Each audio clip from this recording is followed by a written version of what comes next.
locking around him in another crushing grip. Straining every last muscle, he hurled Cambermine into the stone wall. Bjorn Yandel bellowed, "Now Dalwe. Doit Murad." Sparks of blue lightning surged around the dwarf. "I understand," Murad growled. Magic thunder cracked through the air. Bolts of blue electricity danced across the warhammer in his hands. He hurled the hammer like a god of thunder, launching a massive ball of lightning. It struck Cambermine dead on, engulfing him. The blast stunned him completely. Bjorn seized the moment, reaching into his boot. It's time. The item he'd kept safe ever since the fountain. After all the life-threatening trials until now, this was the moment it was meant for. The tear of the goddess. He shoved the vial into Cambermine's mouth, growling through clenched teeth, "Take this precious gift from me, you bastard." Then, with a brutal punch to the jaw, he shattered the glass inside the vampire's mouth. "Eat it, you piece of shit." Cambermine's mouth lit up. A divine blessing descended, nullifying all his resistances and flooding him with immense damage. The stun effect was instantly replaced with paralysis. From behind, Aluarvaven shouted, "Yandel, get out of there now." She was in the middle of casting a massive fireball, her voice faltering as her energy waned. "You'll be caught in it if you don't move." Her body slumped, unconscious, just as the blazing orb launched toward Cambermine. Bjorn was still in its path. He turned his head, face going pale. "Damn it, I should have gotten out of there sooner." The fireball hit, triggering a deafening explosion. System notifications flooded his vision. He was stunned by the blast while Cambermine activated Pain Share, distributing the suffering across everyone still conscious. Time blurred. Eventually Bjorn came to. His eyes were bloodshot, his body broken and burned. "Did we win?" he rasped. Everything was eerily quiet. "That vampire bastard, is he dead?" Bjorn tried to push himself up, shaking. "Everyone else is out cold? I can't tell what's going on anymore." Then his eyes widened. Cambermine was still alive. "You've got to be kidding me. He's still breathing." The vampire's eternal life skill had triggered, gradually restoring him. Heart of Darkness kicked in next. So long as his heart remained intact, he couldn't die. His flesh was regenerating at a terrifying pace, wounds closing rapidly. "This skill's completely broken," Bjorn muttered, exhausted and near collapse. "At this rate he'll be fully healed in seconds." He didn't know exactly what was happening around him, but he was the only one still conscious. "There's only one thing left for me to do."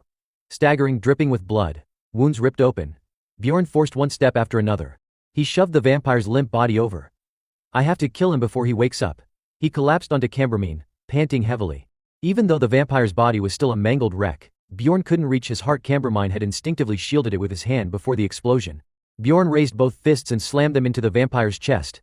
Nothing. Not even a bruise. "Damn you, just die already." A thought struck him. "How do I use it again?" "Right." He pressed his hand against Cambermine's chest. Body detonation. His hand exploded. Blood sprayed everywhere. Bjorn gritted his teeth. "God, it hurts like hell." His whole body trembled with pain. But if it meant surviving, body detonation. Body detonation. Body detonation. His vision turned red with rage and bloodlust. His instincts screamed that he was nearing his limit. Body detonation. Body detonation. Even if this meant killing the vampire by blowing himself up over and over. The air was thick with blood and smoke. Body detonation. Body detonation. A red warning flashed. His health was now below 1%. "I'm gonna die," he whispered, but he didn't stop. He kept detonating his own body. A countdown began. Every second drained 3 points of mental strength. 46, 43, stopping now wouldn't save him. His intelligence stat kept dropping. 37, 34, it plummeted. Down to 16. His vision darkened. Sensation faded. Cambermine's body lay charred black beneath him. Bjorn looked down at the stump where his hand used to be. "If that's the case, then I'll use everything I've got." He collapsed onto the vampire, body and soul, and unleashed body detonation one final time. At last the system displayed the message he'd been waiting for: enemy eliminated. Bjorn's vision blurred as he stared at the smoldering corpse beneath him. That bastard is finally dead. He had held out until the very last moment. His intelligence stat continued to tick down, -10 points left. He had leveled up. But the damn game didn't automatically restore HP upon leveling. The only thing he had been aiming for since the beginning was now within reach: a 33% drop rate, the Vampire Guardian's essence. And then at last, the notification he had been praying for appeared. The Vampire Guardian's essence is being absorbed into your body. Skill acquired. Dark Origin. Eternal Life activated. Rapid Divine Regeneration initiated. HP stored above 1. Countdown halted. A new achievement was unlocked, and with it, a brand new status window materialized before his eyes. Bjorn suddenly let out a roar like a lion as he jolted awake. No, at that moment he realized he was lying with his head resting on Einar's lap. She smiled down at him tenderly. "You're awake, huh?" Still dazed and skeptical of reality, Bjorn mumbled, "Am I really still alive?" He glanced around, trying to make sense of the situation. Einar, what about everyone else? Einar nodded, and began recounting the past few days. Everyone left 3 days ago, right after the battle. You've been unconscious since then. Are you feeling okay? Bjorn shot upright, panic flooding his face. 3 days. Then today must be the 7th day. He flexed his fingers, checking his body. After using the soul essence, everything still seems normal, no injuries. But then his expression suddenly turned pale. His eyes dropped downward, and his face flushed with embarrassment. Einar, wait, where are my pants? Einar stood behind him, arms crossed nonchalantly. Oh, I tore them off. They were shredded anyway. She gave him a thumbs up with a cheeky grin. Nothing to be embarrassed about. You're a great warrior, Bjorn. Bjorn groaned inwardly. This is exhausting. Shaking his head to focus, he returned to the matter at hand. While I was unconscious, after fighting the vampire count, did anything happen here? Einar's expression grew serious. After the battle, some dwarves took a few of the dropped items. And that mage. She left with the rest of the loot and the magic stones. Bjorn sighed. Well, I'm still alive. That means the Guardian's essence must have fully fused with me. He mused further. Looks like the Guardian's essence merged with the other essences in my body. Then Einar asked, puzzled, didn't you say that when multiple items drop from a monster, everyone's supposed to roll dice to divide them? But that mage and the dwarf just took everything without even discussing it. Raven had justified her actions at the time, saying, I used up a ton of support items for him, and even sacrificed a high-tier soul essence. So I'm taking this as compensation. Murad scratched his head, clearly not wanting to get involved. Do whatever you want. I didn't contribute much anyway, so I don't have a say. The dwarf had no objections either, but Einar had felt the situation was unfair. When she expressed that, Raven snapped back angrily. I already gave him a high-tier soul essence. What more do you want? Einar summarized it all for Bjorn, and that's how it went. Bjorn was stunned. So she probably figured out that I absorbed the vampire count's essence after the fight.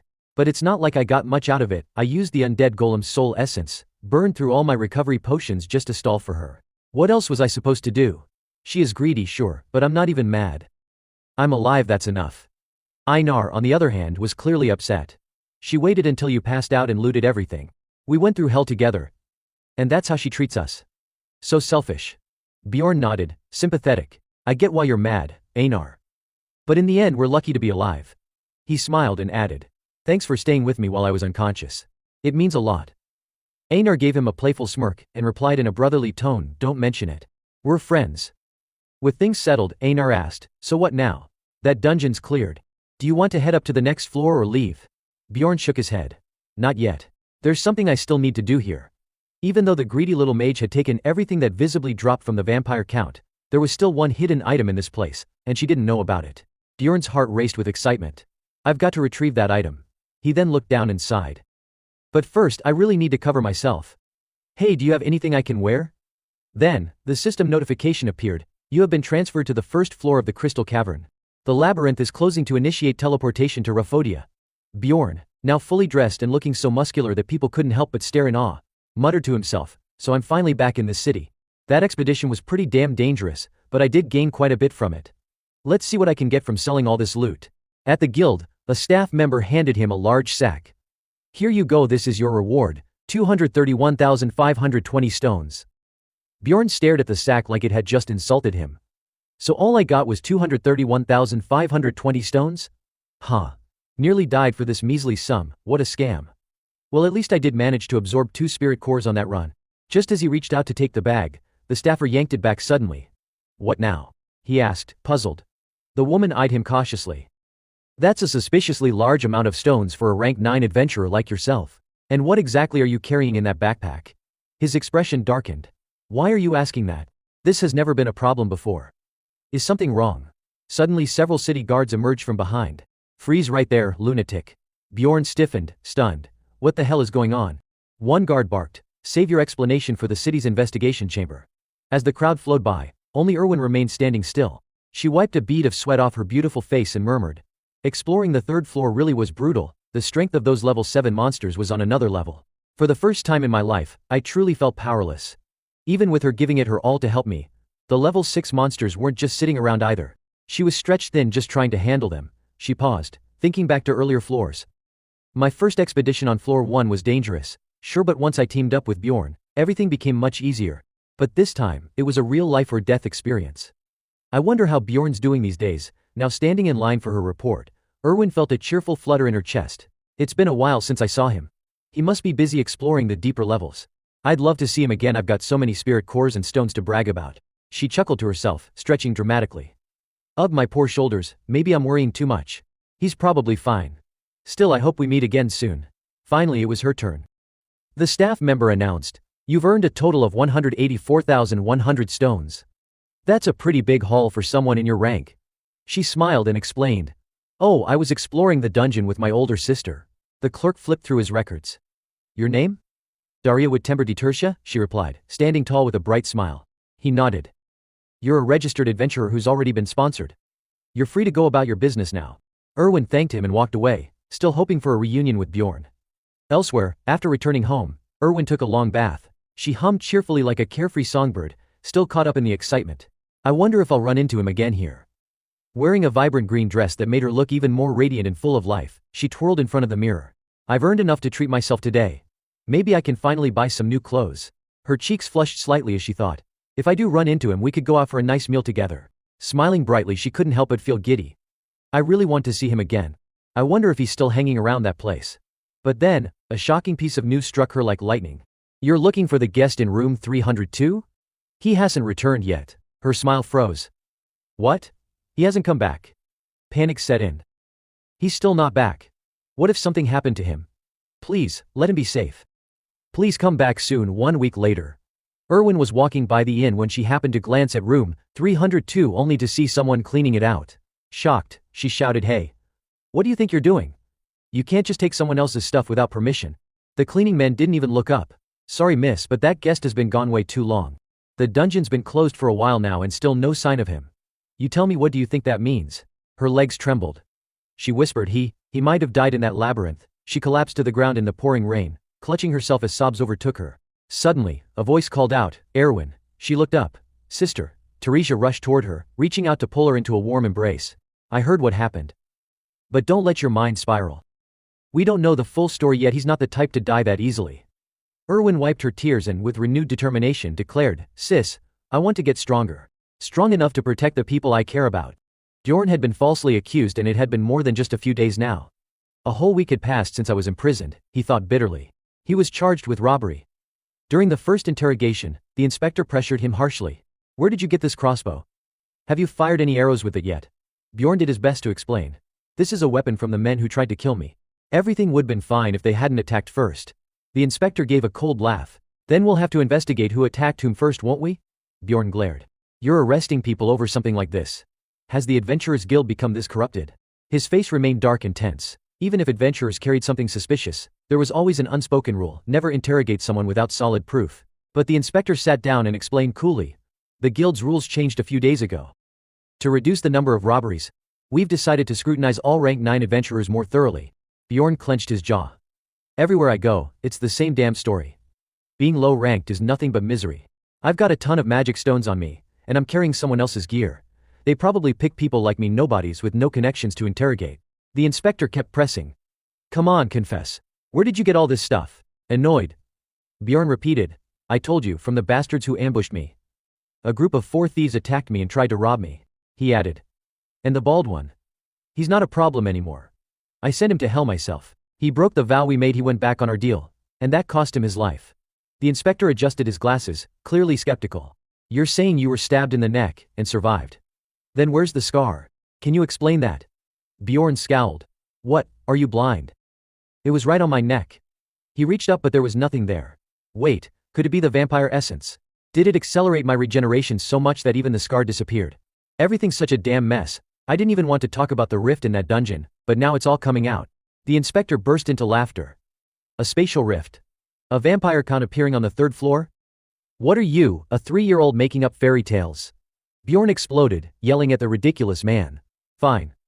Then call a mage here. Use a memory recall spell, verify it that way." The inspector smirked. "Call in a mage? Just to interrogate a rank 9? You'd have to be rank 7 or higher to make that kind of request." Bjorn didn't miss a beat. "Then I'll pay for it. Out of my own pocket." The inspector scoffed and walked out. "No need to waste resources like that. We'll consider it later. Your suggestion will be taken into account." The first day ended in complete frustration. 2 days later, a mage finally showed up for the mental probe. The psychic wall around this man's mind is incredibly strong. It guess has got mental resistance on par with a wizard from the mage tower. Bjorn cursed under his breath. Damn it. Even a rank 9 guild mage's power couldn't touch my mind. The inspector folded his arms, annoyed.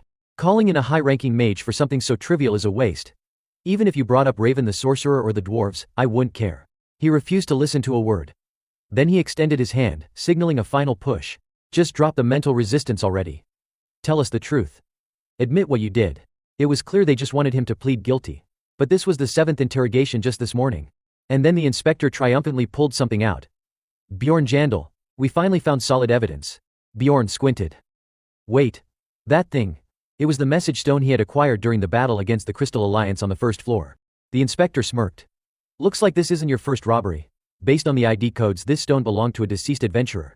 We've even received testimony about your shady behavior during that trial tower incident. He hastily concluded, you will be executed in 3 hours. Bjorn was truly in despair inside the prison cell. The time for talking was over.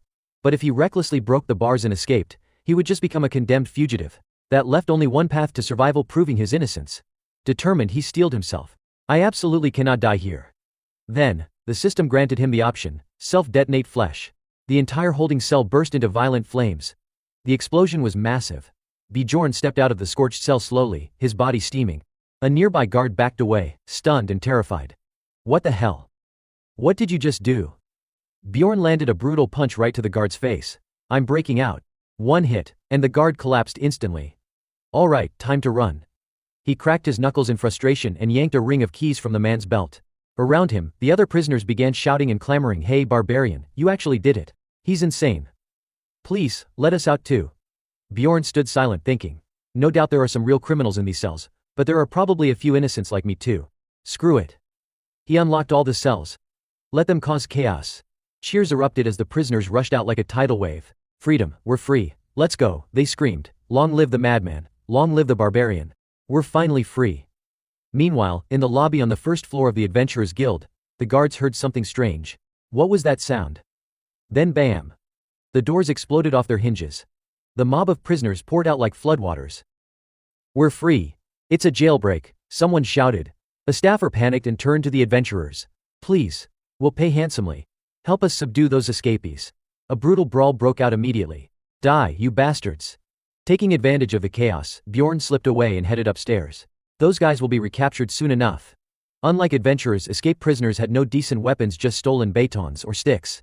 Bjorn ran at full speed. Can they hold out for 5 minutes? Probably not, I'm running out of time. Bjorn darted down one hallway. Then veered into another, his mind locked on his true objective. This wasn't just about escaping. I'm not here to run away. I'm here to end this. But bad luck struck again, some guards had spotted him. Damn it. That's one of the escapees. It ends here, scum. The chief examiner is upstairs. You're not taking another step. Bjorn's eyes narrowed as he activated his forbidden ability, Flesh Explosion. A violent detonation rocked the upper floor. Chunks of flesh and splatters of blood rained down, leaving everyone below frozen in shock. What was that? Screams filled the hall as guards clutched their heads in agony. It's so hot. What the hell is this? A system message echoed in his mind. Temporary physical stats boasted based on the number of sacrificial corpses within a 100-meter radius. Fueled by the surge, Bjorn charged forward, power radiating off him in waves. The transformation was complete. He had become a true war machine. He leapt high into the air, gathering momentum, then crashed down into a group of soldiers like a meteor, bones shattering on impact. Limbs broke, ribs caved in. The scene was pure carnage. Son of a. One guard cried, trying to retaliate, but he was quickly overwhelmed. One by one they all fell, battered and broken. What the hell? How are his wounds healing like that? He's not even using potions. That's impossible. Bjorn stood alone, facing down a dozen opponents, the heat of battle pumping through his veins. His power boiled inside him, unrelenting and unstoppable. The guards began to tremble, unable to believe what they were seeing. There's no way, you're really just a rank 9 adventurer, how? Bjorn raised his fist with a mocking grin. This branch only holds low-ranking adventurers. None of you can imagine what kind of strength someone like me is capable of. That's why you thought I'd stay locked up. Then he unleashed a devastating barrage of punches. Blood sprayed, skulls cracked, and the corridor turned into a battlefield soaked in red. When the last body dropped, Bjorn turned toward the heavy doors at the end of the hallway, his eyes blazing. He had reached the 3rd floor, the office of the chief branch officer of the Adventurers Guild. 3rd floor. Regional branch head's office. Adventurers Guild. Bjorn pushed open the door with confidence, stepping into the office, but someone was already lying in wait. Fortunately, he saw it just in time. An ambush. The attacker struck in a flash, slashing Bjorn's leg in one swift motion. Syrupy blood sprayed everywhere. The assailant smirked smugly. Gotcha, but his victory was short-lived. Bjorn's blood splattered across his face. And a second later, the branch head howled in agony, clutching his face. Bjorn sneered, sorry to disappoint, but my blood is highly acidic. Suddenly, a scream made Bjorn tense. A young woman in a yellow dress stood frozen at the doorway, gasping in shock. Branch Chief Yu, the man, face still burning and trembling in pain, barked a warning, don't touch her. She's the daughter of the regional director. That caught Bjorn's attention. So the branch chief has a daughter? What a stroke of luck. The branch chief growled, hurt even a hair on her head, and you're a dead man. Bjorn responded with a brutal punch that knocked him out cold. Smirking, he muttered, change of plans. He hadn't intended to do this initially, but with the girl here, everything had changed. She trembled, barely holding herself together, but still managed to shout, you. How can you be this shameless? After all the chaos you've caused. This was getting easier or maybe spiraling out of control. The girl continued, voice shaking, you knew everything, didn't you? Even that I'd be here today. You've been planning this from the start. Bjorn's jaw tightened in frustration. Shut up, he snapped, slapping a hand over her mouth. You talk too damn much. Just then, guild guards burst into the room. He's here. But now Bjorn was the one holding the cards. He shouted, bring me the investigator who interrogated me, the head of the Crystal Alliance, and the mage from the tower. Now. His voice thundered through the room, stunning everyone. Or I'll kill her. The guards froze, unsure what to do. Bjorn dragged the regional director's daughter out to the balcony. He stood silently for a moment, then inhaled deeply, and let out a beast-like roar, Bihila. It was time to fight back. Down below, the commotion drew attention. Bystanders gathered, whispering, is that the fugitive? How did he make it all the way to the third floor? Bjorn stood tall before the crowd. My name is Bjorn Yandel. I am a rank 9 adventurer, falsely accused and betrayed by the Adventurers Guild. I swear to God I am innocent. He continued, they're trying to frame me. I've done nothing wrong. And now that things have escalated to this point, I refuse to let it slide. Meanwhile, at the Grand Magic Tower, a call came in from the Adventurers Guild. Ciel calmly relayed the news. Yes, the local branch chief is requesting reinforcements. Apparently some lunatic showed up. Raven, holding a flask of chemicals, looked confused. A lunatic. Ciel nodded. He freed the death row prisoners, and took the branch chief's daughter hostage. Raven blinked. Then exclaimed. What? Is that guy for real? Then she snapped her fingers and instantly transformed into her witch form, visibly intrigued. Well, this should be fun. I've been looking for someone anyway. I'm curious to see what this psycho's face looks like. Back at the branch, Bjorn still held the trembling girl hostage. She was smart enough to keep quiet. Raven arrived and immediately froze. You're Bjorn Yandel. Do you even have a brain in that thick skull? Bjorn raised an eyebrow. So you're the mage from the tower. Raven exploded with rage. How many lives do you think you've got, pulling a stunt like this? Bjorn groaned, already annoyed. Enough talk. Just check my memories with your magic. Confirm the truth. When she hesitated, he growled, now. We don't have much time. Raven sighed. Fine. But in return, promise me you'll do something for me later. Bjorn didn't hesitate. If I'm capable, I will. Satisfied, she descended to the ground. You promised. She cast her spell, Dirtai Narvis. But nothing happened. Huh. It's not working. Are you using some kind of magical barrier tool to block me? Bjorn's face darkened. You think I'd go through all this just to block my own mind? I haven't touched anything since calling you here. Suddenly, a voice shouted from behind. Branch Chief. The inspector rushed in, frantic. Sir, are you okay? His face went pale with fury. How did things come to this? The escapees on the first floor have all been dealt with. We need to end this now. Then he turned and spotted Bjorn. You. Who the hell are you? Pointing at Bjorn, he shouted to the burned branch chief, sir. That's the one. He caused all of this. But the branch chief, still clutching his scorched face, just groaned, I know that already. The inspector looked stunned. What? Then why haven't you said anything?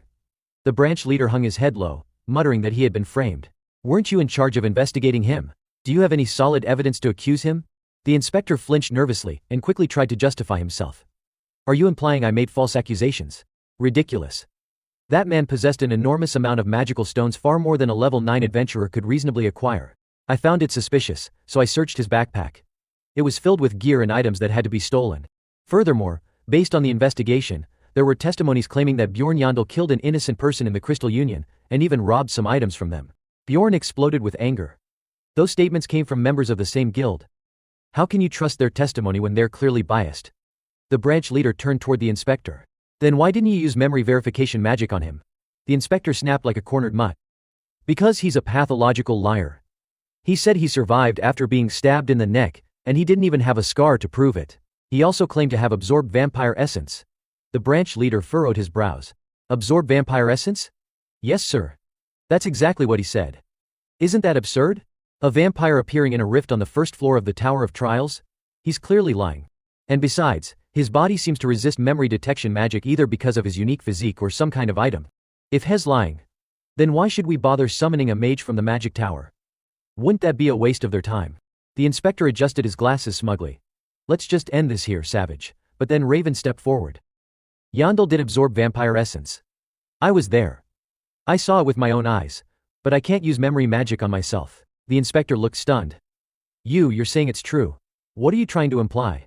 Even if you know him personally, you shouldn't be covering for him like this. Raven's face darkened as she raised her voice. So what you're saying is, I'm lying. He recoiled in fear. And no, that's not what I meant. Then what exactly do you mean? You think just because you've been given a little investigative authority, you can treat mages from the tower like fools? Panicked, the inspector dropped to his knees and begged for forgiveness. I'm sorry. I swear I didn't mean that. In this world, mages from the magic tower were treated like semi-nobles. Despite belonging to various factions, they stood united when it came to protecting their power and privileges. On the other hand, guild investigators were low-ranking staff. Accusing a mage could be tantamount to career suicide. The branch leader finally stepped in. Enough. With a stern face he turned to Raven. Mage, you should understand the current situation before making such claims. She crossed her arms and scowled. Of course there's no precedent of a vampire being found in a first-floor rift. Thank you for confirming that for me. But she wasn't done. Still, isn't that something the leader of an adventurer branch should be saying? The branch leader was left speechless. She continued with conviction. Since the Tower of Trials first appeared, it's been a place full of unknowns. No one knows what will happen there or when. How can you be so sure of anything? Her voice turned cold. How can you speak with such certainty? Bjorn glanced at Raven. She's shouting at a branch leader like that. Is she really just a mage? At that moment, the door swung open and someone stepped in. You're the Barbarian, right? The man asked. Bjorn narrowed his eyes. And who are you supposed to be? The man introduced himself. My name is Niall Urbans. I heard you caused quite a scene. The girl in Bjorn's arms suddenly cried out, Father. Bjorn's eyes widened. Wait, Father? That means you're the regional commander. The Adventurers Guild managed various guilds and operated in teams under many different structures, offering a wide range of information, all for the benefit of adventurers. Its administrative system was relatively simple. Each branch had a branch leader. Above them were 13 regional commanders, and at the top of the hierarchy sat the guildmaster. In short, the 13 regional commanders held the second highest authority within the guild, but even they had lines they dared not cross. Hartz was shoved roughly to the ground. His face darkened as he glared up. What's going on here? The man standing before him remained indifferent. I heard you were looking for him. The investigator gasped in shock. That man is. Bjorn looked down at the man still kneeling. So, you're Hartz Young of the Crystal Union. He raised his hand, eyes full of fury like a demon's. I heard you submitted a false testimony about me. Is that true? Hartz stammered and denied it frantically. I never. Before he could finish, Raven, standing beside Bjorn, silently cast memory verification magic. A moment later her eyes sharpened. This man is lying. Everyone in the room turned their attention to Hartz. Bjorn felt deeply satisfied. There would be no more room for denial. The memory magic from a certified mage of the magic tower had exposed the truth. Hartz recoiled in horror. No, I didn't. Niall sighed, rubbing his forehead. You said the man's name was Bjorn Yandel, correct? Then let me make it official, he is innocent. Finally Bjorn released the girl he had been holding. But he looked up and asked, then, what's going to happen to him? Niall's voice turned icy, making Hartz visibly tremble. Since he caused all this based on false evidence, we will conduct a deeper investigation. Only then will we decide how he'll be dealt with. Bjorn nodded. I hope you'll also investigate the guild he belongs to. Niall responded firmly. The Crystal Union has always been a source of trouble for the Empire. I intend to do just that. He then turned to the inspector. As for the investigator who worked with you, he'll be dismissed as well. The inspector panicked. Our regional commander, please. I swear I never broke any laws. Niall's eyes grew cold with fury. So now you're trying to shift the blame for your poor leadership and operational failures onto the guild itself. He added grimly. We'll be reopening all the cases you've been involved with. And if we find anything suspicious, I suggest you get used to the smell of dirt. You'll be spending a lot of time buried in it. Regaining his composure, Niall turned to Bjorn, this time in a more formal tone. Now, let's discuss how the guild intends to compensate you. First, we'll promote you to a rank 7 adventurer. And we'll replace all your current gear with brand new equipment. Soldiers nearby were immediately ordered to collect and return Bjorn's confiscated belongings. But Bjorn looked furious. Why is promotion being offered as compensation? I could have become a rank 7 adventurer on my own just by using a grade 5 monster essence. Do you think I'm some kind of fool? Niall hesitated, clearly at a disadvantage. But you only have 2 months of experience. Bjorn clenched his fists, fuming. Then let me prove it. Give me a one-on-one match against a rank 7 adventurer. I'll show you who's stronger. He shouted to the room, come on. Bring out any rank 7 adventurer you've got. Let's settle this right now. Niall looked like he wanted to call the fire department, sweating profusely. See, calm down. This kind of request is unprecedented. Raven stepped in to defend him. Of course it is. She winked playfully, then pointed confidently at Bjorn. I'm certain no other adventurer has ever killed a grade 5 vampire, absorbed its essence, and lived to tell the tale. It's absurd to treat what he's clearly earned as if it were some kind of favor or compensation. He gritted his teeth, clearly cornered. Fine, then what kind of compensation do you want? Bjorn gave him a sly smile. Compensation. He grinned, eyes glinting mischievously. I've always had a soft spot for glittering gems. Naturally I want money. I'll take no less than 5 million spirit stones. Sounds like a lot, right? But hey, I'm just a dumb barbarian, so that should be enough. The branch leader's eyes went wide. 5 million. That's but Niall reluctantly nodded. Fine. Raven seized the opportunity without hesitation. Then I'll be taking an additional 1 million spirit stones as a consultation fee. Thank you very much. Bjorn was stunned. She actually went through with it. Did he agree to that because she's a member of the Magic Tower? He glanced at Niall. The man simply nodded, too intimidated to object. All right then, Lady Raven, please put in a good word for me with the Tower Master, Niall said nervously. Bjorn was impressed. Is this the power of the Magic Tower? Scene transition, the Magic Tower. In the Ultemian Academy, inside Alua Raven's personal laboratory. Bjorn looked around, unable to hide his complaint. Why is this place such a mess? Raven handed him a vial of liquid. Here, drink this. He eyed it warily. What is this stuff? The contents sloshed as he tilted it. Is this water? He asked, confused. Raven beamed.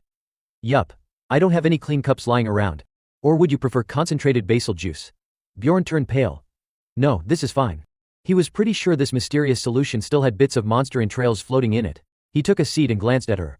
So, why did you bring me here? She giggled, covering her mouth. You promised to help me with something, remember? Bjorn froze. Oh yeah, he'd only agreed casually at the time, thinking he'd never get involved with a Magic Tower mage. Nervously he added. Just to be clear, I'll help only if I'm actually capable of doing what you ask. Raven smiled reassuringly. Of course. What I want is simple, I want to study the essence you absorbed. She continued.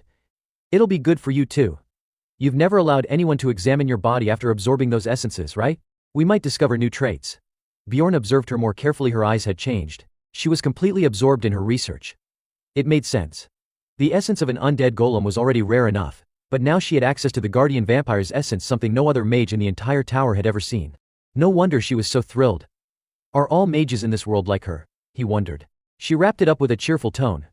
Besides, it's not like this arrangement is bad for you. Bjorn paused.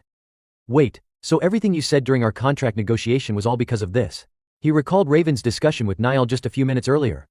Don't record anything that happened here, understood? If you agree not to note that Yandel obtained the vampire essence, then I'll accept your offer. Bjorn had actually felt grateful then, thinking, she's really a kind person. Back in the present, Raven fidgeted awkwardly. Well, I mean, technically I wasn't lying. Bjorn gave her a deadpan look. So I was wrong, huh? Raven quickly changed the subject. Anyway, come here once a week. Help me for 3 hours, over the next 6 months. Bjorn immediately refused. That's too long. 3 months. And I want regular updates on your findings. Raven sighed and pouted. Yandel, you're still alive thanks to me. You even earned an extra 5 million spirit stones, remember? You don't think you owe me a little gratitude? Bjorn paused. Well, she's not wrong.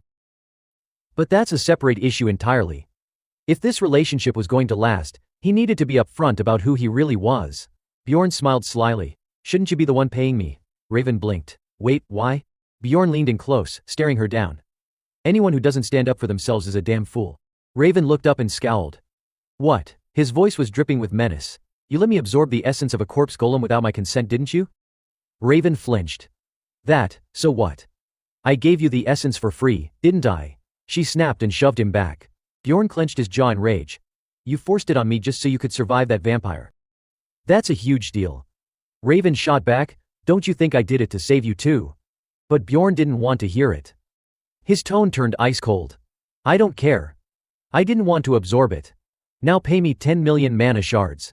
That's what it costs to purify and remove an essence at the temple. Raven exploded. Why the hell would you want to remove it, you crazy barbarian? Bjorn shot her a deadly serious look. Because that's not the essence I chose. In other words, you violated my body in a major way. Raven was losing it. Are you insane? That thing is incredibly rare and valuable to explorers. I should be the one getting compensated. Bjorn raised his voice, cutting through her protest. That's only valuable in the opinion of you damn mages, because you can't absorb essences. Ask any real explorer what they think. Furious, Raven turned away. You're just saying that because you think I don't know any explorers. Just wait. She pressed her hand against a glowing green orb. Connection established. A man's voice came through. Who is this? Raven straightened up and greeted him. Hello, Lord Patron. I'm Alua Raven from Ultemian Academy. You met my advisor once, didn't you? The voice replied. Raven? Yes, I remember. Why are you calling me? She kept her tone composed. I just wanted to ask hypothetically, if someone were unexpectedly made to absorb an essence they didn't choose, how do you think they would feel about that? There was a pause. The man on the other end sounded uncertain. I'm not sure why you'd ask something like that, but I guess. Bjorn smirked, quietly savoring the moment. Patron hesitated. I don't know why you're asking such a strange question, but I'd be furious. Bjorn smirked, utterly satisfied. Raven blinked, confused. What? Furious? But it's a 7th tier essence, and super rare. Patron sighed. Doesn't matter. If it's not part of my plan, it'll only cause problems for my body. You're a mage, Miss Raven. I doubt you'd understand. Bjorn was practically glowing with glee as Patron went on bluntly. People like you don't get it. You think you can just throw any essence into anyone and expect them to be grateful. Raven, trying to salvage something, glanced at Bjorn and asked, so what kind of compensation would you demand in that case? Patron didn't even hesitate. If it were me, I'd ask for cash. 15 million mana crystals sounds fair. Raven nearly fainted. 15 million. Patron kept the blows coming. If the essence is high grade and unwanted, the compensation should be even higher. Removing it at a temple is expensive, time-consuming, and not easy. Raven stammered, and what if they can't pay that much? What would you do to them? He chuckled darkly. What would I do? If the person responsible was right in front of me, I'd probably just snap their neck on the spot. Bjorn beamed, watching Raven's devastated face. Looks like you finally get it now, don't you? Knowing Patron was close with the mages in the tower, there was no doubt he was an experienced adventurer. He would fully understand how crucial it is to choose the right essence.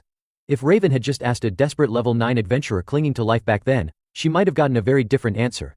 That was her fatal mistake, acting too impulsively. And now it was time to face the consequences of her carelessness. Suddenly, someone entered the room, chuckling. A berserker winning a debate against a mage. You're even more entertaining than I expected. He smiled. Nice to meet you. I'm the master of that young lady who was just about to cry. Bjorn Yandel, was it? Raven cut in, flustered. I wasn't crying, okay. Then, glancing at the man, she muttered in awe, wait, he's Raven's master. Bjorn's shoulders tensed. That man, he was the one who single-handedly controlled 5 floors of the tower. The leader of a major guild, Ultemian. A man on the same level as a regional commander. No, maybe even above that. A true legend. The man, smiling gently, said, I overheard your little chat. Raven gasped. What? You were listening. But I definitely cast a soundproofing spell. He shrugged. Looks like I'll have to give you a refresher. Your magic has way too many holes in it. He continued playfully. My youngest student bringing a man home for the first time, and not just any man, a berserker. And more importantly, one that's still alive. He leaned in with a curious grin. That alone means I have to ask you some questions, Bjorn Yandel. Bjorn blinked. Still alive. The man smiled cryptically. Most berserkers who show up here either die or get brought in so we can harvest their hearts.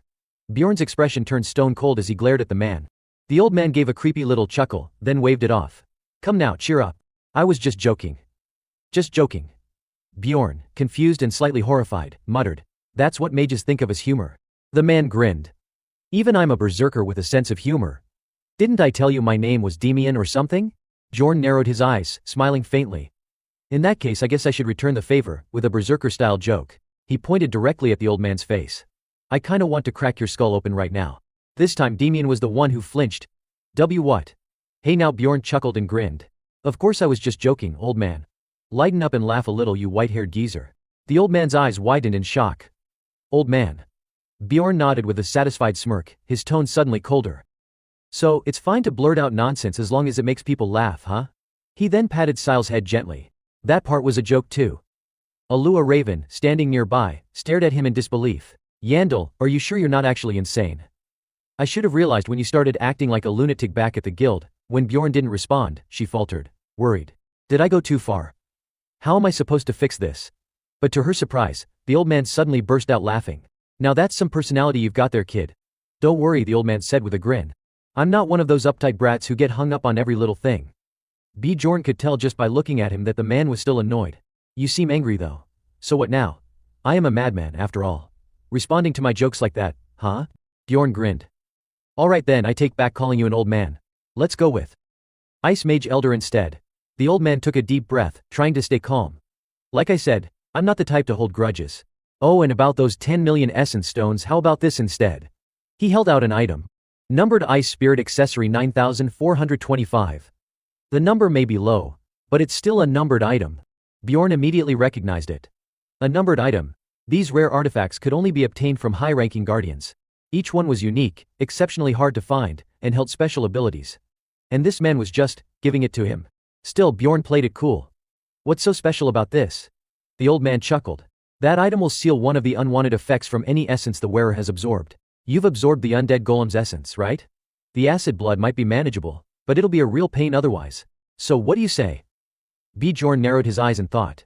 Even this old man doesn't seem to realize the full potential of the Ice Spirit accessory. Fine, I get it now. As he turned to leave, Raven called out from behind, don't forget to come here twice a week, okay? You promised to help me research the undead golem's essence, remember? Bjorn replied coolly. Yeah, I know. She let out a sigh, still worried. Will he actually remember? I'm getting nervous. Once inside, Raven bowed to Sile. Master, I'm sorry. It's all my fault. He simply smiled kindly. Don't worry about it. That numbered item was practically useless anyway, and we couldn't have sold it. Besides, its market price was only around 1.5 million essence stones. Once that foolish madman finds out what that ring's really worth, he's going to freak. Meanwhile, Bjorn calmly walked out of the tower. In this world, mages are supposed to be the smartest of all. But Raven clearly has no idea how to obtain the tears of the gods from that basement. That just confirms it for me. In my eyes, even a mage is nothing more than a rookie I can outwit. They obviously don't see the true value of this Ice Spirit accessory. Bjorn smirked in satisfaction. Night fell over a small house. Inside, the innkeeper screamed in shock, H.I. You're supposed to be dead. He stumbled over his words. I thought you were gone, so I rented out your room. Bjorn's expression darkened. Then what did you do with my things? I threw them all away, the man stammered. Bjorn clenched his jaw, eyes burning with rage. I still had at least 1 week left on that room. The innkeeper trembled under his glare, hands raised in panic. I'm sorry. I'll pay you back, I swear. Bjorn clenched his teeth so hard they ground together. I can't control these wicked emotions. Then a sudden realization struck him. Wait, since when did I start thinking this way so naturally?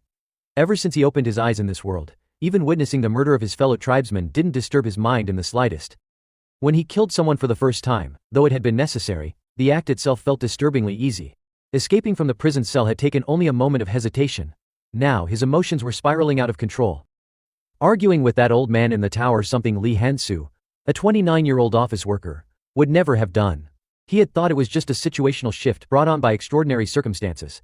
But now, with irritation building steadily inside him, he was starting to see the truth. Every time he fought, the primal instincts embedded in the simple, brute force-driven body of this berserker surged forward. His mind dulled, becoming aggressive and reactive just like a true berserker. Am I slowly being assimilated into one? Yet, to survive in this world, perhaps that was the better path. Coldly he issued a demand. Just give me 300,000 mana shards and I'll leave. The old man flailed, blurting out 30,000 tops. I didn't even make 150,000 when I sold off that worthless junk of yours. Bjorn sneered. Sold. The merchant stiffened, realizing his slip. Bjorn's face darkened with lethal intent. Didn't you say you threw it all away? Sometime later, Bjorn lounged with legs crossed, a content sigh escaping him. Now I feel a bit more like a human being again. Though this inn was twice as expensive as the last one, it had a window. And a private bath. It was closer to the central plaza too. Now I need to figure out what happened to Einar. Since we were supposed to split the loot, I'll need to meet her tomorrow. The next day, at the Angry Horn Inn. As soon as he arrived, Einar burst out, her face covered in snot and tears. Bjorn. She clung to him, full of emotion. Where have you been all this time? Of course I knew you'd survive even if someone tossed you into hell, you're Bjorn, after all. Bjorn blinked, stunned. What happened? Einar sniffled and suddenly remembered. Right? Have you heard the news? He shook his head. What news? Just then an excited beastkin rushed over. It's about the berserker of freedom. The whole city's buzzing about him. Bjorn's face turned pale. What? That sounds like it's about me. No, it can't be. What's that guy's name? He asked carefully. Another beastkin scratched his head, puzzled. No idea. Weirdly enough, that's the only part nobody's talking about. Bjorn let out a breath of relief. Thank the heavens. Looks like the guild managed to keep my identity under wraps. Then everyone started chiming in together with cheers. But I'm so proud someone like him came from our tribe. He took on 100 men by himself, and cleared away false accusations. He led everyone to escape and reclaim their freedom. The berserker of freedom is the greatest warrior. Bjorn stood amidst the praise and roaring applause, dazed. I never imagined this would become such a big deal, but surely there won't be any kind of ceremony or anything like that, right? A while later the two arrived at Karmabli. This is Karmabli. Einar exclaimed, eyes wide with excitement. It's my first time here. Karmabli consisted of districts 2 through 5, forming a circular belt around Karun the Golden Road. It was the residential zone for Ravdonia's middle class. The streets were packed with craftsmen and workshops. Some even called it the Market of Freedom. He handed her a pouch of coins. Einar, this is your share. From selling everything gear looted from those bandits, and even my own junk that was barely scrap metal, we got around 800,000 crystal shards in total. If we count just the items we picked up right after leaving the dungeon rift, that comes to about 500,000. Bjorn looked serious as he placed 300,000 shards directly into her hands. Here, take it. Einar's eyes widened. That's a lot. Don't refuse it, he said firmly. Just take it. Blushing, she accepted the pouch. Thank you. Suddenly she lit up with excitement. Bjorn, look over there. That person's eating a cloud on a stick. He blinked in confusion. What? Do they have cotton candy here? Einar stared at it, practically drooling. Moments later, in a restaurant, Bjorn had already bought her a cotton candy stick. She took a bite and let out a delighted sigh. Humans can make food like this. They're amazing. I wonder how many cloud sticks we could buy with what we earn today? Bjorn was speechless. Wait, cotton candy is now a currency for you. He sighed and nudged her. Start eating the real food. While chewing, Einar looked up at him with a gentle smile. Bjorn, thank you, for never treating me differently. He froze, taken aback. Einar looked down, a little somber. You know, I haven't really changed that much, right? I just got a bit smaller, that's all. But other men don't see me as a warrior anymore. They avoid me. Even these past few days, everywhere I go, humans swarm around me saying things like, Einar, what a sweet name. Or, Lady Einar, I pledge myself to your feet. Or, I promise I won't let a single drop of blood touch you. She hugged her head in horror. It's terrifying. I've never felt more disgusted in my life. Then she slammed the table, fuming. Do I really look that pathetic? Bjorn was stunned, completely thrown off by the sudden outburst. His mind spun in confusion, questioning everything. He was about to speak Einar about that, but she cut him off, scowling. I've made up my mind, Bjorn. I can't go into the labyrinth with you anymore. He reeled. What? What are you talking about? Why all of a sudden? Einar had left. Her change in appearance wasn't surprising, but that wasn't the reason why. The elder of the sanctuary, a master swordsman by reputation, had taken a strong interest in her potential. And today, Einar had made her decision she would officially begin training under him. Bjorn had once asked her, can't he take a day off to come here and meet you? But she had simply shaken her head. I wish he could. But his cultivation method is special. He can't leave the sanctuary for 6 months. That revelation had startled Bjorn. Could it be that kind of cultivation? If so, then it made perfect sense. This was an enormous opportunity for her. Einar had made her stance clear. I don't want you waiting around for me to get stronger. I won't demand to be welcomed back into your party unconditionally either. I'll train hard so that when I return as a true warrior, I won't be a burden. Bjorn downed his entire beer in one go. He sighed. He knew he couldn't stop her. On their second expedition, Einar had been taken down by bandits and forced to make a vow she couldn't fight. All she could do was watch helplessly as her companions were put in danger. That must have been the last straw. It clearly weighed heavily on her and influenced this decision. So now he had no choice but to find a new teammate or perhaps even venture solo into the Tower of Trials. But things were different now. He wasn't the same person he was 2 months ago. After absorbing essences from the Golden Corpse, vampires and sentinels, his base stats had improved drastically. His recovery abilities still weren't on par with elite warriors from the tower's second floor, but even so, going solo on the third floor wasn't realistic. Dungeons and ruins were built around team-based challenges. No matter how strong a character was, there was a limit to what one could do alone. As you progressed, certain party roles became absolutely vital. He needed teammates with complementary abilities. So, he began looking for partners of similar level and set his sights on monsters from higher tiers. That's when Bjorn approached Raven. Hey, you're here, she greeted him, clearly excited. As Bjorn evaluated his options, he considered, if he could form a party with a level 6 mage like Raven, that would bring him significantly closer to his goal. He greeted her with a smile. Raven. If we make it back alive this time, are you ready? She asked, clearly fired up. After they finished their business, Bjorn gently brought up his real intention. But Raven immediately rejected the idea with a frown. Absolutely not. What kind of lunatic of a mage joins a party with only 2 crazy guys in it? She snapped. He tried to calm her. Just hear me out, she cut him off, annoyed. If you want me in your party, you'd better have at least a few level 6s. Recruit a healer first. Then we'll talk. Raven scoffed, mocking him. You know what? I bet it'll take you 3 years just to manage that. Bjorn, knowing his own limitations, accepted the jab. Clearly, there was no way she'd join anytime soon. She was tough to win over. Then she handed him a piece of paper. Enough nonsense. Here. This is an analysis report on the vampire essence. He glanced at it, just vague labels, high, medium, low. Not much use to him. Still, he wasn't bothered. He already had the precise data. The vampire essence had boosted his agility, physical defense, magic sensitivity, and resistance to dark arts. It also enhanced his strength, magic resistance, and mana power while adding a vulnerability to sunlight. Bjorn thought to himself, I already knew this, but still, this is excellent news. Especially the recovery rate, magic resistance, and mana power all really high. And the Guardian essence adds even more. Not to mention the fundamental passive skills. The system had also confirmed that the core ability Shadow Origin remained intact. His active skills were powerful, Sacrificial Mark, enhanced based on how many living beings were offered. Blood Sovereign, absorbs 1 skill from the victim. Undying Form, the more health lost, the stronger the boost. Bjorn felt satisfied. He had all the active skills he currently needed. With the Undying Mark and the Guardian Essence, his combat recovery was already solid. In all his 10 years of playing this game, he had never progressed this fast. Just as he turned to leave, Raven chased after him. Wait a second. I'm curious about something. He turned around, and she asked, back in that fight, what was that thing you shoved into the mouth of that unconscious vampire? It looked like holy power. Are you talking about the tears of the god? He asked. I can't tell you anything about that. Bjorn picked his nose and played dumb. Maybe you're mistaken. It was chaos back there, you probably saw it wrong. Raven refused to back down.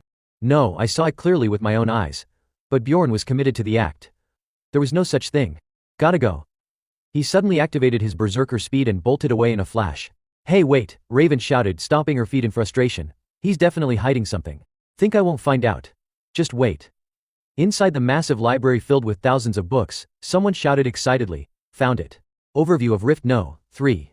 Raven flipped through the pages rapidly. The Holy Scriptures mention valuable clues about the Rift, ones not even the Academy possessed. No title, no known author. Where's the part about the Blood Citadel? After a long search, she finally found it. Here. Knew it'd be this section one couldn't read. What does this say? Golden Mask and the Tears of the God. She grabbed another book nearby. I think I've read about the Tears of the God in this one too.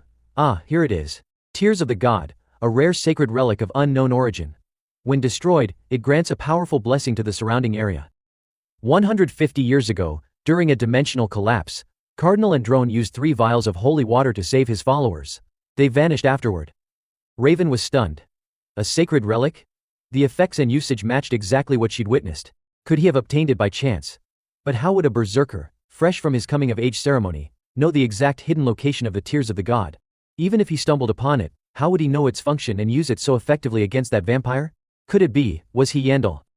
The Golden Mask, an item obtained after defeating a boss in the Blood Citadel, granted under special conditions. It allows the wearer to change their appearance at will for 30 days, and can be used 5 times. Bjorn sat on his bed, closely inspecting the mask in his hands. When I used to play the game, I never cared about character faces, just pixelated 2D crap. I sold this thing for 500,000 mana stones. But this was reality. He had just been falsely accused and imprisoned. If I ever break the law and get hunted, this mask will come in handy. I'll keep it.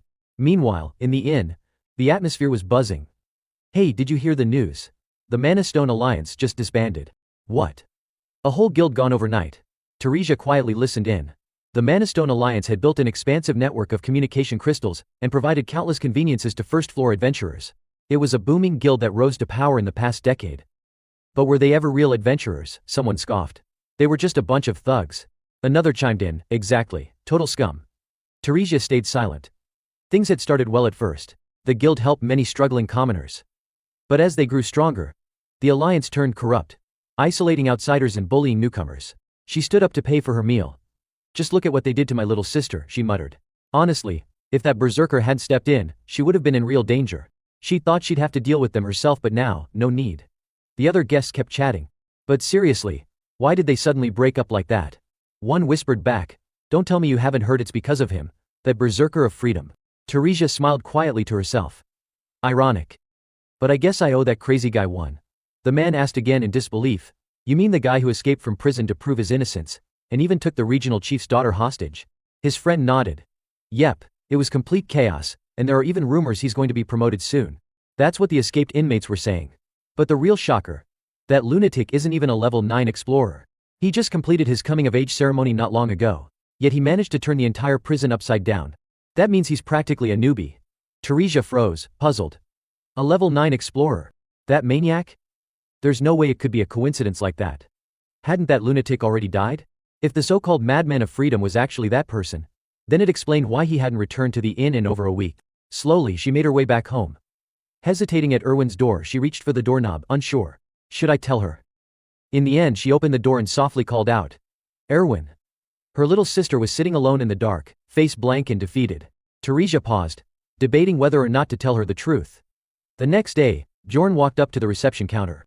What brings you here? The clerk asked. I'm looking for teammates, he replied. A party of at least 4, active from the 3rd stratum and above.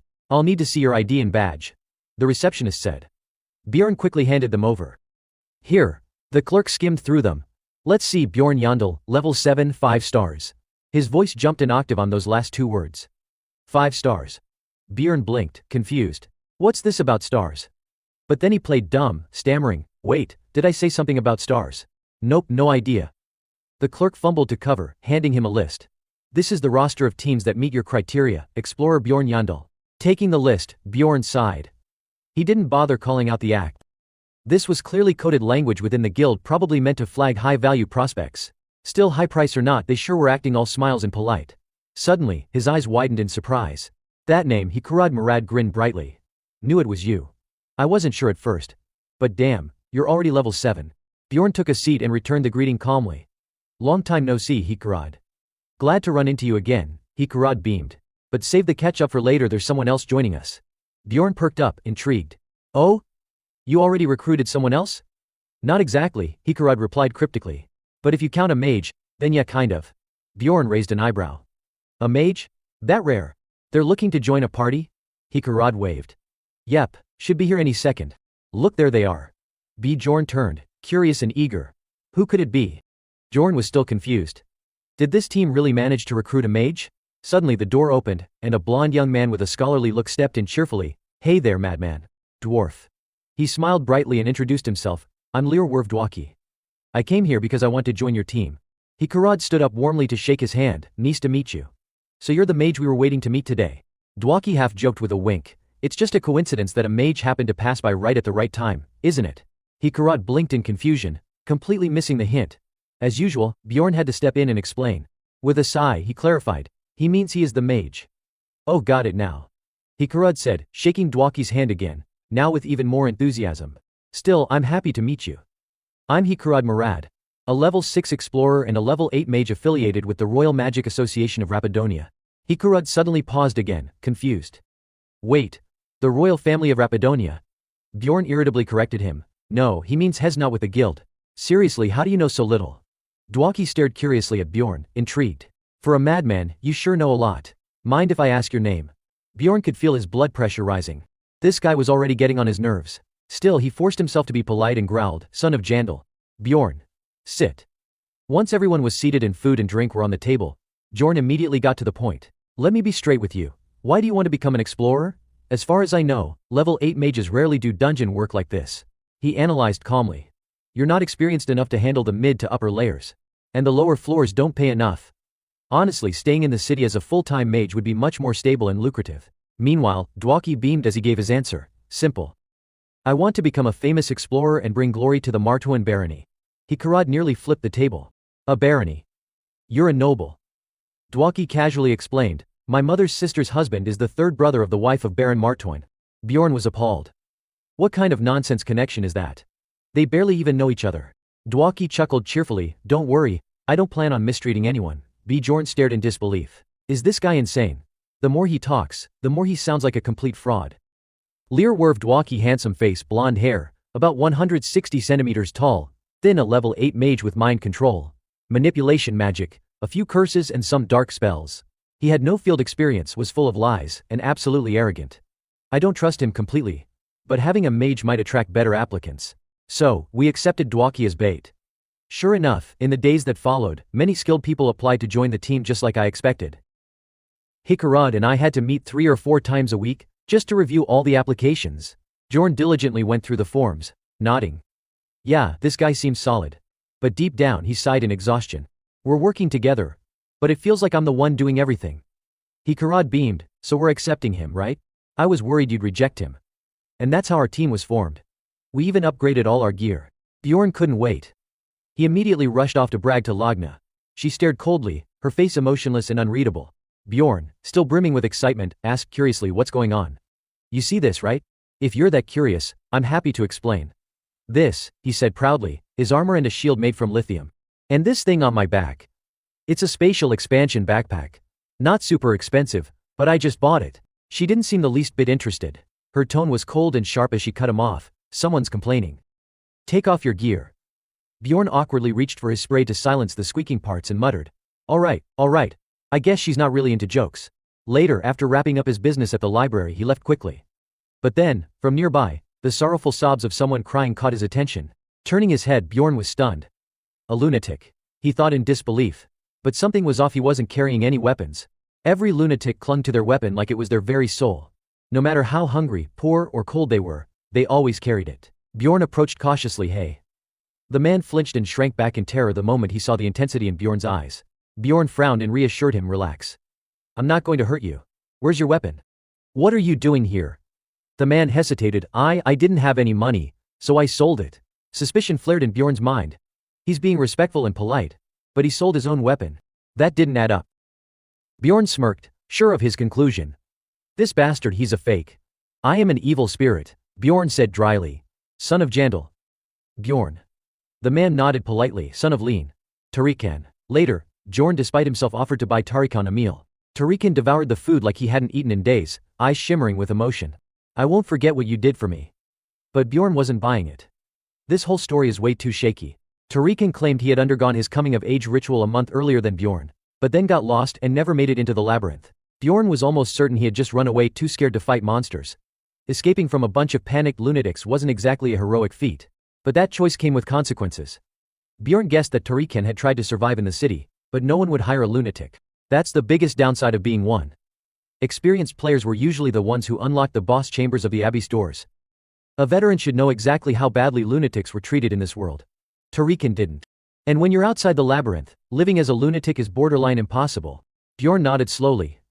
Go on. What did you do after that month? Tarikan looked downcast. I never went back into the labyrinth. Bjorn froze. What? Are you out of your mind? You never returned. Tarikan shifted awkwardly. But without a weapon, how could I fight monsters? Bjorn was speechless. His luck must be freakishly good to have survived this long. The guy's life is shakier than a leaf in a storm. That's exactly why you should have gone back the first time. You didn't even realize something that basic. Has this guy ever even played a game before? Tarikan continued. A bit embarrassed. Then I got kicked out of my inn when I ran out of money. Everything he said after that lined up with what Bjorn had already suspected. Tarikan had suffered through cold, hunger, and illness. He even tried to join groups of other lunatics, but for some reason, they rejected him too. Bjorn fell silent, deep in thought. How did someone this clueless manage to survive 3 whole months? Then a chilling thought crept in. If I had run away that day out of fear, I would have ended up exactly like this guy. Tarikan hesitated, then boldly leaned forward. So, what do you think? My story, do you feel sorry for me? Does it make you want to help me? You might not believe it, he added, voice trembling with hope, but I really understand the labyrinth. I know I can be useful to you. Bjorn shut him down immediately and bluntly. I'm not going into the labyrinth with you. Tarikan looked stunned and heartbroken. What? Bjorn shook his head. I'll help you in another way. He pulled out a pouch and handed it to him. Here 150,000 soul stones. Use this to buy a weapon and go to the labyrinth. Tarikan was so overwhelmed he almost burst into tears. His hands trembled as he took the pouch. You're really giving this to me? Thank you, I'll pay you back one day, I promise. Once it was done, Bjorn wasted no time in nudging him out. Now go somewhere else. I'm tired. Tarikan caught the hint right away and stood up, a little flustered. Okay, but next time I'll come. Don't, Bjorn interrupted sharply, cutting him off mid-sentence. Tarikan, son of Leon. Whether you waste this money, lose it, get rich from the labyrinth, or somehow save enough to repay me, once you walk out that door, don't ever come looking for me again. He locked eyes with the young man. Do you understand? Answer me. Tarikan hesitated for a moment, then gave a quiet nod. All right. That night back at home, Bjorn lay awake, troubled and restless. God, I'm insufferable, he thought. Was I really thinking about the past? Anyone driven by logic would call what he did foolish. And anyone ruled by emotion would be furious that he did so little. But deep down, Bjorn knew neither of them was wrong. He admitted to himself with difficulty there was no easy answer. What he did might seem like moral posturing, but it was the best he could do. So Tarikan, he whispered in his mind, just stay alive. Time flew by like a dog tearing through a field, and before he knew it, it was the day they would enter the labyrinth. Dwaki was buzzing with excitement, eyes darting around. So this is the labyrinth. This is amazing. Where do we go first? Lear Werv Dwaki minus 25 years old, human level 8 mage looked like a kid on his first trip to the amusement park. Are those the crystals from the crystal caverns? They're so pure. Is this what exploring feels like? Bjorn, and impressed, thought to himself, this guy's a pain in the ass. The second member was Braun Rottmiller, a 34-year-old human explorer, level 7 with 8 years of experience. He calmly stepped forward to stop Dwaki. Hold on. Let me check the path ahead. Rottmiller nodded as he finished inspecting. This direction looks safe. It's a route others have taken before, so we should be all right. Bjorn quietly noted, definitely the most normal person in the group. Then came the third Hikarad Murad, a dwarf level 6 explorer and their tank and leader. With a hearty laugh, he said, it's been ages since I've gone exploring with a team. Fourth was Bjorn himself, lunatic, level 7 tank. And finally, a soft, energetic voice chimed in, I'm itching to smash something. It's been way too long since I got to stretch my muscles. That was Misha Karlstein, a beastkin explorer, level 7, with 5 years of experience. She giggled mischievously, let's go lop some monster heads off, nya. Bjorn raised an eyebrow. She had a bizarre habit of ending every sentence with nya. She once said it had something to do with how she was raised, but he'd never met anyone else like her. Hikarad grinned and teased her. Well then, how could we possibly ignore a command from the princess? Stop calling me that. Misha snapped, fuming. Bjorn suddenly remembered something. Wait, didn't she once say she was the 13th princess of some tribe or other? He couldn't recall the details. Misha was now charging at Hikarad, full of fiery energy. I'm gonna kill you, dwarf. Rottmiller, having finished his assessment, called back to the group. Alright, let's move out. Everyone stay together, he added. And just like that, our team set off on their very first expedition. Following Rottmiller's guidance, after 10 long hours we finally arrived at the gate to the second floor. Rottmiller didn't seem all that surprised. Figures, someone got here before us again, he muttered. He sighed in frustration. Even though I pushed as fast as I could, Bjorn secretly gave him a mental thumbs up, impressed by his pace, though it seemed the scout himself wasn't satisfied with the result. One of a navigator's key abilities is to know exactly where the gate is. I hadn't expected too much from Rottmiller. This wasn't exactly his specialty, but still, this wasn't bad at all. We quickly moved to enter. Let's go, someone said. Bjorn frowned slightly. A shame. If they'd been the first team to reach the gate, they would have earned bonus experience points. If he had come with Einar or Erwin, they might have even triggered a game-breaking XP bug. He thought longingly about the time he had cheesed someone else's exploit and chuckled. Next time I'll form a proper team, he consoled himself. Soon after they were teleported into the monster den.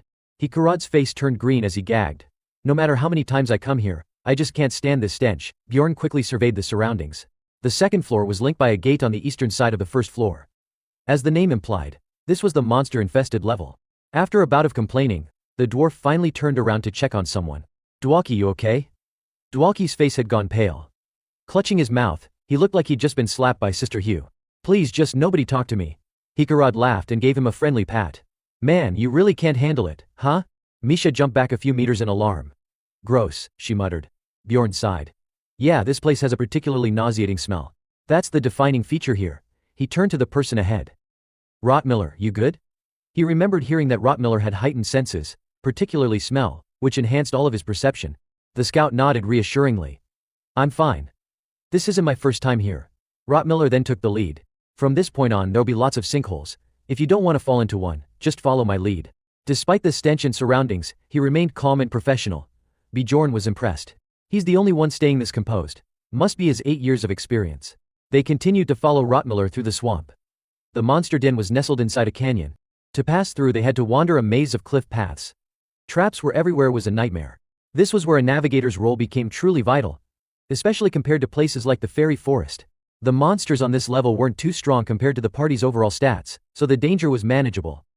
Along the way they kept collecting beast heads, steadily racking up experience points. They also crossed paths with a colorful variety of monsters that ended up getting their butts kicked: night wolves, werewolves, saber-toothed tigers, wall-climbing moles, and many more. Thanks to Dwaki's alert magic, they'd been able to take turns standing guard. Bjorn himself had managed to sleep for a solid 6 hours. It was night now, and Dwaki and Hikarad were currently on watch. But Dwaki still couldn't help but wonder aloud. Why do we need night watch shifts if I've already set up an alert spell? Hikarad chuckled. It's not that I don't trust your magic. But that spell only picks up monsters nearby, right? Dwaki nodded, puzzled. Yeah, so. In a labyrinth, adventurers are even more dangerous than the monsters. Dwaki's face went pale again as a cold sweat broke out across his forehead. Oh, I see, Hikarad nodded and motioned to him. Exactly. Now hurry and get some sleep. Mages don't need to take watch. Dwaki ducked his head, clearly still thinking it over. Okay, Bjorn, who hadn't yet fallen asleep, lay quietly and listened to the exchange. He silently made a decision this would probably be his last expedition with that mage. Day 2, just after midnight. Rottmiller gave a cautious reminder. Once we pass through this next area there'll be a gate to the 3rd floor. We're expecting level 7 or 8 monsters there, so that'll be our main hunting ground. The 3rd floor was a vast map called the Pilgrimage Road. The 2nd floor had various maps, depending on which gate you entered from the 1st floor. But in the end, they all led to the 3rd floor. Of course, there were multiple paths from the 2nd floor leading to the 3rd. Let's hope we find a good one, someone muttered. Misha suddenly remembered something and asked curiously, wait a second, didn't you say this was your first time reaching the 3rd floor, Bjorn? He looked puzzled. Yeah, so what? So what? She exclaimed. That's insane. It took me an entire year just to crawl my way to the 3rd floor. Bjorn was shocked. A whole year? Then how long did it take you to get to the 4th floor? She frowned, thinking hard. 2 years maybe. I still can't believe it took me that long. Hikarad, just as surprised, chimed in, you're just like me. But Misha didn't take that as a compliment. She shouted in frustration, it's not fair. The team leader has even less experience than I do, and yet he's already a rank 6 adventurer, while I'm still stuck at rank 7. Hikarad chuckled and teased her. Well, isn't Lady Misha from a well-off family? But Rottmiller cut in coldly, you too, that's enough. Startled, both Misha and Hikarad immediately fell silent. Sorry, I'll shut up, Misha muttered. Bjorn raised an eyebrow, confused. What's this all about? He couldn't help but think. He wasn't this uptight before. Trying to brush it off, he figured he's probably just overwhelmed from doing everything on his own. Seeing others slacking off must annoy him. The team continued on, stepping through the portal into the pilgrim's path of the 3rd floor. The place where they landed was a rocky hill known as the Steel Ridge. Suddenly, Rottmiller jolted. He sensed something. Before he could even react, Bjorn instinctively leapt forward with practiced precision to shield him. Rottmiller, get back. He barked. From out of nowhere, a pack of wild boar-like monsters charged toward them, one of them slamming violently into Bjorn's shield. Bjorn was confused. Why would a monster be right at the gate? He gritted his teeth, struggling to hold his ground. Damn, it's strong. If I weren't using a lithium shield, this thing would have shattered it completely. He glanced to the side at Hikarad, who was having a rough time. As expected, Hikarad's shield was already in pieces. Fortunately, the man reacted quickly, activating emergency restoration, just in time to block the boar's 1,000-ton ram. Gritting his teeth, Hikarad shouted, Bjorn. This thing's a level 7 steel ogre. Just don't let it push you backward. Bjorn smirked. Yeah, no kidding. I figured that out already. Even as he fought, his thoughts wandered. That recovery speed, no way I'd be jealous. Nope. Not at all, well, maybe a little. The steel ogre's active skill, counterweight, reduced knockback effects, and Bjorn had benefited a lot from the dwarven essence he received in the Crimson Citadel. Hikarad had to dig his heels into the ground to stay in place, and then activated counterweight, holding his ground against the beast head-on. Dwaki joined in, casting a corrosive spell that made the monster howl in pain, distracting it. Toxic smoke billowed around the beast as Hikarad praised him. Nice work, Dwaki. Let me finish this, he added, and without hesitation he lunged forward, weapon in hand, striking a fatal blow. Dwaki shielded his eyes from the smoke and muttered, I was gonna do it. Meanwhile, Bjorn was still locked in combat. Suddenly, Misha launched herself from the ground, stepping off Bjorn's shoulder to gain momentum. She shouted, it's still alive. Clutching her dagger tightly, she spun through the air in a graceful arc. Grinning wildly, she yelled, come on. With a few masterful slashes, she landed softly and neatly claimed the beast's head. The monster writhed in agony before vanishing into light. As the creature disintegrated, they all gained experience points. Still alert, Bjorn frowned. Weird. Steel ogres shouldn't even be here. Why did one show up right at the gate? He leaned toward Rottmiller and whispered, hey, is there anyone else nearby? Rottmiller understood instantly and activated body temperature detection. Using life-sensing heat detection, they scanned the area, but nothing stirred. There's no one nearby, he said, shaking his head. But judging from the lingering scent, someone was definitely here not long ago. I'd say they left about 2 minutes ago. Bjorn analyzed the situation. Which means there's a chance they saw us and took off. Hikarad grew uneasy. Wait, so someone might be targeting us, Rottmiller frowned. I don't think that's it. Drawing monsters to the gate is a common tactic among looters. They think we'll be distracted or let our guard down. Misha's eyes lit up with fury. Then let's beat the crap out of those bastards. Kill him and we might even score a reward. Rottmiller didn't disagree. That's not wrong. But tracking them won't be easy, and without proof it could backfire on us. If we're careless we might be the ones getting blamed. Misha crossed her arms defiantly. If they're dead, it's not like they can snitch. Hikurad sighed and offered a simple plan. Let's just leave a warning note at the gate for the bandits and move on. In the corner Dwaki stood frozen, sweating nervously as he listened to the conversation unfold. On the way, Misha kept marveling aloud. Rottmiller, you're a genius. I didn't even know about this method. He humbly led the way. I only heard about it. This is actually my first time experiencing something like this myself. She shrugged with a grin. Guess it's rare to bump into bandits out of nowhere like this. Bjorn blinked in confusion. Rare, he asked, how many times have you run into them? She rubbed her chin and thought. Me. About 8 times in the past 5 years. Bjorn was stunned. That's it. I thought everyone ran into bandits constantly. I've had 5 encounters in just the last 3 months including earlier. She burst into laughter. Bjorn. Maybe you're cursed or something. The dwarf chimed in with a chuckle. Man, I heard that about 150 years ago bandits were everywhere. But thanks to stricter regulations, they're not as common anymore. The whole group cracked up at the dumbfounded look on Bjorn's face. Maybe you are the reason we keep running into them, someone joked. Bjorn stiffened, like he'd been hit with a stun spell. What the hell is wrong with my life? Rottmiller stepped in to defend him. Alright, lay off. We all know Lady Karlstein has the worst luck. Bjorn clung to that lifeline, looking at him with hopeful eyes. Right? I'm not alone. But the number Rottmiller gave still crushed his spirit. Don't feel bad. I run into them about once every 3 months. Bjorn slumped. That's still not 5 times in 3 months. Rottmiller looked confused. So what? Bjorn just shook his head. Forget it. Let's keep going. After taking down a few early threats, they chose a clearing for camp. We'll set up here for the night, someone announced. And move toward the edge of the zone tomorrow. The reason for camping in such a remote spot was simple: fewer monsters around. Pretty ideal. As night fell, Hikurad noticed something. Dwaki, are you okay? You've been off this whole time. Dwaki blinked, surprised that his unease was showing. Really? Bjorn also turned to look. He's right. You're usually way more talkative. What's up with the sudden mute act? Dwaki opened up quietly. Honestly, my dream of being an adventurer has been completely shattered. I know people probably think I'm too young and naive, but this idea that adventurers kill other adventurers, it's horrifying. They say killing them means you get to take their money. But this reality is nothing like the dream I had. He looked troubled. At this rate, will I end up killing someone too? Or be killed by someone else? He paused, then added, so along the way, I've been mentally preparing myself. Bjorn asked seriously, and, are you ready now to do what it takes? Dwaki gave a solemn nod. His gaze, once clouded with fragile emotions, now burned a fiery red with determination. I'm ready, he said. But I'm not sure if I'll be able to do it well when the time comes. Bjorn immediately saw through him. Dwaki's determination lacked confidence. Beneath the bold words, the kid was clearly confused and afraid. Hikurad looked at him with concern. Dwaki, still, Bjorn respected him for it. It was far better than being the kind of guy who spouts tough talk, only to break down and cry when real danger hits. But Rottmiller let out a sigh and gave Dwaki a calming smile. What matters is not arrogance, but knowing your limits. Honestly, I trust what you just said a lot more than someone who claims they can handle it from the get-go. With a mysterious air, Why cross their arms? Can I ask everyone for a moment of your time? I want to show you something. I want to show you all something, Y said, and Rottmiller took the lead, guiding the group to a new location. As soon as the scenery unfolded before them, everyone froze in awe. What is this place? A vast, open space stretched out before them, the distant horizon lined with rolling hills and mountains. Below, a pristine lake shimmered with reflections of the starry sky and moonlight. Glowing snowflakes drifted gently through the air, illuminating the scene with an ethereal beauty. It was like witnessing paradise itself. He smiled with satisfaction. Isn't it beautiful? This is the only time you'll ever be able to witness this sight.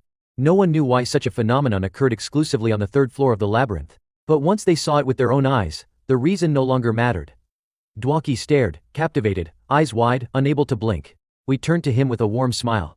So, do you feel a little braver now, ready to keep exploring? Dwaki remained silent, eyes fixed on the spectacle, emotion welling up inside him. Eventually, the light began to fade, and the maze once again fell into darkness.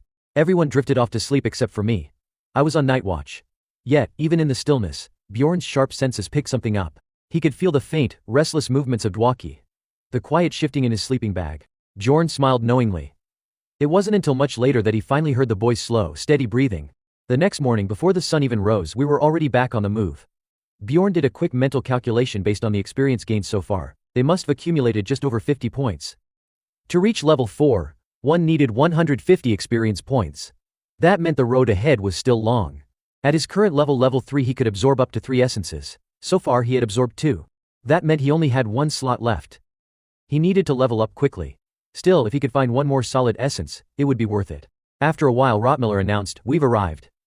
Ahead lay a dense, gloomy forest, the orc territory. In all of the 3rd floor, this area was home to the highest concentration of monsters. One unique trait of this zone was that only monsters level 8 and above appeared here. The difficulty was ranked top 2 across the entire 3rd floor. Unless you had a straight shot to the 4th floor, this was hands down the best hunting ground available. Hikarad suggested, "Let's try hunting first. Once we see how it goes, we can form a proper strategy."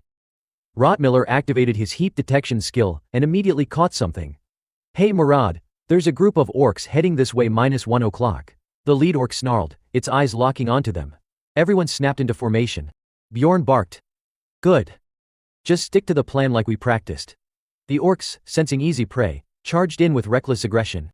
Dwaki unleashed his Iceland skill, a razor-sharp shot forward like lightning, striking an orc clean in the head and dropping it instantly. Bjorn had already positioned a team. Dwaki and Rottmiller were on ranged attacks, while he and Hikarad formed the front line, holding off the charging brutes. Together, Bjorn and Hikarad stood firm against the wild orcs, meeting their ferocious blows head-on. Meanwhile, Misha handled any enemies attempting to flank. With graceful precision, she used her deadly skill to take down 2, sometimes 3 foes at once. And Rottmiller already had his bow aimed, ready to fire. Rottmiller suddenly realized that an orc mage was casting a berserk spell on its allies. A dark, ominous magic began gathering in midair. Yes, it was the berserk spell, temporarily boosting the other's combat strength and resilience many times over for 10 seconds. The orc chieftain's eyes burned with murderous intent as it used its massive body to dash forward with incredible speed, weaving through Bjorn and Hikarad's defenses. Bjorn's face turned grim as he shouted a warning. "It got past us. Rottmiller, if a monster breaks through our front line, protect Dwaki. He's our squishiest mage." Alarmed, Rottmiller turned and shouted, "Dwaki, get behind me quick." Dwaki nodded gratefully. "Thanks." The monster swung hard at the shield, and though it hit with force, Rottmiller managed to barely hold his ground. The orc seemed to sense something was wrong. It paused. Uneasy, but it was already too late. Misha appeared in a blur, cloaked in deadly intent, gliding through the air like a ghost. "Your 10 seconds are up, sweetie," she whispered. The orc was taken out instantly. Misha landed gracefully as the chaos settled. Meanwhile, Bjorn faced a 2-horned orc that was roaring to intimidate, but before it could even finish its growl, he struck it down with a brutal blow. After the fight, the team's experience points had climbed noticeably. They stood around, catching their breath, adrenaline still pumping. "My heart's still racing," someone said. "That was wild." Bjorn silently crunched the numbers. "Took us around 8 minutes to wipe that wave. Clearly, our damage output isn't high enough yet. Then again, with 2 tanks and 1 Pathfinder in the squad. That's not too surprising. The Pathfinder can do some damage, but not much. Still, while our kill speed might be slow, our formation is solid and dependable." He nodded in satisfaction. "This team setup works. Let's keep it going." Dwaki was literally dancing in place. "I took out an orc, didn't I?" Misha smiled. "You did great." Without wasting time, the team pressed onward. They cleared a path leading deeper into the heart of the orc territory. The closer they got to the center, the more enemy orc groups emerged. At one point they even encountered a level 7 elite warrior orc, but they managed to take it down with little trouble. However, as the saying goes, no one stays rich for 3 generations, and no one stays unlucky forever. Just when things were going smoothly, a raspy, menacing voice suddenly rang out, "Meteor shower."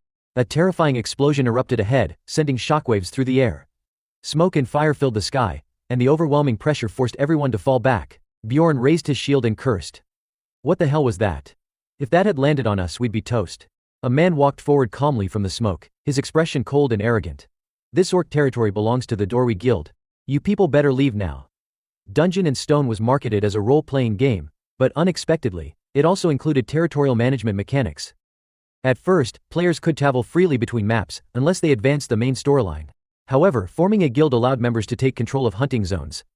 Of course, founding a guild required a lot of manpower and resources. But controlling a hunting ground only made sense if that area had rare monsters or bosses with high-value loot. Otherwise, there wasn't much to gain. Bjorn frowned, confused. Darwi Guild. They chose to claim the 3rd floor. Why? Hikarad was visibly upset and confused. "I know the Darwi Guild usually operates from the 6th floor, and up. What the hell are you doing in a place like the orc territory?" The old mage scowled. "I have no obligation to explain anything to you." The dwarf's face flushed red with anger as he stepped forward and challenged him. "I've heard that certain guilds are granted rights to manage areas of the labyrinth, because of their contributions, but I've never heard of this place being under Dorwi's control." Hell, I'm not even sure you are really a member of that guild. The mage sneered. You've got a lot of nerve, don't you? The two locked eyes in a tense standoff, the air between them crackling like it might ignite any second. Hikarad wasn't backing down. I know you're used to hearing that kind of talk. Bjorn watched nervously. Is he acting like this because he feels responsible as our party leader? That's admirable. But this situation is getting out of hand. Suddenly, Misha turned pale and shrank behind Bjorn. He blinked in surprise. Misha. Why is she hiding behind me like that? Is she trying to avoid someone? Then a mocking voice rang out. Well, if it isn't the little idiot. Misha flinched hard. Peeking out from behind Bjorn, she forced a shaky smile and stammered, "Be big brother." The man's voice was harsh and scolding. "How many times have I told you not to call me that in public?" She quickly bowed in apology. "I'm sorry." He clicked his tongue, clearly irritated. "How many times do I have to drill that into your thick skull before it sticks?"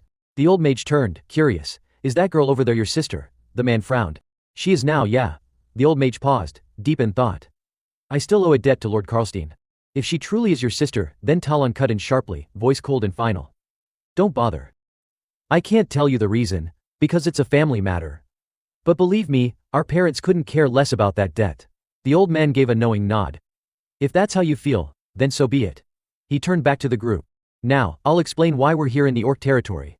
Might as well clue you in before you get any bright ideas." His tone turned serious. "Due to some urgent matters within our guild, we're currently tracking down the essence of the orc Grand Warrior. If things go as planned, we should be able to retrieve it soon. Once that happens, starting from the next time loop, you'll all be free to hunt here again. But for now I suggest you find somewhere else to train." Bjorn raised an eyebrow, unconvinced.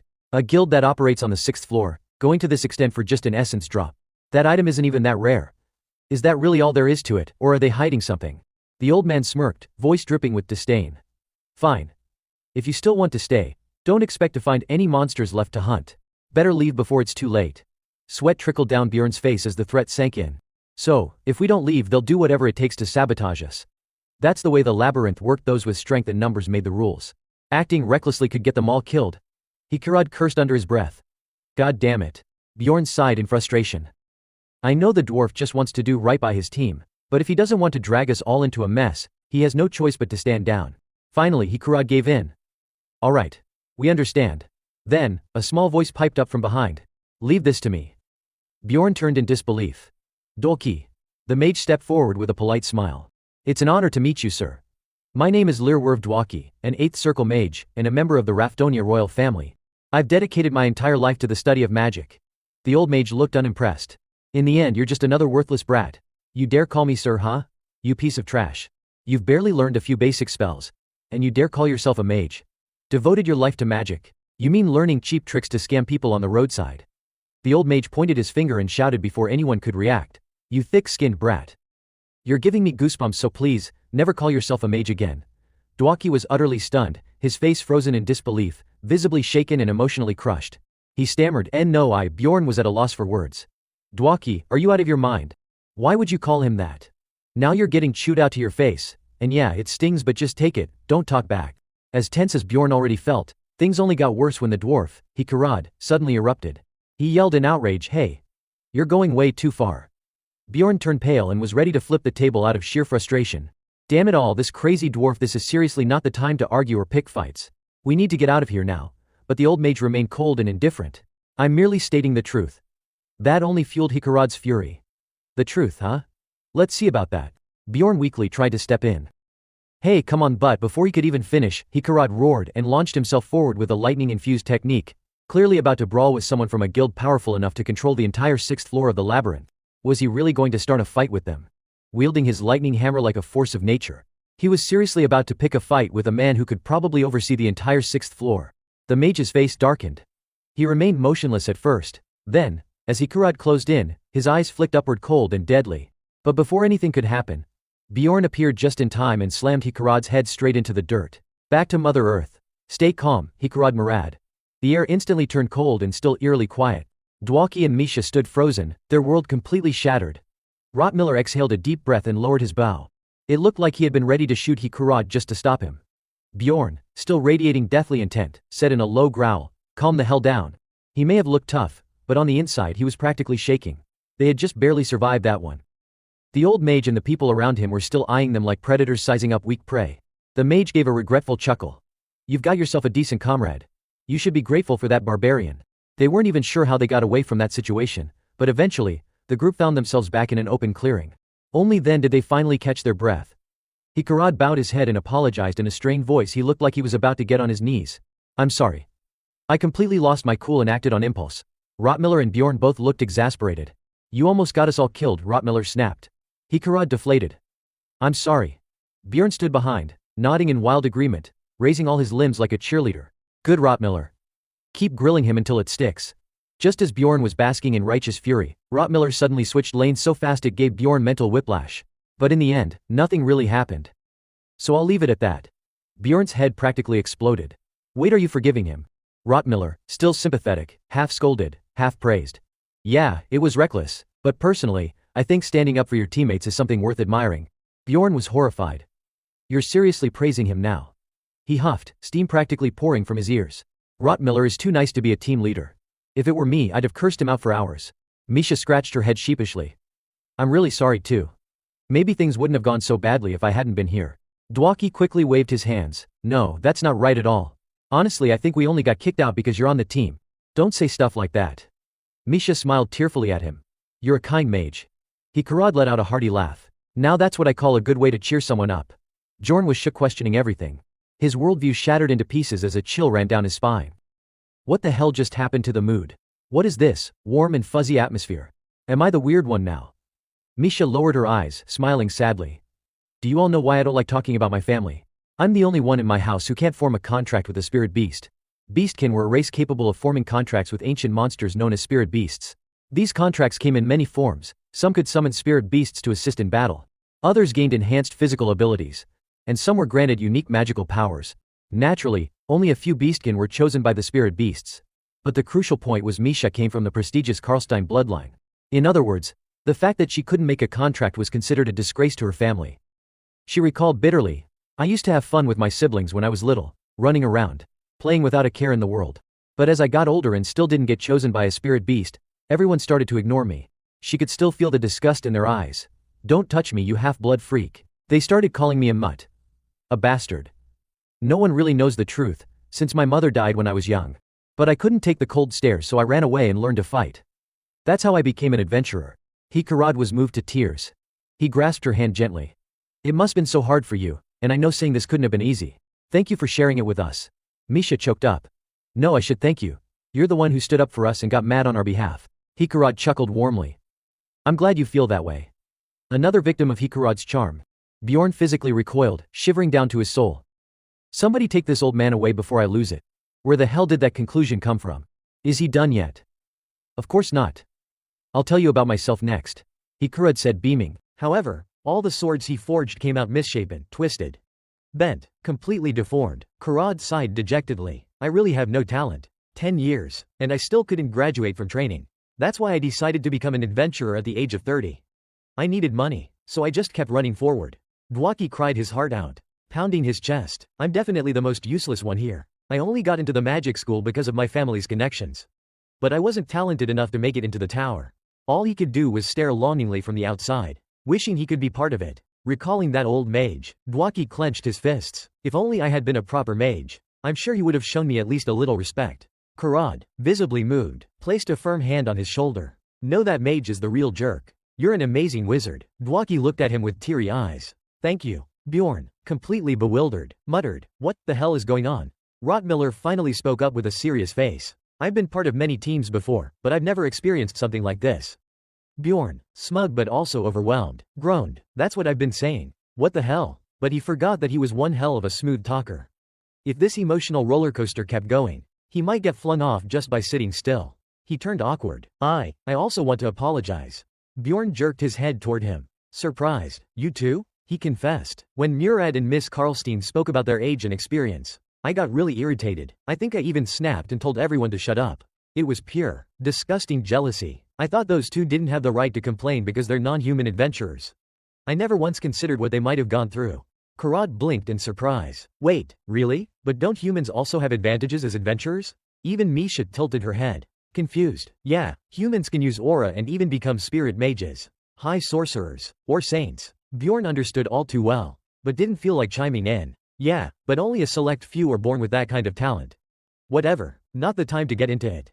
Karad suddenly burst out laughing. So what you're saying is, our whole team is just a bunch of misfits. That's awesome. Now we don't have to feel bad leaning on each other. Dwaki got pumped. I'll try even harder from now on. I'll prove I can be useful. Misha patted his back, encouraging him, looking forward to it. Karad joined in cheerfully. Let's stick together for the long haul. Yeah? Bjorn, sweating bullets, felt his lips twitch. They're spilling their hearts out and comforting one another. So that just leaves. All eyes turned to him. Every single one of them stared at him with blatant anticipation. His heart raced. Why are they looking at me like that? What happens if I don't say anything? Will they kick me out? Damn it, what do I even say? I don't usually hang out in groups like this.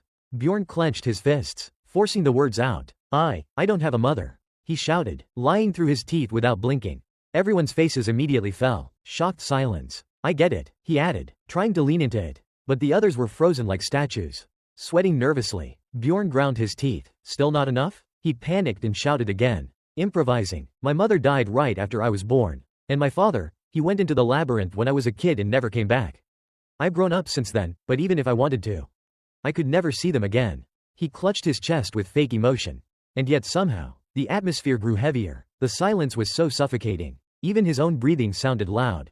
Bjorn, completely drained, waited for a response. How about that? 100% real. That's what Einar told me anyway.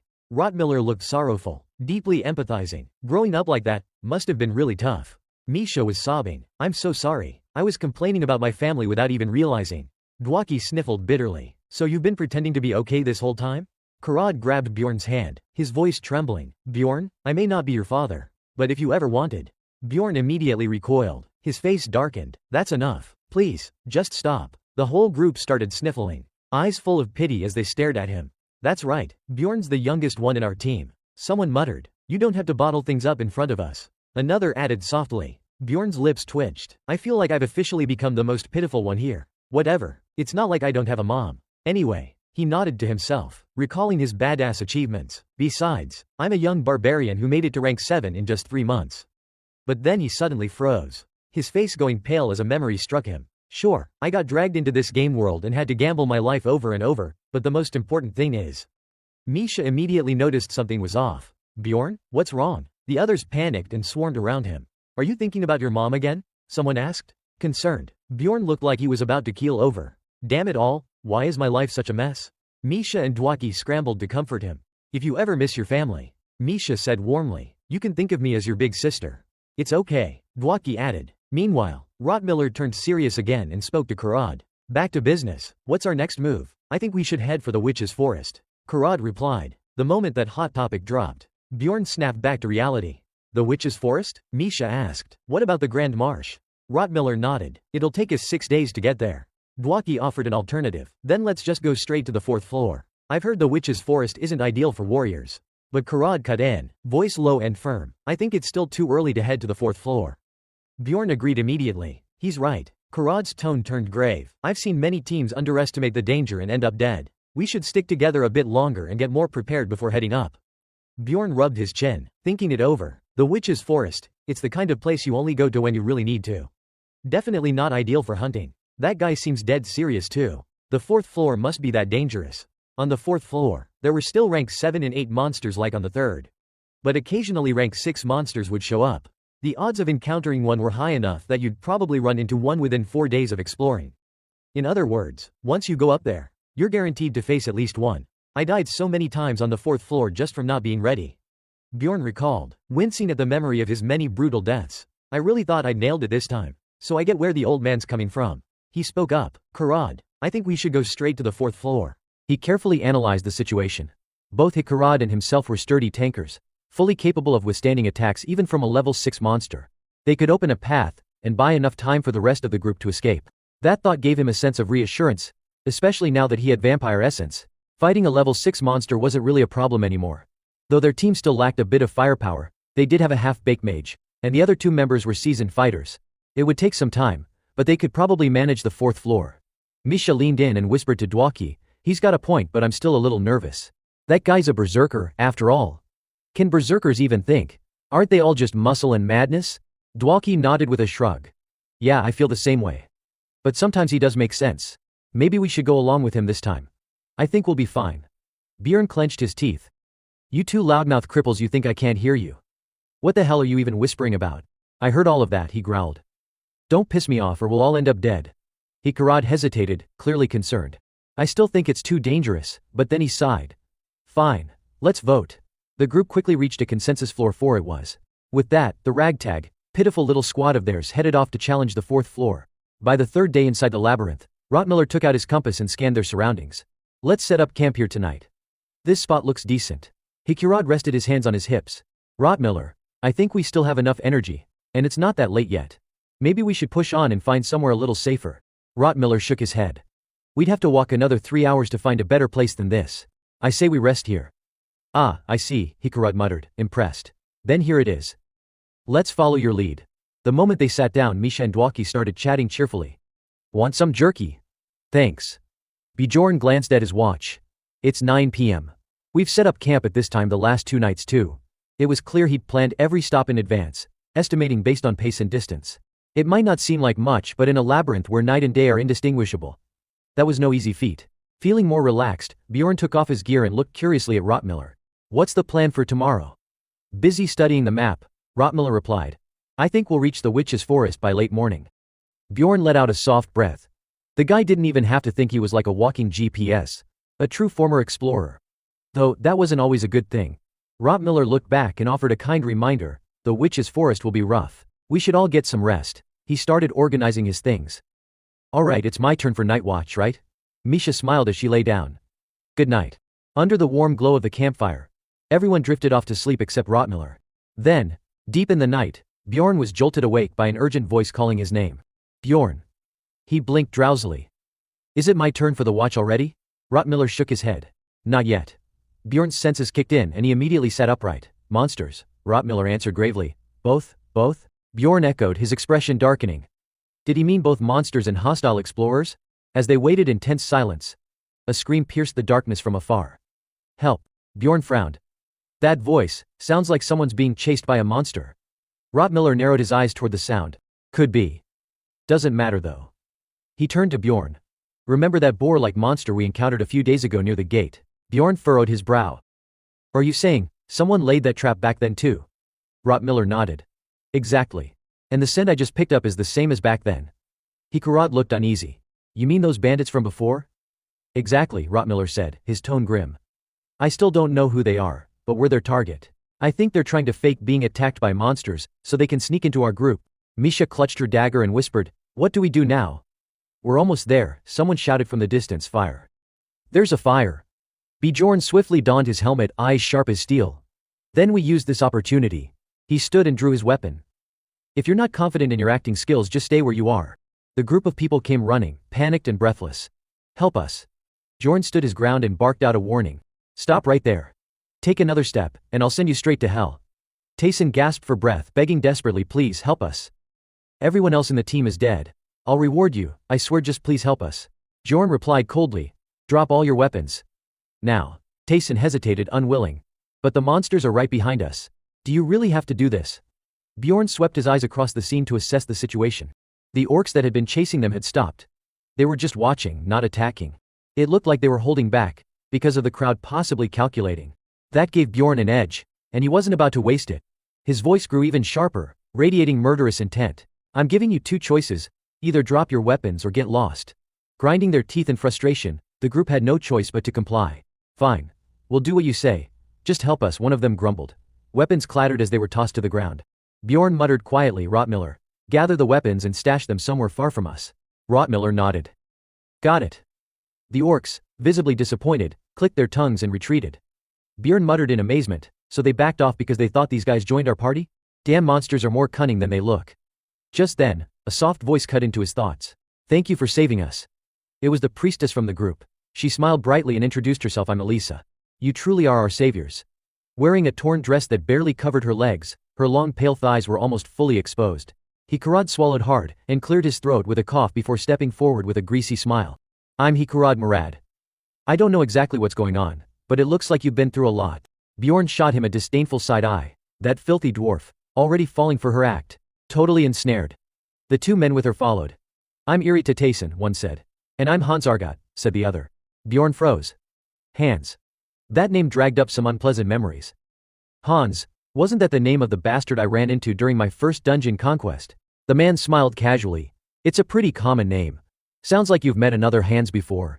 Bjorn glanced away, replying dryly, yeah, he's dead now. I killed him. Elisa suddenly burst into tears, her voice trembling with emotion.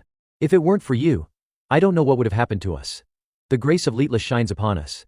We're lucky to have found you. Rottmiller's eyes widened. Leetless? Wait, you're a priestess? Elisa placed her hands together in perfect prayer form, the textbook image of piety. Yes, I serve the goddess of light, who watches over exploration and mortal bonds. The evening star guides our way. Bjorn scoffed inwardly. You think I'm buying that crap? I can tell you're bandits just pretending to be pious. And now you're posing as a priestess too. Please. Hans stepped up and extended his hand. Lady Elisa, could you take a look at my wound? She smiled sweetly. Of course. Bjorn had been sneering until he froze in shock. A warm, radiant light enveloped the wound and began healing it. She can actually use holy recovery spells. Hikarad was just as stunned. Wait, you're a real priestess? Misha whispered to Rottmiller. Are you sure you didn't make a mistake? He hesitated, clearly troubled. Well, I could have been wrong. But I remember that scent so clearly. Bjorn stood silent, understanding his doubt. In the world of Dungeon Stone, priestesses were held in sacred reverence. Most people were deeply religious and looked up to them. Then Elisa bounded up to him with an innocent smile. So, does that prove our identity? Can we have our weapons back now? Bjorn immediately rejected her request. No. She blinked in disbelief. What? Bjorn darkened, stepping in close, his tone like ice. I know you're a priestess. But so what? Humans may revere the holy, but zealots like us. We worship something entirely different. We honor our ancestors. He spoke coldly. Now hand over the payment for saving your lives earlier. Inside, he remained extremely cautious. Whether or not she could use holy power made no difference to him. There was no reason to lower his guard. Elisa let out a long, weary sigh. Payment for rescuing us. I've heard of that custom, all right? How much are you asking? Bjorn named an outrageous price. 2 million crystal shards should do. Think of it as the price of your lives. She froze in disbelief, stammering. We don't have that much on us. Once we leave the labyrinth, I'll pay you then. Bjorn wasn't having it. He pressed in, voice colder than ever. No. I don't trust anyone outside of my team. If you don't have the money now, then pay with gear. His eyes flicked to their equipment. I've got my eye on those armors your team's wearing. They'll do. Hans's face darkened with resentment, clearly displeased, but he gave in. Compared to our lives, they're not worth arguing over. We'll do as you say. Bjorn was already running the numbers in his head. Now that I've stripped them of everything useful, they won't be able to make a move easily. Elisa, visibly worried, asked. Then, can we rest now? Bjorn tightened his grip on his weapon and replied with a cold smile, of course. This way. Deep inside, he murmured to himself, doesn't matter what kind of game it is. Rule number 1 always comes first. Elisa turned to her group with a friendly smile, playing the caring priestess to the end. If anyone's injured, just let me know, I'll heal you. But the next moment her face went white with horror. A massive weapon was already swinging toward her, brimming with murderous intent. Bjorn locked eyes on her and muttered grimly, support types like healers? You take them out first. Always. Crack. His mace came crashing down on her head without hesitation. Not satisfied, he slammed her again, this time with even more force. Her body hit the ground hard, crumpling lifelessly. Everything happened so fast, no one had time to react. Their faces went pale with shock. Holy hell, Dwaki and Misha screamed. Bjorn? Hans and Tayson stood frozen, their faces ashen with terror. What the hell is wrong with you? Hans shouted. Bjorn let out a slow sigh, hesitated a beat, and muttered sorry. Then, as if possessed, he smiled sweet and serene while blood trickled down his face like syrup. In a voice that sent shivers down their spines, he said, my hand slipped. I had a feeling you guys were bandits, so I acted first. Kill or be killed, right? The 2 remaining men dropped to their knees, clutching their heads, completely crushed. We're gonna die here, Tayson muttered in despair. All because of these insane bastards. But then Bjorn felt something off. Something was wrong. Wait, what are they looking at? Their eyes were wide and vacant, staring past him in shock. Suddenly Tayson vomited blood, his eyes rolling back. His body convulsed violently, black smoke enveloping him as he collapsed. Hikarad reeled back in horror. What the hell? Dwaki, did you just do something? A spell. Dwaki was drenched in cold sweat. I didn't do anything. I'm just as shocked as you. Then, from Elisa's bloodied, lifeless body came a bone-chilling laugh. Her limbs twisted grotesquely as her corpse slowly levitated off the ground. The air grew cold, eerie, unnatural. Bjorn turned his head slowly, heart pounding. Elisa's voice came in a broken, glitching rasp. How did you know I was the enemy? Her hair hung in sticky, blood-soaked clumps. Her mouth twisted into a wide, inhuman grin that nearly reached her ears. Elisa, or whatever was controlling her now, looked like a demon resurrected from hell. She spun around stiffly like a Lego block. It was too late. Bjorn swallowed hard in fear, muttering under his breath, "Damn it, why is nothing in my life ever easy?" Rottmiller and Misha stood frozen, trembling at the bizarre sight before them. "What the hell?" one of them whispered. They were all clearly shaken. Bjorn suddenly shouted, his voice cutting through the panic, "Everyone snap out of it. I'll take care of this." Without a second thought, he charged forward and landed another blow, determined to show her the sweetness of the human world. Hikarad stood stunned, his jaw practically on the floor.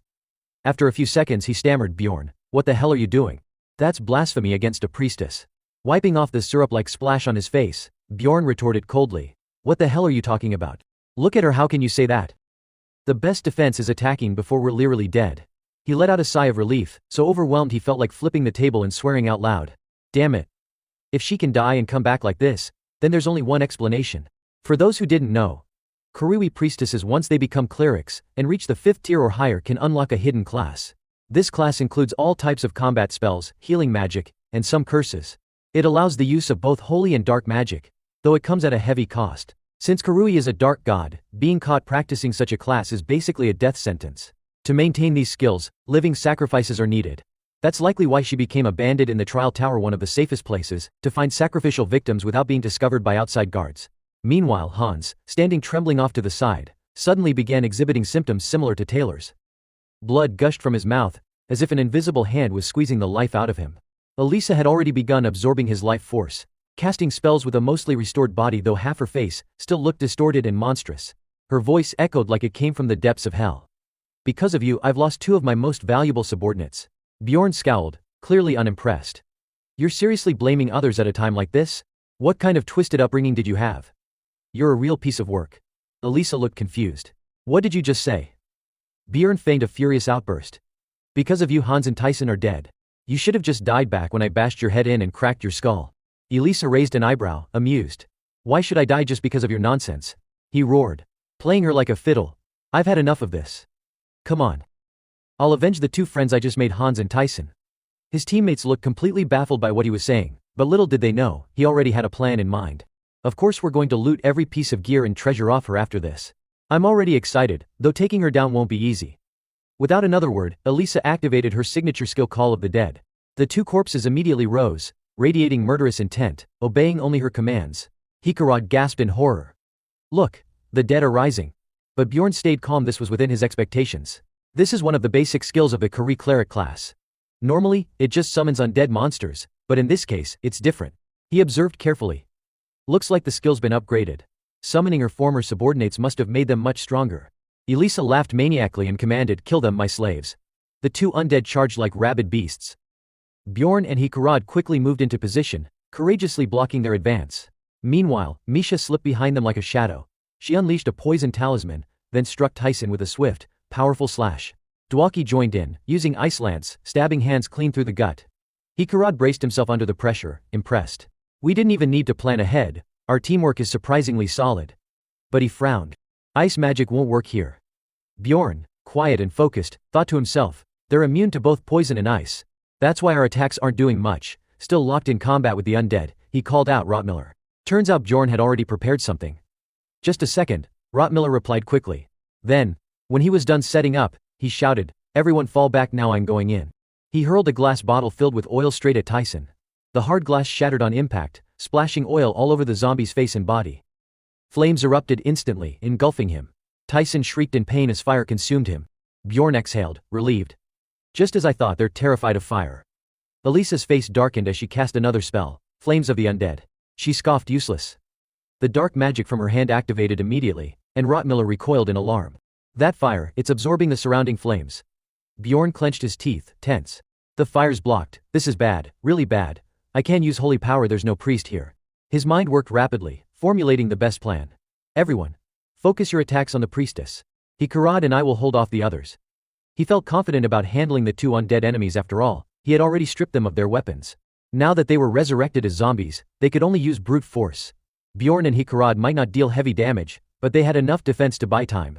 The 3 others nodded and sprinted in the opposite direction. "We'll take care of her." As Elisa saw them approach, she giggled with twisted delight. "Come here, my little kitties." She discreetly summoned her dark guardians, shadows swirling ominously in the air.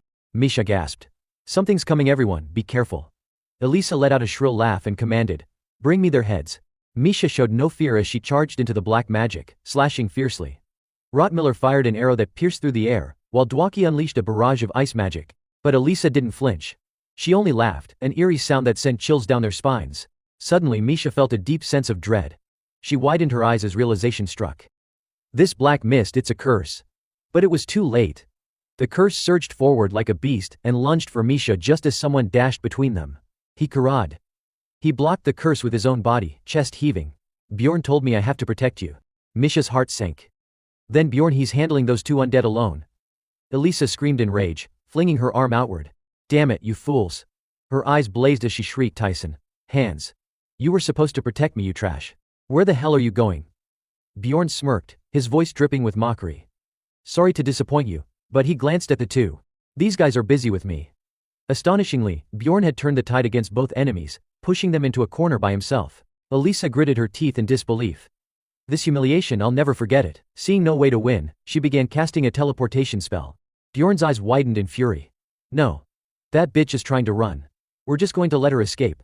True to her villainous flair, Elisa made sure to part with venomous final words. You're powerless. Try to stay alive. We'll meet again. With that, she vanished like a stream of water, taking the monsters with her. Bjorn stood frozen in place. Unbelievable. They were right in front of me and still got away. Suddenly, a wave of dizziness swept over him. What the? Turns out before leaving, Elisa had generously gifted him 115 curses ranging from energy drain to mild necrosis, muscle weakness, and a variety of other nasty effects. Bjorn trembled, aching all over, face dark with pain and rage. That insane demon priestess cursed me like crazy before vanishing. Damn it, at least Dwaki can remove curses, right? He turned to Dwaki. Hey, I need your curse cleansing spell. Now. Dwaki blinked, confused. Huh? What do you mean? Bjorn stared blankly. Didn't you say you knew curse magic? Dwaki scratched his head awkwardly. Well, yeah, I know it. But Bjorn nodded with a smug grin. Later, Bjorn was gasping for air, face pale and drenched in sweat, forcing himself to keep running. Shit, this is bad. Really bad. Hikarad ran beside him, full of worry. Bjorn, are you okay? Bjorn forced a nod. If I collapse now, I'm done for. I'm holding up. Don't worry about me. But internally he was screaming. No, seriously, I feel like I'm about to drop dead any second. They'd been running for over 5 hours, with a pile of curses weighing down on them. If it weren't for the vampire's anti-magic essence and Bjorn's resistance to dark energy, he would have collapsed from exhaustion long ago. Of course, the others were cursed too, but not as badly. Most of them only had 1 or 2 curses, so they could still manage. Bjorn, though. He got the worst of it. The group kept shouting encouragement as they ran. Almost there, Bjorn. Hang in there. Bjorn was furious. That bitch dumped way too many curses on me all at once. She looked like a rabid animal, screaming, "You won't escape this place alive, madman." Worse still, one of the curses was draining his stamina. Everything he did required energy, and this curse had nothing to do with health, so natural regeneration or recovery items were useless. In the game, once a character's stamina dropped below 10%, they couldn't even move. I'm still running, so I probably have 30% left, maybe less. Rottmiller called out just a bit farther. We're almost there. Bjorn was now sprinting like a man possessed. All he could think about was reaching that place. A gloomy, eerie forest filled with unsettling cries, the sound of crows, symbols of misfortune and death. The magic there was twisted and unnatural. It was known as the Witch's Forest. 5 hours earlier, in the flickering light of a campfire, Rottmiller rubbed his chin and said grimly, "That damn priestess Karui is targeting us." Bjorn silently examined 2 corpses nearby. Judging by the evidence, she was likely a level 5 adventurer. Her healing and curses were impressive. The way she attacked them head-on, like that she clearly meant to kill them. Damn it. If we hadn't stripped them of their weapons and armor and attacked first, a few of us would have died instantly. Misha squealed like she was meeting her ultimate idol. Having a madman on our side is the best. I thought Rottmiller was hallucinating from the dungeon effects, but nope, you just crushed their skulls without hesitation. That was so cool. Bjorn twitched but held back from commenting. He turned to Rottmiller and asked, "Any way to track her?" Rottmiller sighed. "Unfortunately, no. We couldn't even find a single trace. She vanished too fast." Bjorn frowned, clearly worried. "She knows we've figured out who she is. She's not going to let us leave this floor alive." Dwaki laughed confidently. "Then let's just face her head on next time like we did before. We already kicked her ass once, right? Next time she won't be so lucky." Bjorn snapped. "You've got to be kidding me." His face darkened as murderous thoughts crept in. He seriously considered smacking Dwaki upside the head. What if they ambush us from behind while we're fighting monsters, huh? And you're supposed to be a mage, but you're practically useless. Dwaki stammered. I didn't think of that." Bjorn took a deep breath. then said firmly, "That's exactly why we have to go, to the Witch's Forest. Now." The Witch's Forest, an expansive region surrounding the gate to the 4th floor. Most of the monsters there were level 7 or 8. Many were immune to physical attacks, which made things tough since they only had 2 frontline warriors. And their only mage, well, he barely counted. But right now this was still their best option. The moment they stepped inside, all their status effects, including gravity-based ones, were nullified. Misha froze in disbelief. She stretched and let out a satisfied sigh, feeling noticeably lighter. Rottmiller rolled his wrists and nodded. "Seems like the curse has been lifted." He stared at Bjorn in awe. "I didn't expect you to use the terrain of the Witch's Forest to break that curse. You said this was your first time on the 3rd floor, right? How'd you know how to do that?" Bjorn froze slightly, caught off guard, but forced himself to look nonchalant. "I studied it at the library." Man, this guy's quick on the uptake. Still, it was kind of heartwarming to have teammates who cared. Misha and Dwaki burst out laughing, teasing him, "Don't lie. A maniac like you reading books. That's a first." Bjorn was so annoyed he nearly flipped a table. God damn it, he thought, but held it in. Whatever. Better to deal with this than being cursed by that damned priestess Karui. The forest's ambient magic had definitely weakened. But their relief didn't last long. Misha gasped in horror. A nearby monster tree shrieked violently, "Die." The other trees erupted in unison, howling, "Die, you orphans. You motherless bastards."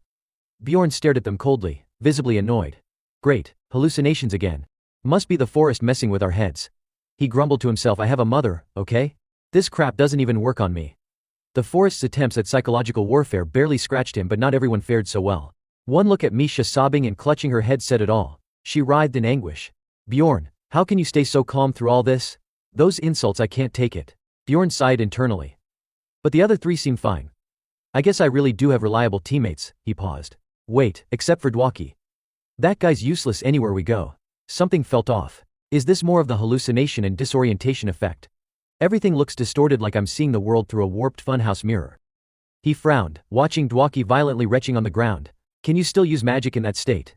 The mage wheezed like the undead. "Don't worry, my magic's still functional, I'm fine." Bjorn clenched his jaw in frustration. "Why are mages always such a damn headache?" He spoke up. "Let's rest here until we adapt to the forest's effects. We barely slept last night anyway." Hikurad immediately volunteered, "I'll keep watch. The rest of you get some sleep and recover your strength." That was all Bjorn needed to hear. He threw himself to the ground and exhaled deeply. "Damn, I'm dead tired." Suddenly Hikurad approached and whispered, "Bjorn, about earlier." "Elisa," Bjorn snapped. "It's not Elisa. It's that damn wretched woman." "Right, the wretched woman." Hikurad corrected himself awkwardly. "I mean, when I went to post our recruitment notice at the Adventurers Guild, someone kept asking me a lot of questions. Thinking back now, it might have been her in disguise." Bjorn's eyes widened. "What?" Hikurad confessed, "Actually, back at the Blood Fortress Rift, the one we tackled during our last expedition, I found an item there. It was a pair of Guardian's gauntlets. That's what helped me rank up as an adventurer. Their stat boosts really strengthened me." Guardian's gauntlets. A rare item usually obtained in rifts on the higher floors, specifically beyond the 4th. It's part of a set numbered among the 3,000 rarest and most powerful artifacts. Comes with additional perks and high attribute boosts. Bjorn clenched his teeth, seething. "Unbelievable. While I was out there busting my ass, risking my life to collect essence and fight monsters, this lucky bastard scored a numbered item worth 50 million mana crystals. He's just ridiculously lucky. And I'm always stuck in the mud." Bjorn narrowed his eyes. "So why didn't you recognize her earlier?" Hikurad looked away, trying to dodge the question. "Well, her outfit was completely different from when we saw her in the city. She was wearing priest robes this time, and they were really filthy. And torn all over. Especially in all the right places." Bjorn stared at him, disgusted. "So what you're saying is, you didn't recognize her because her clothes were different? Bullshit. You're just a damn perv. And another thing," he added. "That meeting where we were recruiting new members was held in a tavern, right? Easy place to eavesdrop. That witch must have been tailing us ever since." Hikurad chuckled awkwardly, trying to deflect. "Well, they say the bigger the reward, the bigger the trouble, right? That really does seem to be the case." Bjorn calmly adjusted his gear, unimpressed. "Don't try to pin it on anyone else. This was all on you for being careless." Caught off guard, Hikurad quickly tried to excuse himself. "You're right, I should have anticipated it. Don't worry, it won't happen again. Now get some rest. We've got a lot to do tomorrow." But Bjorn clenched his teeth, clearly agitated and anxious. Is this team really going to work out? They're all a bunch of amateurs. And he dares to say there won't be a next time. Despite his frustration, Bjorn quickly drifted into a deep sleep, only to be jolted awake by someone practically yelling in his face. "Bjorn! Wake up!" He groggily opened his eyes, blinking in confusion as Rottmiller stared at him. "You were out cold. Even a maniac with unshakable mental fortitude should be more alert than that." Misha was ruffling his hair, baffled. Seriously, how did you sleep through all that noise? Bjorn quickly put on his helmet and straightened up. Monsters. Rottmiller jerked his chin in a direction. Over there. Bjorn's eyes narrowed, scanning the area. Fairies. They were Dark Fae level 9 monsters. Their primary skill was releasing a toxic powder mixed with chemicals that inflicted a variety of status effects. In the game, they weren't aggressive by default, but Bjorn's voice was low and grim. If these Dark Fae are gathering like this, it means he must be nearby. Get ready for battle. Hikarad nodded. This won't be an easy fight, not with those fairies backing him up. It looks like Dwaki's got something to do now, Rottmiller said. Someone call him out. The dwarf gathered his strength and unleashed a power-boosting spell. Then he summoned the Hammer of the Gods, slamming it down with a crack of lightning that scorched through the fairy swarm. The creatures screamed in agony as they were incinerated, eventually turning into a pile of hard-earned experience points. But hidden behind the misty veil of the forest, a pair of large, murky eyes was silently watching them. A chilling roar echoed through the woods. A grotesque figure loomed in the fog, and a massive claw slammed into a nearby tree. A level 7 monster, a half-giant. A terrifying creature that only appeared in the witch's forest, notorious for hunting alongside Dark Fae. Holy crap, that thing's strong. The monster roared and charged. Hikarad barely managed to intercept the attack, but the impact sent shockwaves through his body. His face went pale, his limbs numb from the force, bones rattling as if on the verge of breaking. He collapsed to one knee, trembling. Damn, it's too strong. Bjorn's expression tensed. Unlike me, dwarves don't have a high resistance to pain. Hikarad's durability is decent, but physically he's got limits.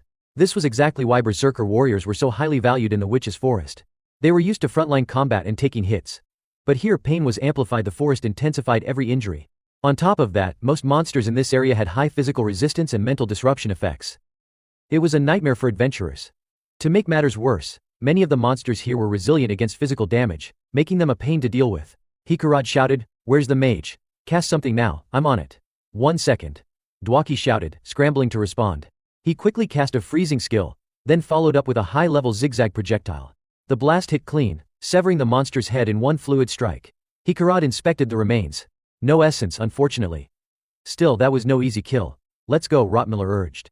This forest isn't safe to rest in. We should head straight for the 4th floor. Suddenly he stopped, his brows furrowing. He sensed something ahead, faint but unmistakable. Adventurers. Then, a soft, familiar voice rang out like a bell through the trees. Adventurers. It's them. It was Elisa. She emerged with a group and pointed at Bjorn and his companions, voice trembling with feigned injustice. They're the ones who killed my companion. You must bring them to justice.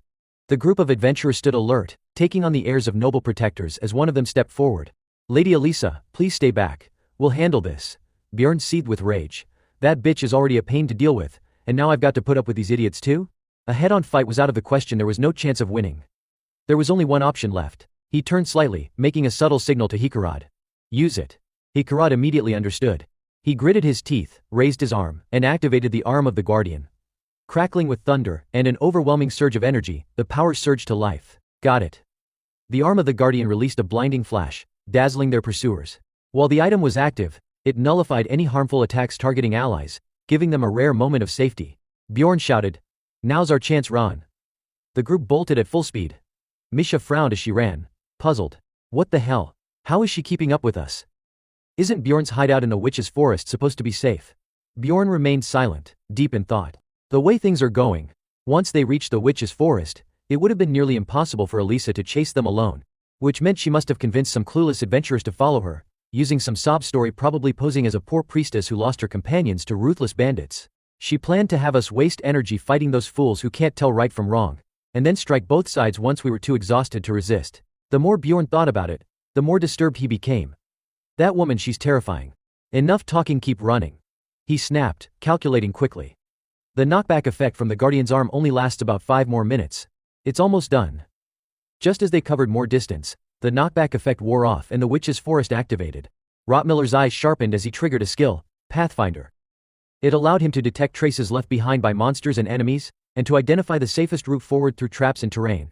The skill drew on accumulated knowledge of labyrinths and dungeon maps, shaped by countless life or death experiences. However, its real use only kicked in from the 3rd floor onward. The true measure of a Pathfinder was the ability to uncover the hidden path within the witch's forest, the final gateway to the 4th floor. Rottmiller's specialty was detection. He sensed his detection stats and enhanced them with Essence of the Owl, sharpening his senses to the limit. Focused and agile, he slipped through the dense forest, muttering, "This way." Even in a place as disorienting as the witch's forest, where trees tangled overhead and the terrain twisted unpredictably, he could still pinpoint the path that led to the 4th floor. At his current level, he could even sense lingering magical traces in the air, residual trails left by magic used on the path ahead. That was his navigation method. But even he had to acknowledge if the tracker on Elisa's side isn't bad either. He found our exact position. Bjorn grimaced. Then we need to move faster. He scanned the group with concern. We have to make it to the 4th floor and escape, but everyone looks exhausted. Misha was panting heavily, exhausted. As she stumbled, her foot caught on a rock, sending her crashing to the ground with a painful yelp. Oh no, Bjorn immediately ran over, concern etched across his face. Are you okay? Despite the swelling in her ankle, Misha tried to hide it, not wanting to burden the team. I'm fine, just a cramp. Don't worry, go on without me. Bjorn didn't waste time arguing. He scooped her up and threw her over his shoulder. Cramp my ass. Your ankle's clearly dislocated. Flustered, Misha pounded lightly on his back. Bjorn. Stop squirming and stay still, he ordered coolly. Red-faced, she relented with a quiet, okay, but their troubles were far from over. A thick fog blanketed the area ahead, leaving them with zero visibility. The dwarf was just ahead of us, right? Bjorn muttered. Realization dawned on Misha's face. Bjorn, did we lose them? Bjorn cursed under his breath, furrowing his brows. Damn it, I only looked away for a second. Misha, panicked, wriggled as if to leap down and run. Then what are you waiting for? Let's catch up. Bjorn lit a torch with tense focus. Shut it. Let me check our surroundings. Stop moving so much or Rottmiller will realize we've fallen behind. He'll come find us. He scanned the shadowy landscape, but everything was shrouded in darkness. His heart sank. This is bad. In this cursed forest, without a guide, there's no way to find the path to the 4th floor. Misha's voice trembled with worry. Bjorn, should we wait? Suddenly, a terrified scream rang out in the forest, echoing through the trees. Bjorn froze. That voice, the dwarf. Panic surged in Misha's eyes, her face turning pale. Bjorn. What do we do? Should we go help them? Bjorn firmly shook his head. No, if we follow the voice we'll just end up somewhere worse. They're under attack and won't have time to come looking for us. Right now we need to get out of here. In moments of crisis, what's the most important thing? Water? Food? Shelter? Weapons? They're all critical, but if I had to choose one, mental strength. Bjorn charged through the woods. Breathing heavily, Misha clinging to his back. Tears welled in her eyes. No, I can't die like this. I've worked too hard for it to end this way. Bjorn clenched his jaw, voice steady. Calm down, Misha. In situations like this, don't deny reality. Face it head on. She whimpered, blaming herself. If I hadn't fallen enough. Bjorn snapped. If you want to survive, then listen to me. Focus on what we can control right now. He adjusted his grip on her. There's a healing potion in my pack. Drink it. After that you should be able to walk. Still teary-eyed, Misha nodded. Okay, they sprinted through the forest for what felt like ages before the noise and tension faded. Finally, Bjorn set her down. Let's take a break. Misha collapsed to the ground, gasping for breath. I really thought I was going to die. Drinking a healing potion while dangling off a berserker's back. Bjorn cracked a faint smile. How's your leg? Can you fight? She straightened up and gave a determined nod. I'm good to go. As they huddled near the flickering campfire, Bjorn's expression darkened in thought. It's only been 4 days since we entered the tower. The days ahead won't be easy, especially for a melee fighter and a berserker like me, built more for endurance than versatility. We still have 11 days left to survive. The real problem is most monsters here are highly resistant to physical attacks and incredibly fast. It's hard for someone like me to land a clean hit. What I really need is an elemental ability. His expression grew grim. His expression darkened. And then, hey Misha, he suddenly asked. Are you married? Huh, she blinked, caught completely off guard. No. Why are you even asking that? Do you have any beliefs like I dunno, that it's wrong to bare yourself in front of a man or anything like that? He continued, entirely too casually. Misha scratched her cheek, flustered. That's kind of a weird question, Bjorn. He smiled as he took off his helmet. Good. That's all I needed to know. Bjorn then started removing his armor. Misha's eyes widened in horror. Wait, what do you mean by good? Seeing his smug smirk, she flailed in protest. Hey, stop right there, don't you dare come near me. She curled up tightly, shielding herself. What the hell are you trying to do? I'm not ready for this. Go away. Bjorn calmly held out a ring. Relax. Here, take it. Misha blinked, stunned. A ring. Why are you giving me this? This is the ring I've been saving until I met the right person, he said, leaning in close. Swear upon your soul as a guardian. From this moment on, if you accept this ring, you will stay by my side. Misha's heart nearly jumped out of her chest. What? Bjorn, are you insane? Bjorn, unfazed, repeated himself. From the moment you accept this ring, I swear as a warrior to stay by your side and protect you. And I want you to do the same. Red-faced and overwhelmed, Misha hesitated then accepted the ring. You're really serious about this? It's sudden, but I'm honored. I accept. Bjorn nodded with satisfaction. Good. Misha's face was crimson. But Bjorn, I'm sorry. I never thought you'd be this bold. It's not that I hate you, but I mean no, wait. That's not what I meant. Bjorn, still clueless and painfully straightforward, frowned. What is she even talking about? Finally, Misha shouted with all the might she could muster. I like skinny, handsome guys. Bjorn jerked back. Well, what the hell are you saying? You're not my type at all. You're not charming, and definitely not my kind of guy, you crazy berserker. Bjorn, completely flabbergasted, frantically waved his hands. Hua, hold on. That's not what I meant at all. You misunderstood. I gave you that ring just to solidify our partnership as allies. Oh, Misha blinked, stunned. That's what you meant. She scratched her head awkwardly. Right, yeah. I figured that's probably what it was. Bjorn sighed and muttered. Of course, if you want to end our contract, you can either return a ring of equal value or pay me 15 million soul shards. Wait, what? Misha's jaw dropped. That ring is worth 15 million soul shards. Bjorn grabbed her hand, serious now. 15 million is a bargain. That ring can grant your greatest wish. If I hadn't spent 10 years playing Dungeon Stone, I never would have chosen it. I'm going to help Misha awaken. Spirit Ring, a special item that can only be obtained by completing a unique mission for Headmaster Artemian. At first glance, it appears to be nothing more than a regular accessory. But when destroyed, it triggers a one-of-a-kind effect. It may seem like a harmless choice, but countless experiments have revealed its true nature. If the wearer is a beastkin who has never formed a contract with a spirit master, a hidden event will trigger. The ice beast Skadia will awaken. The frosty creature will offer to form a pact with the beastkin Misha. Excited and trembling, she whispered. Absolutely. Misha reached out and gently touched the creature's face. I accept the pact, she said softly. A cold, howling wind burst forth as powerful energy surged through the area. A blizzard-like magic circle appeared, and Misha was engulfed in pure, frigid spiritual energy. The pact was sealed. Slowly her body descended to the ground, now bound to a new power. Misha smiled in amazement. That was easier than I expected. Still reeling from the experience, she glanced at the ring in her hand, puzzled. Bjorn, what exactly is this ring? Does something like this really exist? Why didn't my father ever tell me about it? Bjorn adjusted his gear and shrugged. Maybe even he didn't know. She was stunned. Didn't know? Yeah, Bjorn replied. Apparently a mage only recently discovered its hidden effect after years of study. Misha narrowed her eyes suspiciously. Wait, then how do you know about it? And where did you even find this ring? Bjorn quickly changed the subject with a casual tone. Why don't you get dressed first, then we'll talk. Misha blinked in confusion and looked down. Her eyes went wide with shock. When did? Bjorn calmly reminded her. I left a few sets of clothes for you over there. Put something on. I also left some exploration gear.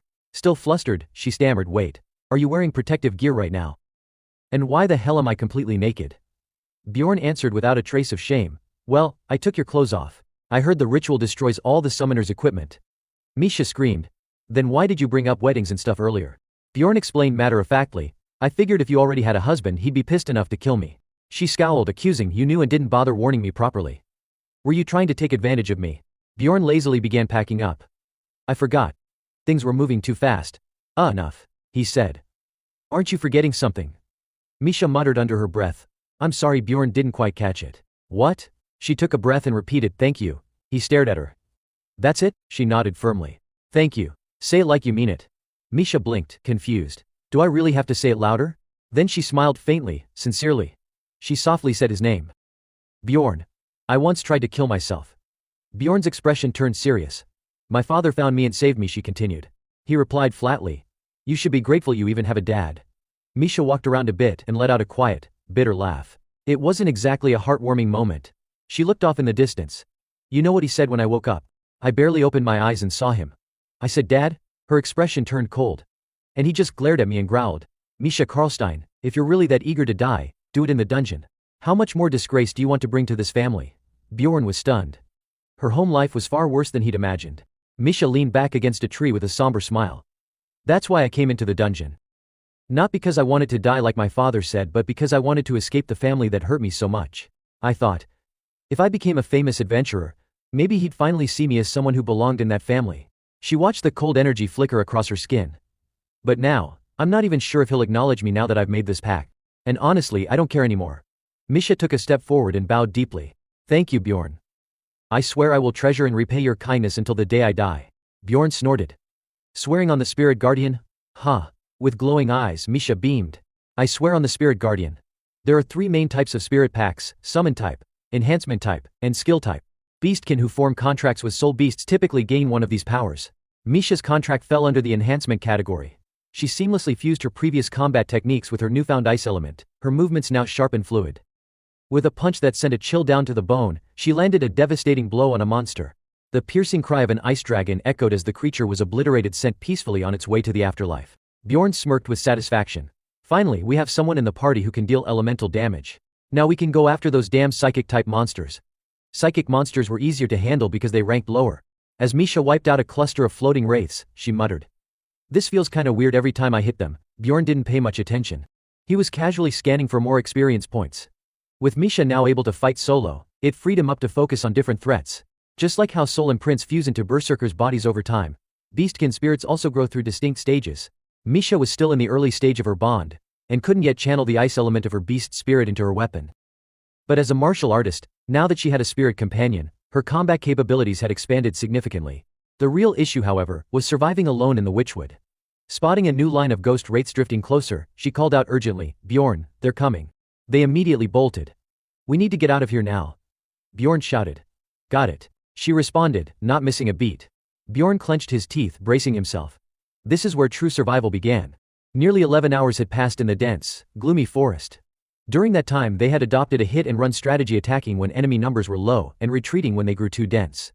Together, they carved a bloody path through the woods, the corpses of monsters piling up in their wake, their experience points skyrocketing.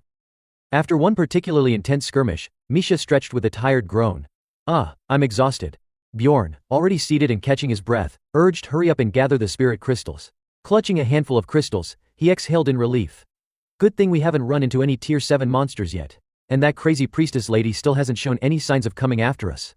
But then, the spirit ring of ice had vanished when Misha awakened her power. With the disappearance of the ring that had sealed the spirit, a passive skill belonging to the corpse golem was now activated. Bjorn frowned. He could feel that acidic blood had begun corroding their gear. Even their tier 2 breastplate and shields were starting to rust. What made it worse was that he still hadn't found any replacement elemental essences. He could see Misha's exhaustion gradually building. His own condition wasn't much better. At this rate, the odds of making it safely back to the city were maybe 30%. At best. They had been wandering the forest for 12 hours straight now. A debuff caused by prolonged exposure to the Witchwood environment was bound to set in soon. Thinking ahead, Bjorn pulled out a length of rope and handed it to Misha.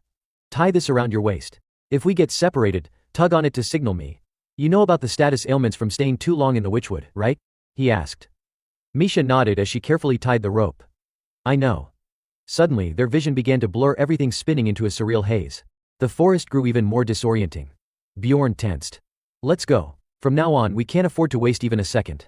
The region had fallen under the curse of the Witch's Eye, an environmental debuff that was the real reason the Witch Forest was so notoriously disorienting and hard to navigate. The effect was simple: if you stood still in one place for too long, a level 7 monster called Carnivara would appear and attack.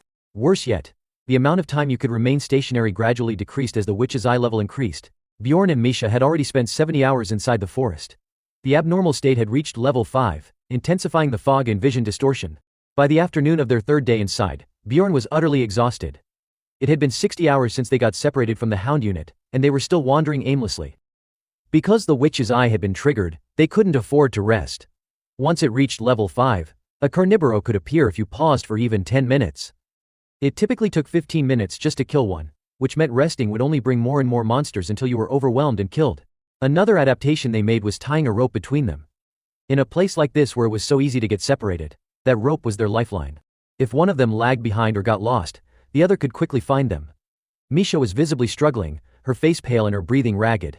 "Bjorn, can you slow down?" "I'm too tired," she gasped. He nodded. "All right." Bjorn cast a concerned glance at her, silently assessing her condition. She'd been deteriorating since morning. It wasn't an illness or injury, she had just reached her physical limit. After all, she was still a woman, and the endless fighting, combined with the forest's illusions and oppressive fog, had drained her. When the rope tugged tight around her waist, she flinched in pain and groaned. Bjorn grew even more worried. He had already slowed down, yet the rope was still taut. She couldn't even keep up at this pace. Fighting alone, enduring the illusions, no wonder she was falling apart. He made a snap decision. "Get on," he said firmly. Misha blinked in confusion. "Huh."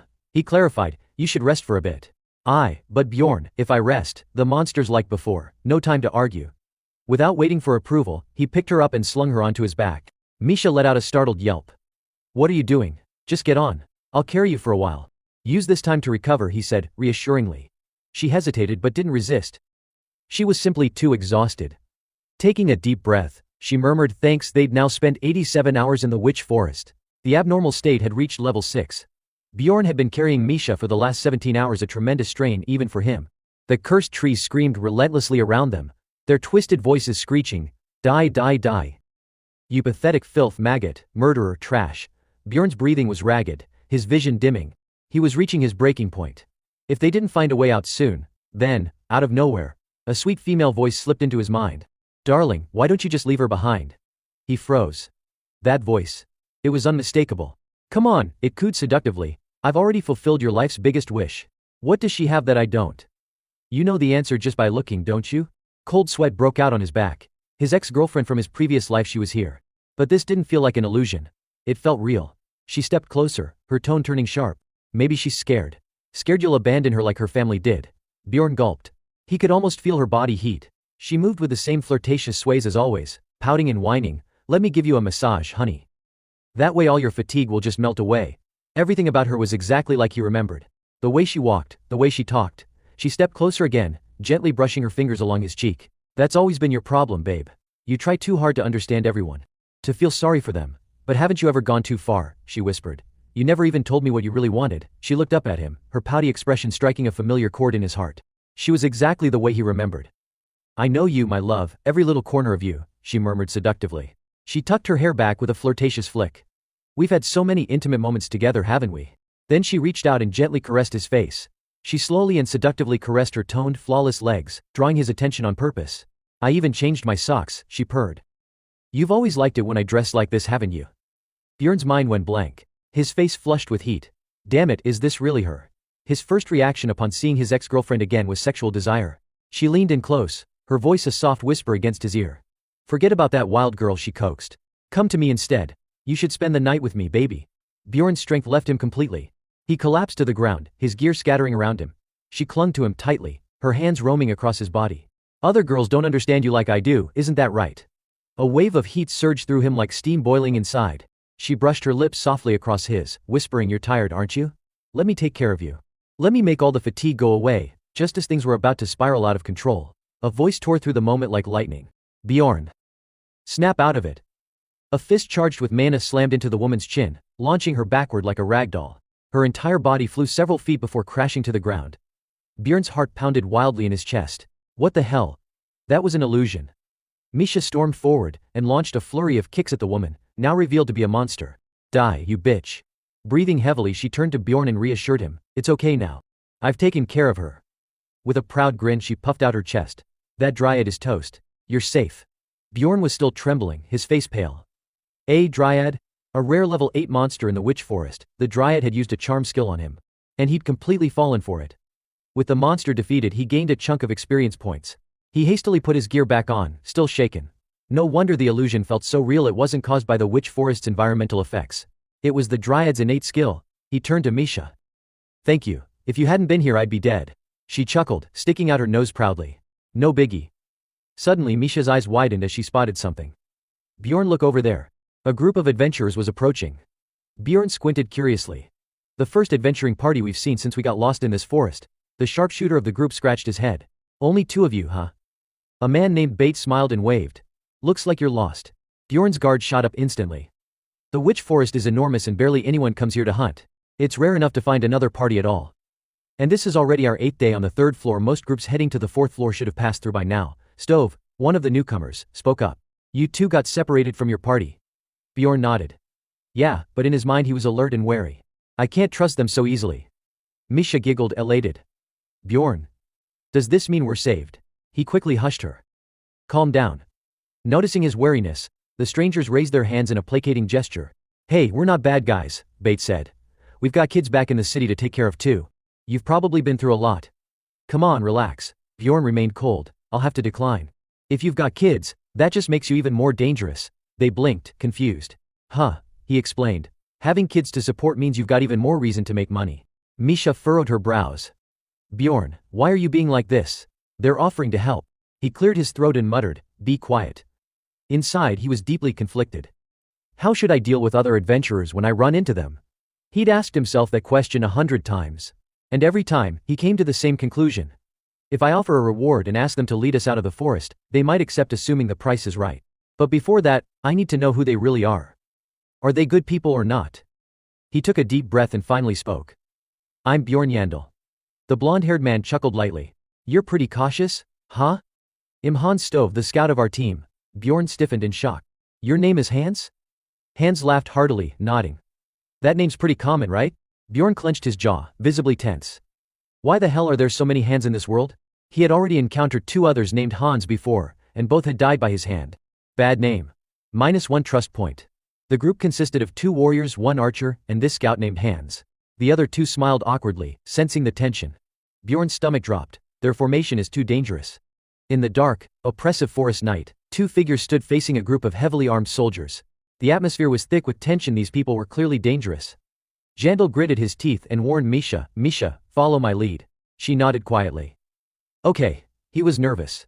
While it wasn't wise to jump to conclusions, something about this group felt deeply wrong.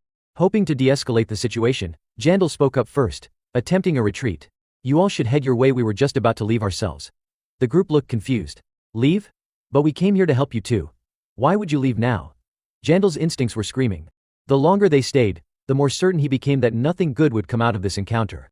His gut told him, these people are the real threat. He tried to decline their offer politely. There's no need. We can handle ourselves. Then he turned back toward Misha. Let's go. She responded quickly. Right. But just then, an arrow came flying out of nowhere aimed straight at Yandel. Luckily he managed to block it with his shield just in time. As he feared, their true colors were showing. Damn it, I knew it, he muttered. These people aren't normal adventurers. Even the man in the helmet seemed stunned by his teammate's action. Bait. What the hell are you doing? The old woman named Bait scoffed with disdain. Idiot. Did you see their gear? Her eyes locked on Yandel's equipment with greedy hunger. That's Retinium gear. Do you have any idea how much that's worth? The helmeted man panicked, trying to hold his team back. But we're all fellow adventurers. We're supposed to be allies. Hans Stove stepped forward, long sword in hand. He didn't bother with a warning. Kid, if you can't handle it, then stay out of the way. The group began to size up every item on Yandel, their eyes glinting with desire. Hey, what's in that bag, freak? Another added, that's an expansion pouch. One of those costs more than a year's worth of broken bones. The man in the helmet looked completely lost. Unable to bring himself to strike. I still can't attack them. Bait ignored him, drawing her bow and aiming at Yandel. Then get lost.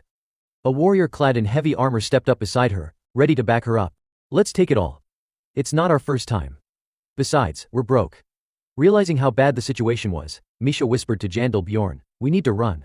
Yandel stayed in a defensive stance, his shield raised. 5 against 2, and we're already worn out from the trials. We won't win this fight. He scanned the area quickly. There were scouts in the distance. Even if we run, they'll catch us. Only one option left. He leaned in and whispered, Misha, buy me some time. She trusted him, even if she didn't understand the plan. Got it. Yandel tried to stall with fake negotiation. Wait, hold on. Let's talk. I'll give you the bag. No, even the shield too. Just spare our lives. Before he could continue, Misha suddenly burst into tears and shouted desperately, kill him. He's just a crazy berserker. I'm the princess of merfolk. If you let me live, I'll give you more money than he ever could. Yandel looked over, stunned. What the hell? You're acting, right? With tears streaming down her face, Misha pleaded for sympathy. Please. Hans Stove looked confused. Princess of merfolk? Bait, what do we do? The old woman snapped at him. What do you think, you moron? Kill them both. You think letting them live means they won't report us? 2 other members of the group began moving in as well, eyes wide with greed. A princess. She's gotta be worth something. They rushed in, jostling each other in their eagerness. First come, first serve. Yandel raised his shield, disheartened. So much for buying time. They're moving even faster now. We have no choice but to fight. Suddenly, from the darkness, something horrifying emerged. Carnivaro. Its monstrous face appeared from the shadows, and it let out a chilling roar. Die, all of you. A level 6 monster Carnivaro. The attackers froze, stunned by its appearance. Hans Stove trembled in fear. Carnivaro. Already? How is that possible? We only paused for a second. Yandel muttered under his breath. Idiots, I stop for 10 minutes, and monsters show up like clockwork. He quickly turned to the trembling Misha and said, Misha, hold on to me. In that moment, all she could do was nod and obey. Okay. Without hesitation, he raised his shield and charged forward. He knew running away wouldn't work, not with a predator like Carnivaro. Once it had locked eyes on its prey, there was no escape. The only chance of survival was to push forward. He hoisted Misha onto his back and sprinted straight ahead. Hans Stove and the others were completely caught off guard. What the? Why is he coming this way? Bjorn used their confusion to his advantage, steering Carniro in their direction. He was using them as bait, let it kill them while he escaped. Under relentless assault, the group panicked. What's wrong with this guy? One of them shouted, bewildered. Bjorn unleashed skill after skill, his breath steadying with relief. Good, he thought. It's changed targets. Carnivaro slammed its staff into the ground. A thick, dark energy began to swirl and spread. Hans Stove, now bleeding from the head, shouted a warning. Don't move. The area's rigged with magic mines. Bait froze, hesitating. What about the others? Hans glanced back frantically. Focus on Carnivaro first. They won't get far. Yandel, now understanding the situation behind him, murmured, magic mines? But he didn't slow down. No way to dodge all of them, he thought. But I've been planning for this. He gritted his teeth and picked up the pace. Behind him, Misha suddenly screamed in fear. Bjorn, your leg. Carnivaro let out a bone-chilling roar, unleashing a second wave. Rabid hellhounds charged forward, snarling, completely out of control. Hans Stove cursed in frustration. Damn it, bastard. He tried to hold his ground, but the beasts overwhelmed him. A man clad in heavy armor panicked. Shit. I can't run, the mines are everywhere. The bloodbath continued without pause. Bait collapsed, hugging his head, sobbing, no, I don't want to die. Please. The dogs tore through the bodies, dismembering limbs and mangling legs. One of them, frothing at the mouth, growled madly and lunged for Jandel's leg. Yandel didn't look back. In one clean motion, he struck down the beast, causing its body to explode into fragments.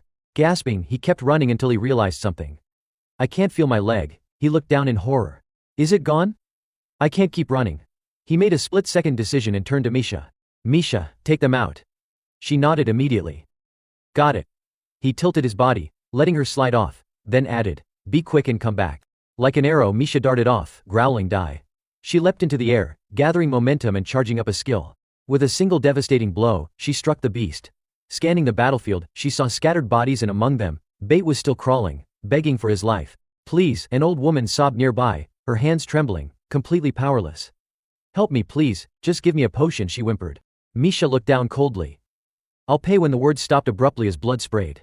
She returned to Yandel and began pouring medicine on his leg. Tense and worried, she asked, Bjorn, are you sure you're okay? That wound, no potion can. He gritted his teeth, forcing a smile. I'm fine. Yandel looked on silently, thinking that kind of injury. But I'll recover quickly, Bjorn assured himself. After all, he had the regeneration boost from vampire essence. Misha stared, completely stunned. What the hell, your leg's growing back? Even a high-grade potion couldn't do that, how? Bjorn mentally recalculated. With the vampire essence's healing effect, plus the passive regeneration of his berserker class, his recovery stat was at 150. He didn't need potions. As long as he had time, any injury would eventually heal. Misha furrowed her brows, suspicious. Bjorn, what are you? Even drinking that potion didn't faze you at all. As he downed another vial, he casually made something up. It's the berserker spirit. A flashback played in his mind. Einar, after drinking the same potion, hadn't screamed either. Sure, that was partly due to Bjorn's tolerance, but in the end, the result was what mattered. In a short span of time, his leg had fully regenerated. He slipped his boots back on and tightened the rope in his hand. Without hesitation, he turned to Misha and said, we need to get out of here before Carnivaro shows up again. Misha followed him, still troubled by lingering thoughts. But Bjorn, how did you know those adventurers were dangerous? She asked. A rope was tied around both of their waists to prevent them from getting separated in the maze-like terrain. Calmly, he explained, one of them was named Hans. I don't like that name. Misha still didn't quite understand, but he didn't look back as he kept walking forward. Either way, it's thanks to that gut feeling that we made it out. Her mind drifted back to Bait, and she fell silent. That old woman, she seemed kind at first, but then completely flipped. Maybe she really was a good person once. Yandel's voice cut through her thoughts, firm and clear. If we hadn't looked weak, if we hadn't been carrying valuable gear, if we'd met in the city instead of in a labyrinth, maybe she would have been a decent person. He thought to himself, ironically, she's the one who struck first. Even with that, Misha still couldn't make sense of it all. I just don't get it, she murmured, dejected. He suddenly glanced back at her and asked, Misha, why did you come into the labyrinth? She replied without thinking, to make money, of course. He nodded. Exactly. So did they. He fell silent for a while, lost in thought. A vivid image of a guillotine flashed through his mind, grisly and unforgettable. In this brutal world, money meant protection. That was just how it worked. His memory jumped back to Bait, smiling with that fake warmth in her voice. We've got kids, you know. Don't worry, let's look out for each other on the way. He understood her now. She wasn't just trying to protect herself, she needed that money to keep her children alive. In a heavy tone, he told Misha, I've learned a lot from this trip. Eventually the two of them reached the witch's forest. The survival timer now read 109 hours. Misha suddenly noticed something and called out Bjorn. She ran toward a large tree up ahead, then turned back with a bright smile. Found it. She was overcome with emotion, unable to speak. Yandel looked up and sighed in relief. Finally. This, he thought, was the only place safe enough to rest in the witch's forest, the witch's cabin. Without wasting time, Yandel began casting a spell. Please, he prayed silently, just let this one time go smoothly. His hand pressed against the rough bark of the ancient tree, and a soft light began to emanate from it. A system prompt appeared: player entering the witch's cabin. The witch's hut. A place that randomly appears within the witch's forest. Exists for only about 8 hours. It is unaffected by environmental effects, and considered a safe zone where monsters do not appear. It's extremely hard to find, and is the only shelter available in this forest. It took them quite a while to locate the first hut, but thanks to Misha, the second one was found relatively quickly. And with exactly 53 hours left, until the labyrinth closes, Bjorn and Misha entered the hut just as it sealed itself, after reaching its 5-person capacity. The interior looked like something straight out of a storybook. Misha gazed around in awe, completely enthralled. Even the third time looking at it, it's still stunning, she whispered, enchanted. She turned to Bjorn, her eyes gleaming with excitement, and began to speak, but he suddenly cut her off, his voice firm. Misha, quiet. Don't move. She froze, startled. What? Why? Bjorn narrowed his eyes and scanned the room. This hut only allows up to 5 people. If it sealed itself after we entered, that means someone else is already here. Misha's expression turned to alarm. Then there are others inside. Bjorn gave a short nod. Let's find them. As they crept deeper into the hut, Bjorn suddenly spotted something: an axe and a knight's helmet tossed carelessly among the flowers outside. He stopped cold, piecing things together. I know who this is. They were with Elisa, he muttered, staring grimly at the gear. The person it belonged to looked like they'd been through hell. Misha, having gone ahead a bit, came running back. Bjorn. There are more of them in there. I think it's the same group that chased us earlier. Bjorn said nothing. Instead, he silently raised his mace. I'll knock them out. Without hesitation, he brought it down hard on one of them with a resounding thud. Misha just stared as he repeatedly bashed the man unconscious. Is that what you call knocking someone out? By the time he was done, the intruders were battered beyond recognition, tied up neatly in a corner. Bjorn exhaled and muttered. Surprised they're still alive after that. Misha, inspecting them, added. Yeah, I don't think we even needed to tie them. They're half dead already. Bjorn didn't respond. Instead, he pulled out a potion and poured it directly over their heads. The liquid burned like fire, causing the group to scream awake in agony. Bjorn sat beside them, expressionless. Awake already? The knight among them began to tremble. Why, you're that madman. His mind clicked into panic mode as he screamed. It's a misunderstanding. We were tricked, manipulated by that woman. When we found your group, there were only 3 of you, he began explaining in a rush. To prevent anyone from escaping, I ambushed the one who looked like a scout. Just a minor wound, barely a scratch on the shoulder. Then, just like before, a flash of light knocked them all backward. The group panicked. Wad! What was that? He'd shouted back then. It turned out Hikurad had used some kind of enchanted gauntlet. When I came to, our scout had a damn ice spear through his skull. His voice shook. They actually killed him. Bjorn narrowed his eyes. So that's when Hikurad's group managed to escape. The scream he'd heard earlier must've been when Rottmiller was wounded. The knight kept talking. With no scout, we couldn't follow them anymore. We wandered the forest blindly. Then, 2 days later, once the mist rolled in, everything fell apart. He swallowed hard, continuing. Elisa, she started seducing one of us. The moment he let his guard down, she choked the life out of him, drained his soul dry. Then, skeletons and zombies erupted from underground. We didn't understand what was happening. Another voice chimed in weakly. Hands. What was that? Hands shuddered. She smiled. She actually smiled, excited even. That woman's a servant of Karui, I swear it. He dropped to his knees, pleading. It's all our fault for falling under her spell. But we never meant to rob anyone, I swear. Bjorn cut him off coldly. Shut it. The man broke down in tears. I never even apologized. We're idiots, we fell right into her trap. Of course we'll make restitution. Please have mercy. Misha whispered softly. Whatever you decide to do, I'll support you, Bjorn. Bjorn didn't answer right away. What should I do? He wondered. Since coming to this world, he'd killed countless people. But it was always in self-defense, in life or death situations against enemies beyond redemption.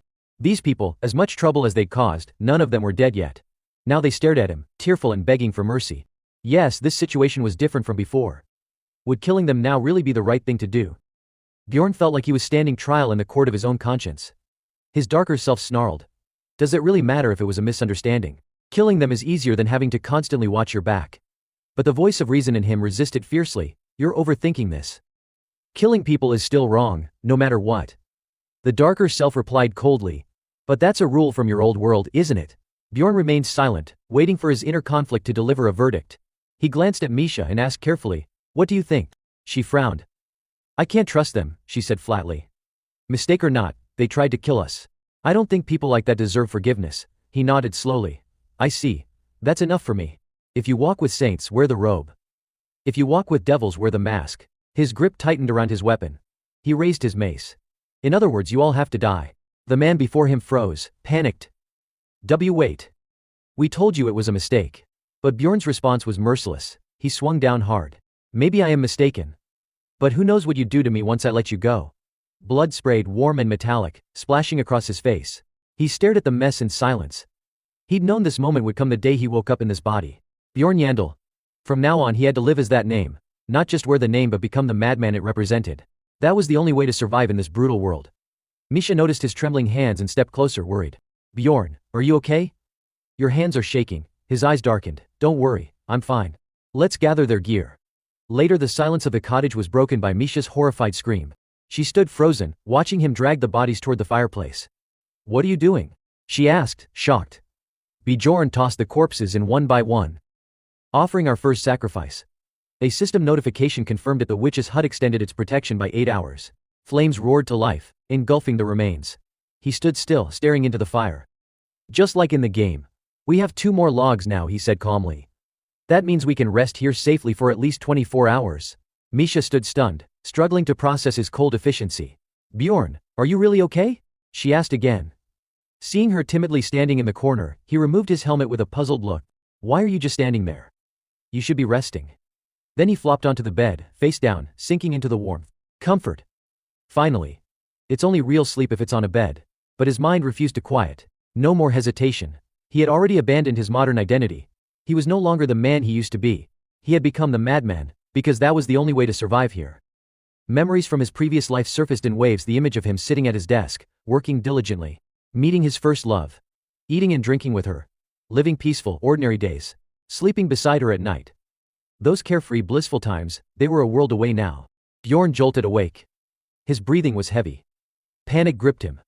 Below the blanket, Misha was cuddled up against him, sound asleep, unconsciously rubbing against his side. He pulled himself up, wide-eyed and sleepless. Was that just a dream? No, this was his reality now. Trapped in this body, he had to fight monsters to survive. This life right here was the only one he had left. He glanced at the clock. Had he really slept for nearly 7 hours? That's when Bjorn finally noticed Misha dozing beside him. When had that little rascal climbed up here? Was sleeping in the chair not satisfying enough for her? With a sigh, he tried nudging her awake. "Misha, wake up." She groaned lazily. 5 more minutes. His patience snapped. He roared like a supersonic cannon. "Get up. Now." Dazed and dizzy, Misha mumbled. "Stop shaking me, you brute." There were about 24 hours left before the maze sealed shut, and just an hour before the witch's house would close. Bjorn and Misha sat together, nibbling on their last bits of rations. The long-awaited day had finally arrived. If they could just make it through today, they'd escape the forest and return to the city. Wagging her tail excitedly, Misha beamed. "I can't wait to get back. It's so inconvenient in the forest. I want to shower the moment I arrive." She turned to Bjorn. "What about you? What do you do once we're back?" Bjorn gave a dull shake of his head. "I don't know." Once they'd finished eating, they quickly exited the witch's house. As they stepped outside, the environmental effect triggered instantly, and they were hit with a horrific sight. The forest had lost all of its dark, gloomy hues, replaced entirely by a terrifying, blood-red color that drenched everything in a surreal, hellish light. Misha froze. "Bjorn, what's going on?" He clenched his teeth, cold sweat dripping down his face. Shit, this is. At the same moment in the real world, lines of text continued appearing across a glowing screen. One by one, they marked each offering. "A sacrifice has been made to the house." The counter ticked up, all the way to the 7th. And then came the final message: "All 7 sacrifices complete." Back in the forest, a colossal monster stirred from its slumber. Its body radiated an overwhelming aura of chaotic dark magic so dense it was suffocating. The Lord of Chaos, Liakis, the sovereign of this cursed land, had awakened. The monster that appeared was the ruler of this land, the dominant boss of the witch's domain. It emerged swiftly, its form grotesque and terrifying. A long mane trailed down its back, 2 massive horns protruded from the sides of its face, and behind it whipped several razor-sharp tails. It radiated raw brutality. In the game, this creature was known as the floor boss. Each floor had a different one, each with its own unique name and attributes. Misha Karlstein's face turned pale with dread the moment she saw it. She screamed. That's the monster that rules this entire land. Her voice trembled as she continued. This has to be a joke. I've heard there's no boss monster on the 3rd floor.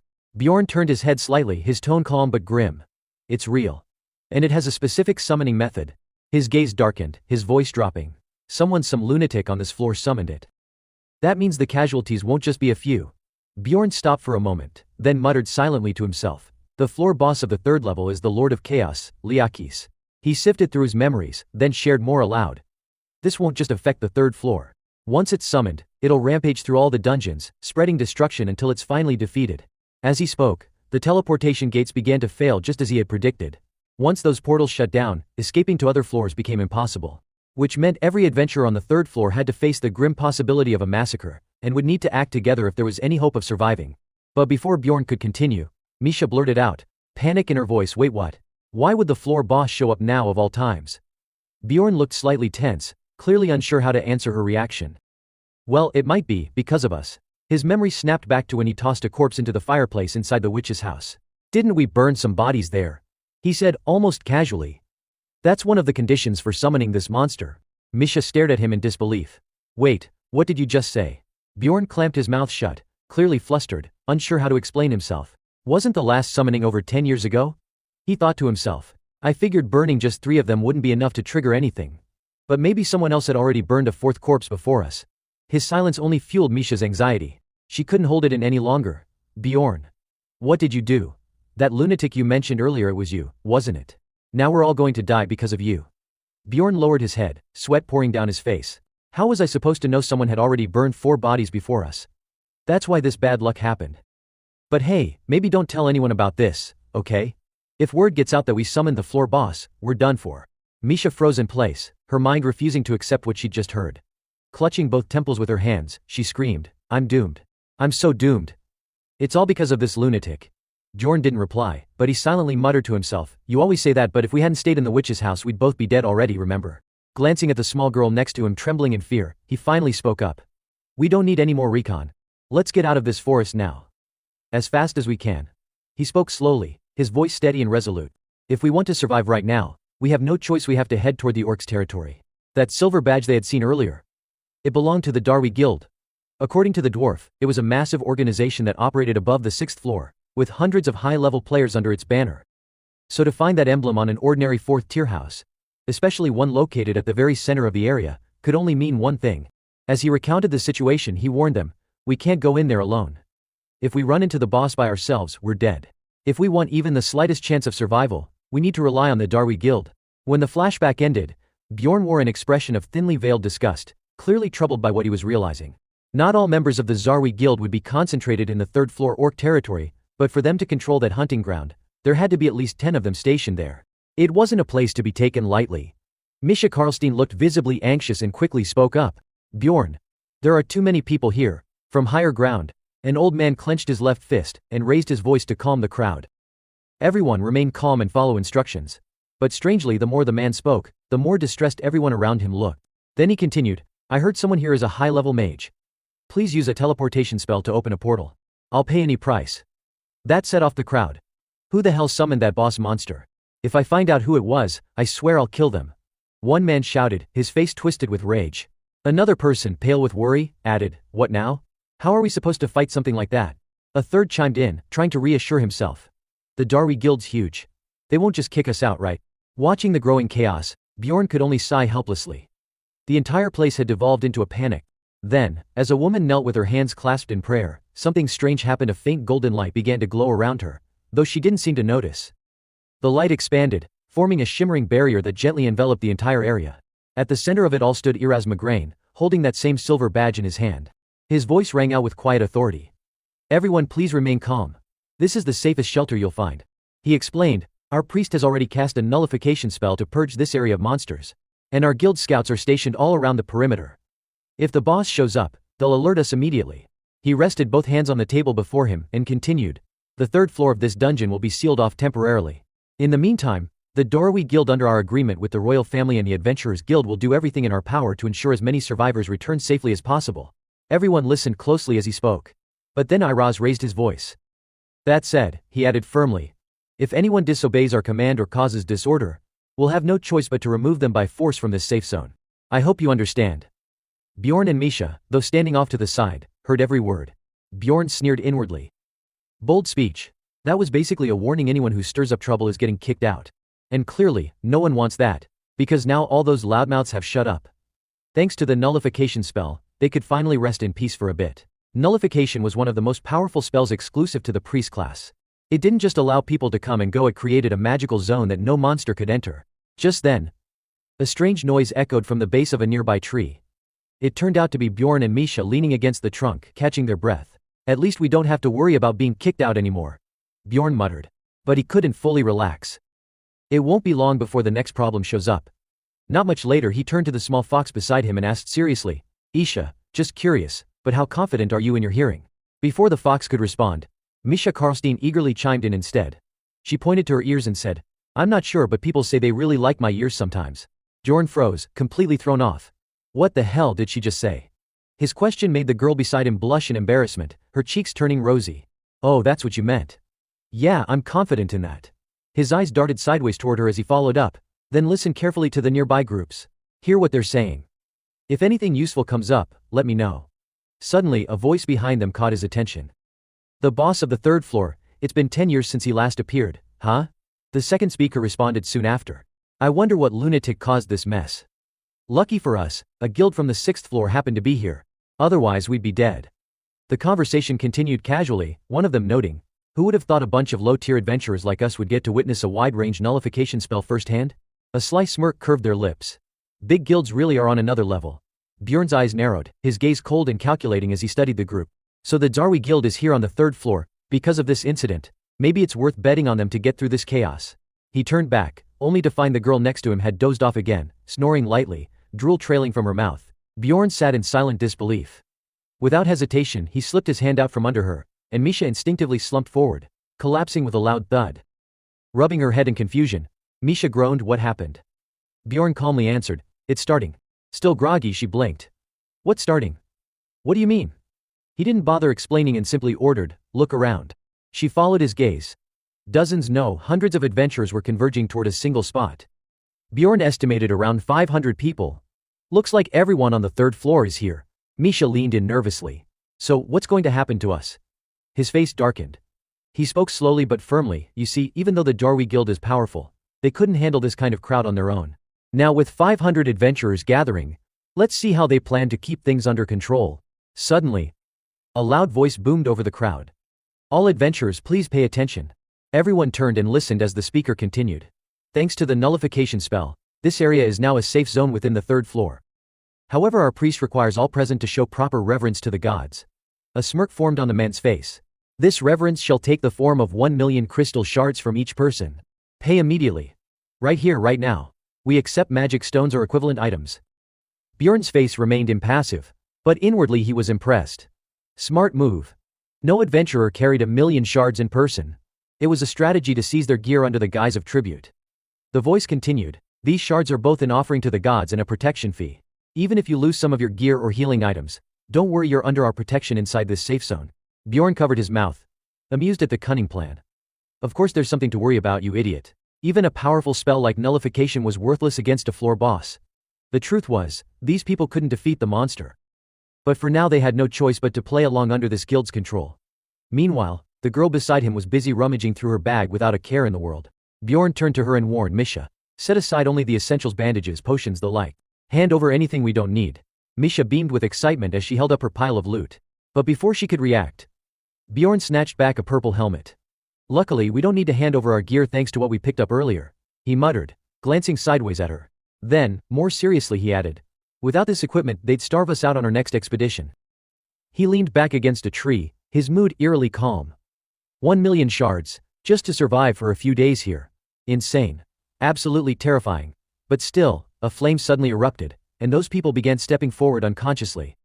Just as he predicted, the ones who had refused to pay the protection fee and intended to flee had ended up banding together. Misha calmly approached and informed him, "I already paid their fees." Bjorn nodded approvingly and praised her, "Good work." He stroked his chin and analyzed the situation while Misha casually sat down beside him. "About 300 people, each had to pay 1 million mana shards," she noted.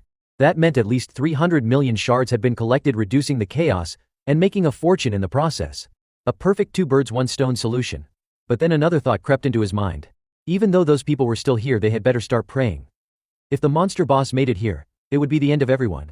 Bjorn scratched his head, trying to reason through it. The third floor was huge. Maybe they thought the chances of encountering the monster boss were low.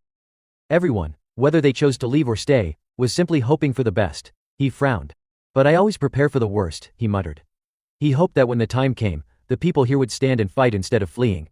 Most of the time his worst-case scenarios never came true, but he prayed this time would be different. For once he wanted to be safe. Bjorn fell silent. He had never truly believed it would come to this. His thoughts turned to despair. Rain a signature aura of Liakis, the monster boss. A plume of smoke began to rise. That skill didn't just deal area-wide damage, it turned the entire battlefield into a withering zone, wiping away all beneficial buffs from allies.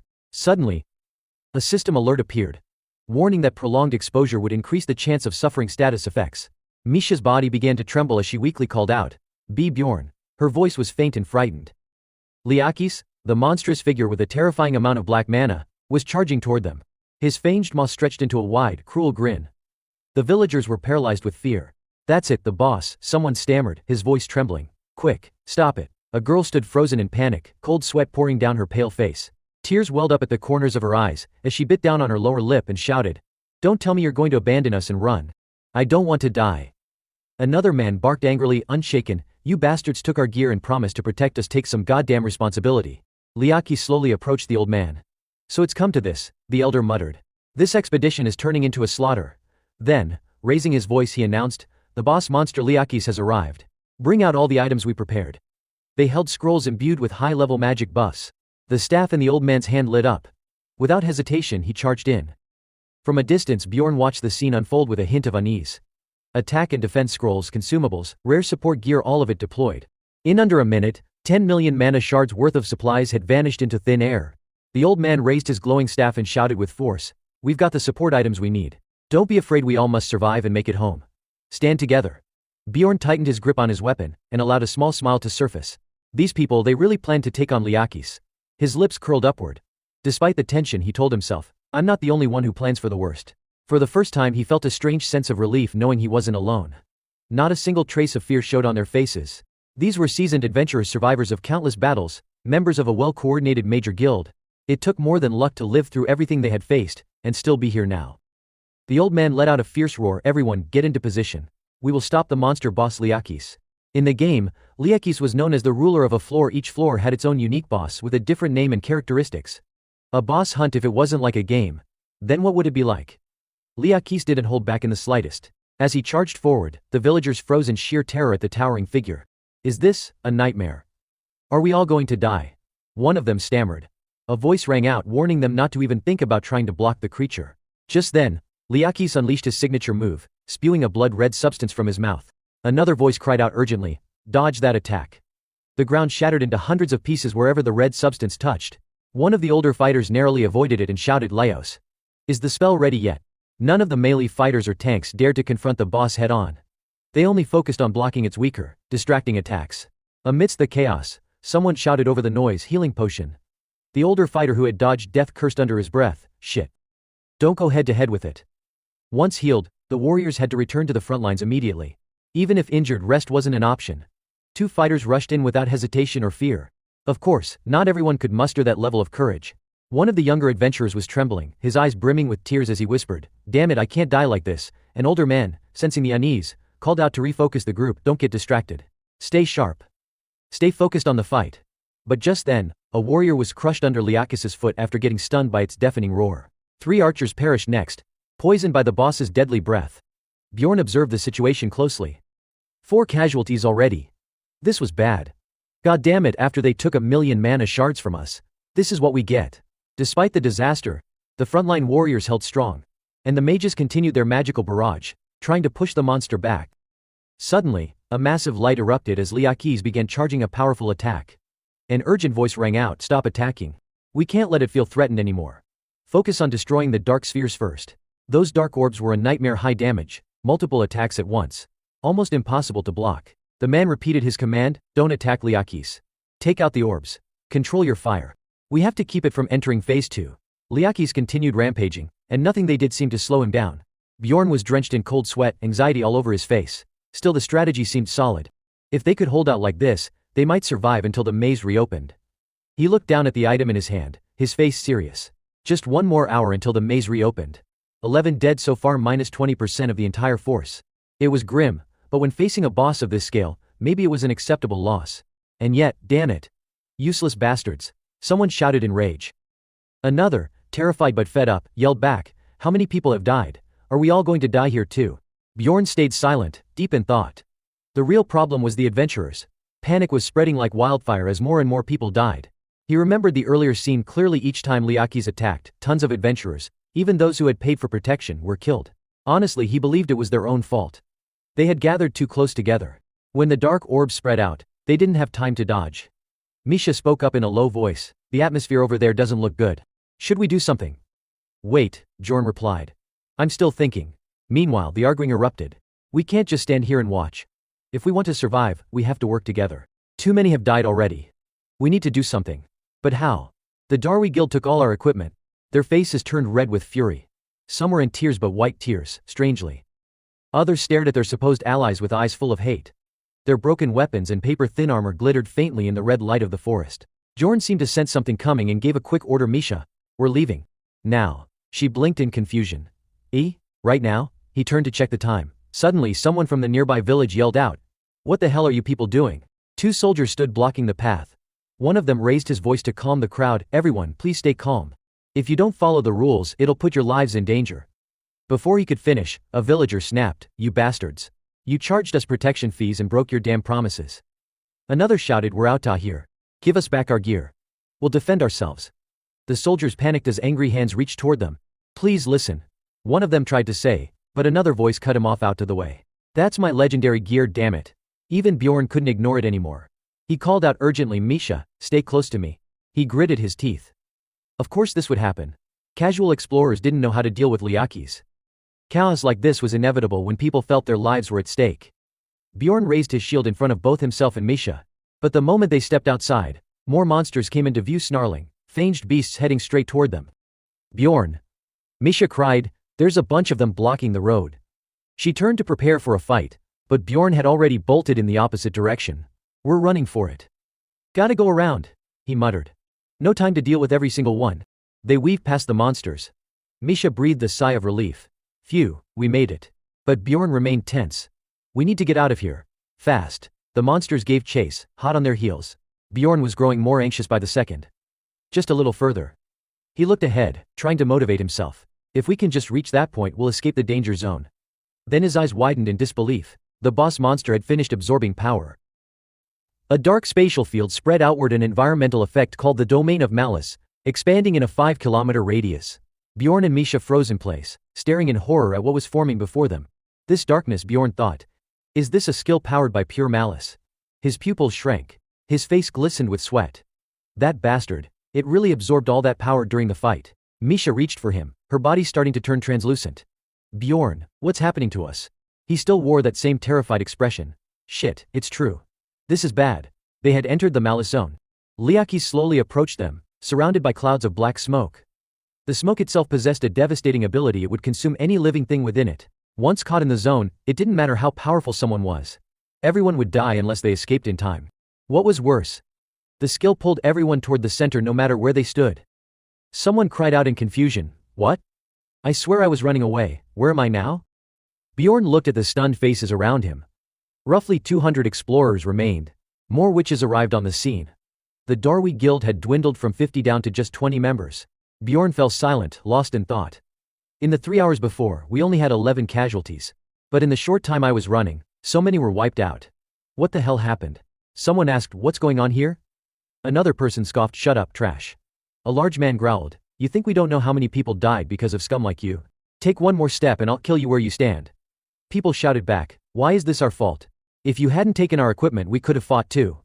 Please. I'll pay more for protection, just help us. The large man snarled. Be thankful I don't kill you right now, you traitors. Don't think I'll be swayed like before. I can wipe you all out right here. Someone shouted over the chaos, damn it. Another voice asked, what do we do now? A man trembling with fear slowly raised his hand. I know about this phenomenon. Everyone turned to look. I don't know all the details, but if we don't escape soon, we'll all die. It's written in an ancient book stored in the library. Someone asked desperately what. There's a time limit. The man nodded slowly. If we head in any direction, just keep moving straight for 5 kilometers, we can escape. I've heard there may be monsters along the way, but if we all work together, we can make it. Bjorn still harbored some doubts and cast a subtle glance at the man. To his surprise, everything the guy had said so far had turned out to be true. Bjorn took a moment to assess the current situation. The real issue was that the doppelgangers of Liakis and the chaotic spirit standing in their way would attack anyone trying to escape the center of the malice zone. The dark-skinned man shouted, urging everyone to stick together, and another voice chimed in with a chuckle, agreeing, yeah, standing still will only get us killed. Hearing this, Misha turned to Bjorn and asked, everyone started moving. Should we go with them? Bjorn didn't answer right away. He watched in silence as more than half the group began leaving the center zone. His footsteps finally echoed on the ground as he began to move. Of course, he said coolly. We're not about to risk everything on a low chance of survival by tagging along with those weaklings. Then he raised his voice slightly, let's go. As he pondered their odds, he concluded that to improve their chances they needed. His thoughts were cut off as Talon suddenly appeared in front of them, stretching out his arm to block the path. Stop right there, lunatic. If you take another step, he abruptly paused, his expression shifting to one of unease. Changing topics, he snapped, what the hell? Why are you here, you idiot? And her too. Bjorn remained unfazed, curling his lips into a smirk. Hey, long time no see. Misha flinched, visibly disturbed by Bjorn's casual tone. Talon looked shocked for a moment before barking, what do you mean, long time no see? There's nothing between us worth greeting. And what, you're running around with my dumbass little sister now? Bjorn ignored the hostility, and asked nonchalantly, tell me, has the orc hero essence appeared yet? Talon blinked, thrown off, and stammered, well, yeah, I guess we got lucky. But then, Talon suddenly froze. His face drained of color as he slowly drew his sword, each word filled with tension. How do you know about that? Bjorn's smirk deepened. Well then, looks like the first gamble paid off. Elsewhere, 23 members of the guild were still alive. 3 tanks, 6 mages, 12 in the support and ranged deeps roles, and only 2 close-range frontline warriors. Iraz Migraine frowned, holding back his emotions. Only 2 melee defenders left. He recalled the chaos during the riot. Many frontline warriors had fallen without backup. Liakis had unleashed too many wide-area attacks. The healers and mages were forced into overdrive, leaving the tanks on their own. Without shields or healing, they didn't stand a chance. Gripping his staff, Iraz spoke to calm the group, everyone, stay focused. We'll find a way through this. If I know about the malice zone of Liakis, then I also know time is running out. He slammed a hand to his forehead, thinking hard. The shortage of tank-class adventurers was a critical blow. With only 2 left, they couldn't even break through the wall of monsters blocking the way. Suddenly, Talon's face flashed through his mind. The remaining 2 were damage-oriented, one used a sword and the other a spear. That meant they lacked a protector role, a solid, defensive frontline warrior. Gritting his teeth, he steeled himself. Just one more. If we just had one damn tank-class adventurer. A hurried voice cut through his thoughts. Deputy Commander, several adventurers have already taken off. We need a decision now, there's no time. Another voice answered surprisingly, not his own. It was Bjorn's voice, loud and clear. Like I said, I'll carve a path for you all. Even Iraz Migraine was startled. Who was that? Who the hell just yelled? A mental image of Bjorn and Talon facing off flickered in his mind. One of the soldiers answered calmly. He seems to be some lunatic, the teammate of Karlstein's sister. Deputy Commander, you don't have to pay him any mind. Iraz narrowed his eyes. That's not for you to decide. What did he say to you? The soldier hesitated, stammering, well, I'm not sure how he knew, but he wants our orc hero essence. He said with it, he could carve a blood path through for us to escape. Iraz froze. That skill, that survival instinct. A vivid image came to him, Bjorn, gripping his weapon, teeth clenched, unwavering in the face of anything. That was the first time I saw such a fierce light coming from someone. He turned and walked away, a realization dawning. In the middle of this crisis, that instinct told him the breakthrough everyone was hoping for might lie in the hands of that madman. When Talon saw Iraz approaching, he blurted out in surprise, Deputy Commander. But Iraz didn't waste a second. He got straight to the point. What's your name? Bjorn's lips curved without him realizing. Second gamble, he thought. He answered calmly, Bjorn. Son of Yandel. And deep within, he smiled success. Iraz Migraine slowly introduced himself. I am Migraine, Vice Guildmaster of Zarwi. Now, who told you that we defeated the orc boss and obtained its essence? Bjorn tensed up but replied calmly, I just took a wild guess. The old man sneered. And how exactly did you come up with that guess? Images of Bjorn's activities since he arrived began to flash through Migraine's mind. He questioned him further. Why would a large guild like yours bother coming to the orc territory on the 3rd floor? If it was just to capture orc warriors, you wouldn't need such elaborate tactics and manpower. Clearly you were here for something else. His tone slowed, deliberate and heavy. That creature, an orc warrior of heroic class, is a level 5 monster. It's a hidden boss that can only be summoned by sacrificing 777 orc warrior gems at the altar in the heart of orc territory. A realization flickered across Migraine's face. So, your guild's whole strategy was to prepare for the low probability event that the orc territory's hidden boss would spawn. Bjorn responded, which is why I figured you were aiming for the orc essence. Migraine gave a sarcastic chuckle. So you already figured that out. Then tell me this, why would we need you here? Bjorn smiled slightly and declared confidently, because I'm an immortal hybrid with insanely high regeneration and endurance. My essence is from a vampire lord, and I also carry the essence of a rift guardian. On top of that, I've absorbed undead golem essence, which gives me regeneration and pain resistance. Migraine frowned and cut him off. Spare me the details. All I need to know is you can fight while taking a beating, right? Anything else I should know? Bjorn replied casually. That's pretty much it. I'd say that's already a lot. Migraine muttered. That's not half bad. Definitely decent enough to be the tank who helps us survive this place. Then he clicked his tongue and added, no, actually, compared to the other 2 warriors in our group, your recovery abilities are top tier. Fine. Bjorn Yandel, we'll hand the orc essence over to you. Talon turned pale. But the capital's noble family requested that essence. Migraine shot him a sharp look. That's enough. Just tell them the boss didn't show up in this territory. Giving the essence to someone who can get us all out alive is worth it. What's the point of having something to sell if you're dead? Karlstein, bring the essence. Bjorn let out a quiet sigh of relief. Nice. Passed the first trial. The essence came from one of the 3 elite orc warriors, each a high-tier version of the regular orcs with unique properties. To summon one of them, players needed a special magic stone, and even then, the odds were low they were level 5 monsters requiring a coordinated assault team. These 3 were collectively known as the Orc Tree Warriors, each dropping an essence of a different color. Tarnish dropped the green essence, which granted the Rage Howl ability. Belta dropped the red essence tied to the War Banner skill. Tarogas dropped the blue essence with a powerful skill fusion technique. Bjorn stared at the vial in his hand. Green, huh? Without hesitation, he uncorked it. Normally I'm unlucky with random drops, but whatever. As soon as he consumed it, his strength, agility, fighting spirit, physical durability, and bone density all shot up. Bjorn's fingers trembled as he clenched his teeth, feeling a strange surge of power coursing through his body. Was it the adrenaline from battle raising his stats? He wasn't sure, but the urge to unleash this strength immediately was overwhelming. Sensing Bjorn's restlessness, Iraz Migraine spoke calmly, take off your gear first. When using orc essence, your equipment can't withstand the transformation, it'll get destroyed. Then use everything here to boost your combat abilities. Bjorn stared intently at the old man and the person behind him carrying a pile of scrolls. He silently sized them up, buff scrolls and recovery potions.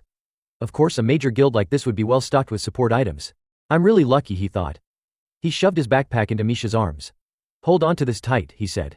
Then, without hesitation, he tore a scroll in half and popped open 3 vials with his teeth, downing them in one gulp.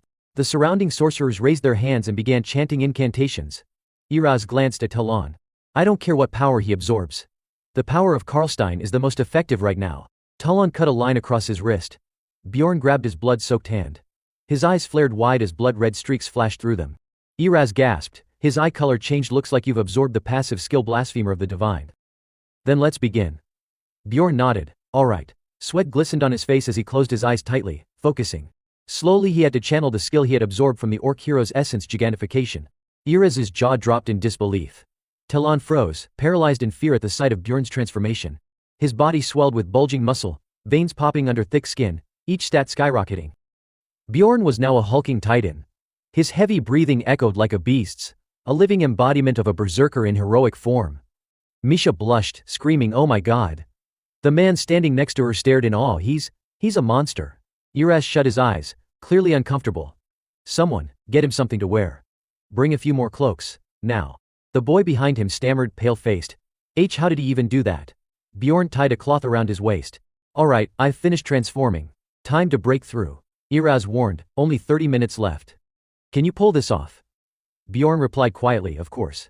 He took a deep breath. Right now for me, he roared, charge. His eyes gleamed with a savage intensity as he charged forward. Don't fall behind. He shouted. Keep up with him, the others yelled, rallying behind him. Bjorn glanced over his shoulder. Behind him were 23 guild members, Misha, and around 43rd floor adventurers, those who'd been stuck in the maze, now fighting for their lives. Due to Migraine's poor decisions, the previous adventurers had not only lost their equipment but also their lives. A magic circle appeared on their foreheads. A sacrificial spell. Anyone within 100 meters would temporarily gain a boost to their physical damage. Bjorn gritted his teeth and smirked. This overwhelming power made him want to destroy everything. The lust for battle clawed at his sanity. He launched himself into the swarm of Liakis. The monsters snarled and lunged at him, miniature incarnations of the monster lord himself. Miniature though they stood nearly 2 meters tall. But next to him they looked tiny. Bjorn threw a devastating punch. The wrath of Liakis passive activated. Everyone would now take increased dark damage. The monster's blood splattered on his shoulder, sizzling like acid. Damn, it burned. That's why tanks are crucial in cursed zones like this. Even with high pain resistance, effect resistance, and magic defense, the sting was still real. Good thing he had the vampire essence. So long as his heart remained intact, he could keep going. His massive body pulsed with strength. His heart pounded like war drums. That was the key, the source of darkness. In this realm you only die when your heart stops. Classes with paper-thin health like swordsmen or archers, no matter how high their attack stats, wouldn't survive long enough to do real damage. Iraz laughed. We were this close to dying. Don't go charging in like that alone again. Bjorn narrowed his eyes. I'm taking the hits for you. Just stay back and dish out the damage. In his giant form, Bjorn's size drew the monster's attention like a beacon. His aggro attraction stat had skyrocketed. For tanks of the ancient class, this was a core mechanic, drawing all attacks to himself so the rest could move and attack safely. Talon shouted as he drove his sword through a Liakis. But then he grimaced. Damn, it's got counter damage. We take back the same damage we deal? Talon clutched his shoulder and shouted, Cleric. What are you waiting for? Heal me now. Bjorn barked sharply, stop rushing in just to get hit. You could die, and there's no time to recover. Talon winced. Damn it, that bastard talks too much, the priest murmured gently. You're good to go now, Sir Talon. Bjorn charged into the middle of the Raz swarm alone, holding the front line single-handedly. A system notification popped up. HP has dropped below 50%. All elemental and physical resistances increased. He looked like the embodiment of an orc's passive skill, Path of a Hero. He surged forward. It's exactly because of this skill that I chose the Orc Hero's essence, he thought. Once HP drops below 50%, all my defensive stats get a boost. And if it drops below 20%, my defenses skyrocket to their maximum potential. To make the most of this, I have to fight alone. Gritting his teeth, he growled, nobody step up to the front line. I'll handle this myself. With a roar, Bjorn slammed his fist into a massive boulder. Iraz Migraine squinted with weary eyes. Looks like Hez almost broken through. Talon nodded beside him. Yes, sir. The old man let out a deep breath. Seems like giving him the orc essence was the right call. Still, we need to be cautious. Something could come from behind. Talon replied. Understood. His expression darkened. Damn it, just one swing and the pain's back again.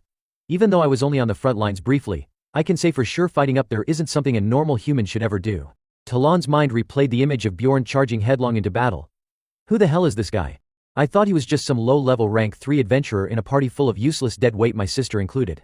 He was the same guy who got kicked out of orc territory, powerless to resist back then. I figured he was just another dumb brute with high pain and status resistance, maybe good at regeneration. But now, how is he managing to face off against such terrifying monsters at the front like that? Bjorn pushed forward, and the others quickly followed behind. People always said no one was as fearless as a berserker, and they were right.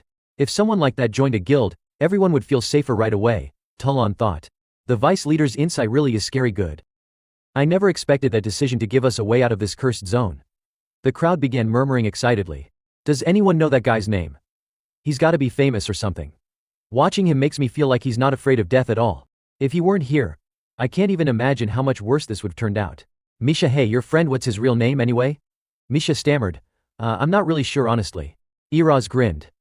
If the legendary berserker Balkan were to rise from the grave, I bet he'd look just like that. A flash of light caught Talon's eye, and he flinched. Now's not the time to learn his name, he thought. We just need to make it out alive first. Everyone broke into cheers. It's over. I see the exit. Move faster. Talon's thoughts echoed, we'll sort it all out after we get outside. A system message appeared. Malice Zone has closed. A beam of light radiated from the door. The group of adventurers cheered in excitement. That's the exit. I see the exit. Speed up. Bjorn gritted his teeth and charged forward, his foot cutting through the swirling vortex. The others didn't have enough spirit energy to follow. We're out. His body began to shrink, making him stagger in panic. The giant form is fading. The hostile environment effect is lifting. Bjorn collapsed to his knees, breathing heavily.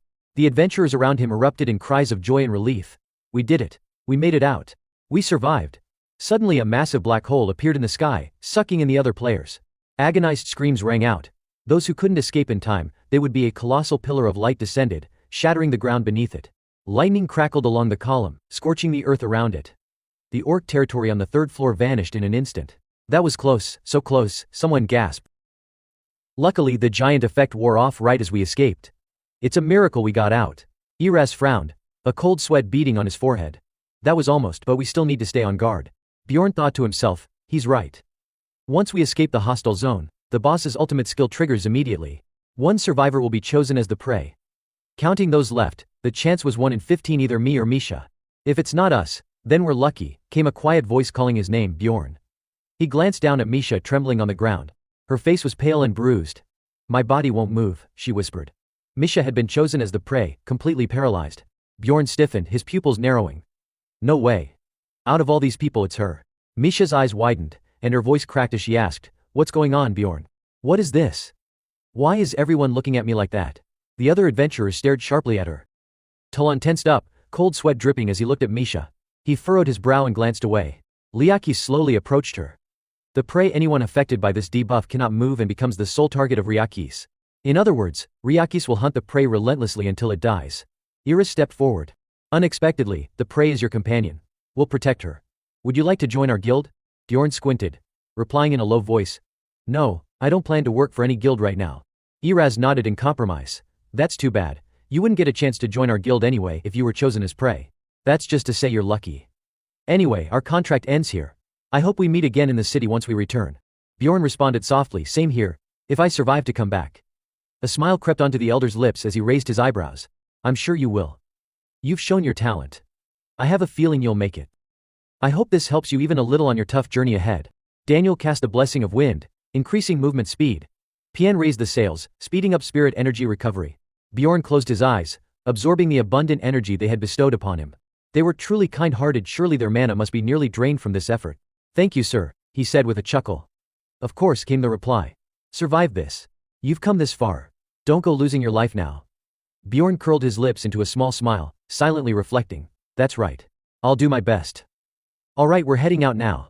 Ryakis' footsteps approached the dungeon wood close in 15 minutes. Its eyes burned a deep red. The chaotic Lord Ryakis had awakened. Bjorn hurried his pace. He carried Misha on his shoulder, her whole body motionless. Internally she assessed, I can feel the heat from Bjorn's skin as he runs.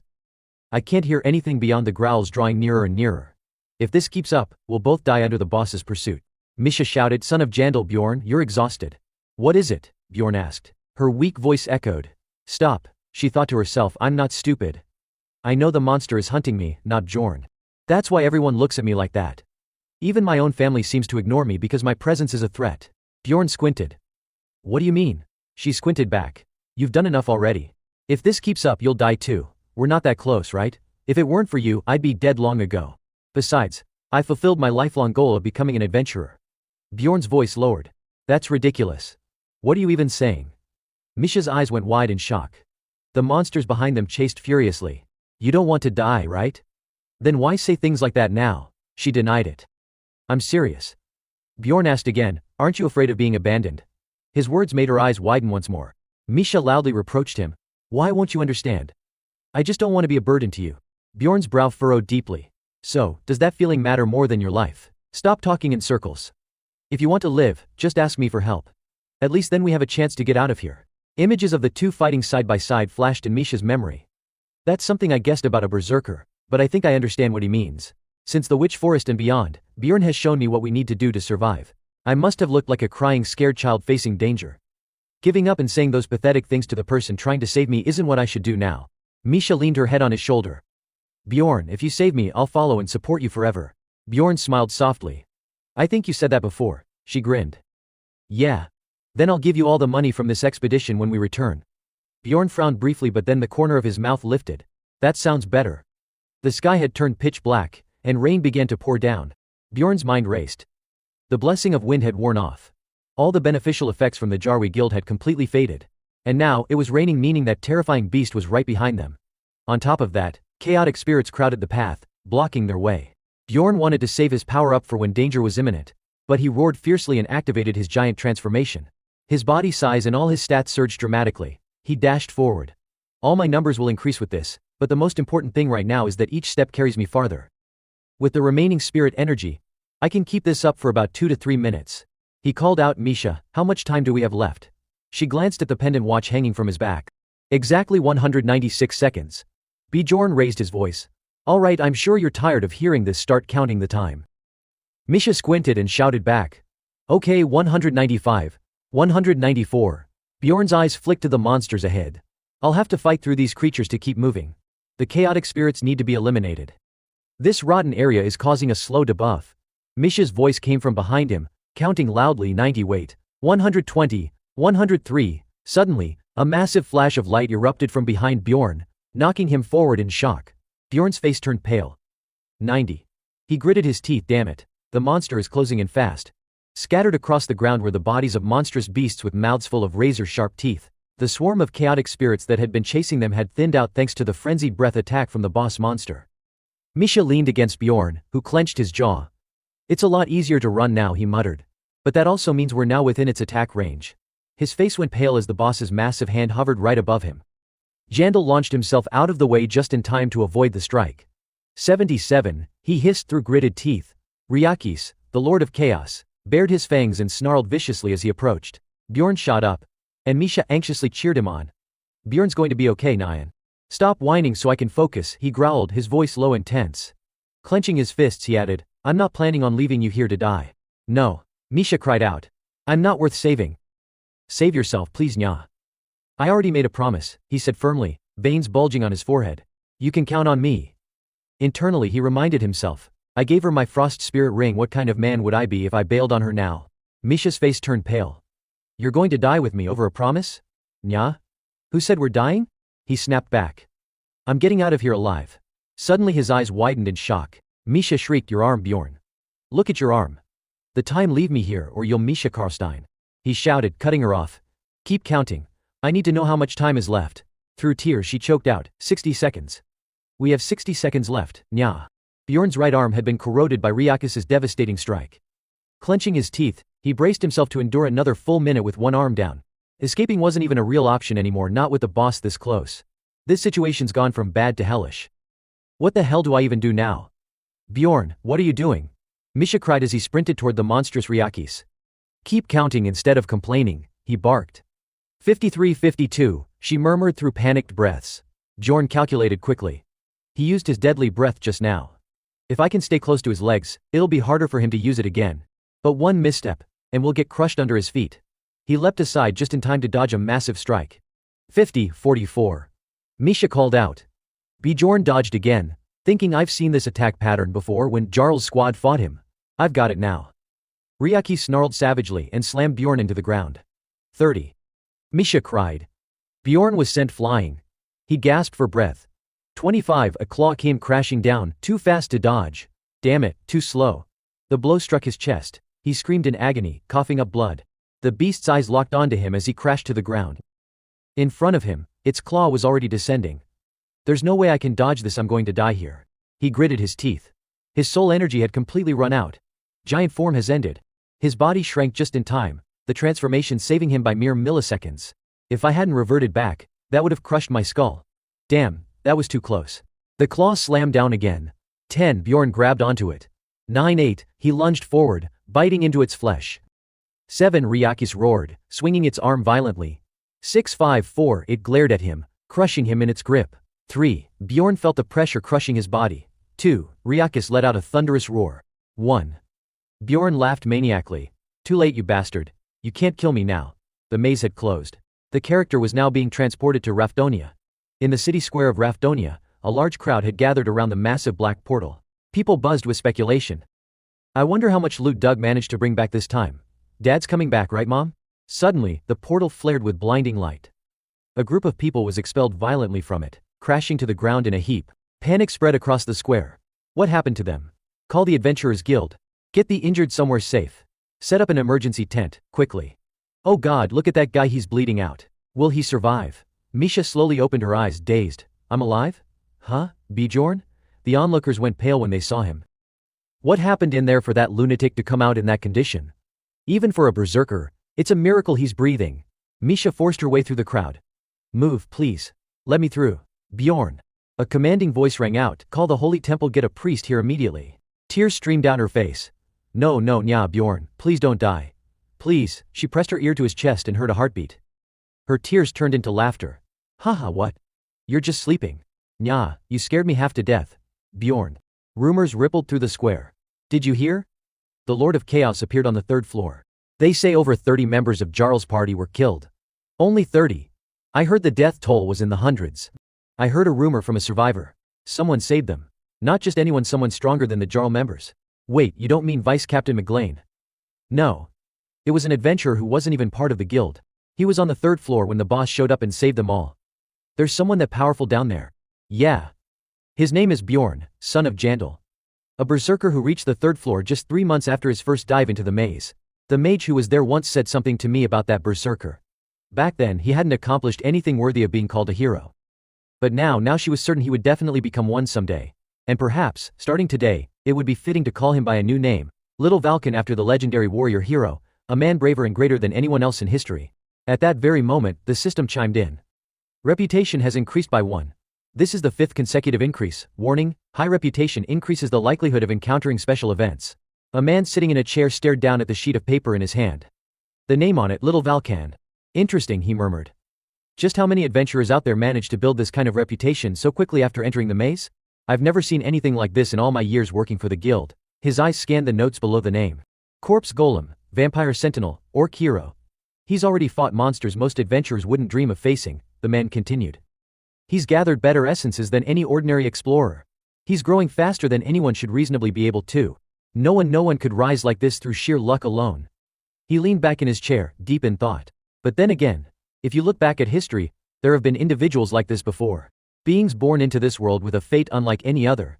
Those people were called heroes and their names were carved into the annals of time. He set the paper down, gazing off into the distance. I wonder what you really are. A hero fated for greatness, or a cursed soul born from darkness. In the dark, oppressive space, the Lord of Chaos Ryakis had awakened. With razor-sharp claws and flames blazing from its mouth, it exuded such terrifying pressure that Misha collapsed to her knees, trembling. Bjorn, I can't move. Bjorn stood frozen in front of her, ears ringing with mechanical system alerts. Target selected, Misha Karlstein. Status inflicted, paralysis. Without hesitation, Ryakis launched into a relentless assault aimed directly at Misha. Bjorn shouted her name in desperation. Misha. Timer 25, 17. The countdown continued as Ryaki's blows rained down without mercy. Bjorn struggled to hold the line, shielding Misha from every brutal strike right up until the very last second. Then, face to face with the beast's grotesque, gaping maw, Bjorn smiled defiantly. Too late, you bastard. Suddenly the system announcement rang out. Labyrinth closed. Initiating transfer. In an instant, both Bjorn and Misha were transported to Rafdonia. A soft beam of light glimmered toward Bjorn's face, making him squint just as he jolted awake. Right. We made it back. Together. Misha lay resting on his lap, sound asleep. Even as he gently stroked her head, she didn't stir clearly, she was completely exhausted. 2 days later.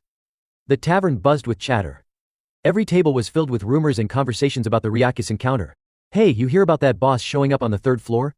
Who hasn't? Hundreds of people died. Then you've probably also heard about that berserker, huh? Of course. That little hero Valken. Who would have thought someone like him was just a third-floor adventurer? Yeah, but seriously, who the hell summoned Ryakis in the first place? No clue. Still no sign of the culprit, I hear. Across the room, Bjorn and Misha sat waiting for their food. Just then, the dwarf Jikarad and his team approached with bright smiles. Bjorn, Miss Karlstein, it's a relief to see you both safe. Misha leapt to her feet, clearly excited. I'm glad you're okay too, nah. I heard you got hurt in the Witchwood, Nan. A well-dressed man in a tidy vest answered with a faint smile. Sorry about that. If I hadn't been injured back then, maybe everyone else but Bjorn cut him off gruffly. Enough. How about ordering already? His sharp gaze hit like a bullet. The man chuckled awkwardly. All right, I get it. You're starving. Once the food arrived and filled the table, Bjorn suddenly slammed his mug down hard. Jikarad. What the hell happened to you guys? Still chewing? Jikarad didn't hesitate to answer, even as he grabbed more meat and drank from his cup. Not a long story. You already know Rotmiller got hurt, yeah? After that, we used one of the guard-issued wristwatches to stall for time and escape the forest. Misha was so surprised she forgot to eat. Wait, that item can be used more than once. Nya? Bjorn silently processed the implication. So they used that numbered item, huh? Jikarad burst into laughter and continued. If you use a rapid recovery item right after, you can reset the item's cooldown. It's one of those old tricks passed down by veteran explorers. Misha blinked in amazement. I had no idea you could do that. Neither Jikarad nor the man in the vest noticed the surprised look on Lear's face, and kept on sharing their tale. Anyway, we got far enough to treat Rotmiller and tried to look for you guys. But we must have been too far apart. So we just kept wandering and eventually ran into that crazy priestess from day 3 again. Misha was completely absorbed, standing up in excitement. What? Then what? What happened next? Jikarad just shrugged casually. You can guess. We ran. Used a teleport gate to get to the 4th floor. He grinned. Turns out we were the only ones who made it up there. Bjorn's eyes widened. His mind immediately imagined the group's strategy. They must have exploited the entry limit of the floor. The gate to the 4th tower changes color frequently. If you pass through before it shifts, you can block others from following behind.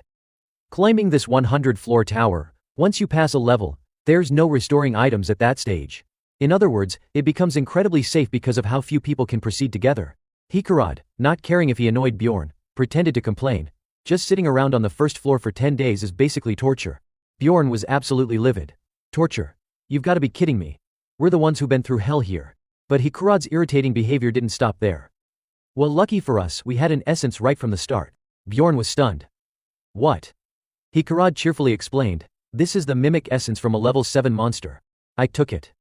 At that point, Bjorn was on the verge of exploding. The veins bulging on his hand looked like they could shatter the wine glass he was holding. What the hell is this? Is this some kind of joke? How is this guy so lucky? The level 7 mimic, a rare monster whose essence was incredibly valuable. Although it was a combat-focused essence, it granted the user a unique active skill called Treasure Vault, which opened a personal subspace. The key point was, the first time you opened that vault, it would be randomly filled with items. Trying to keep his cool, Bjorn asked through gritted teeth, so, what did you get?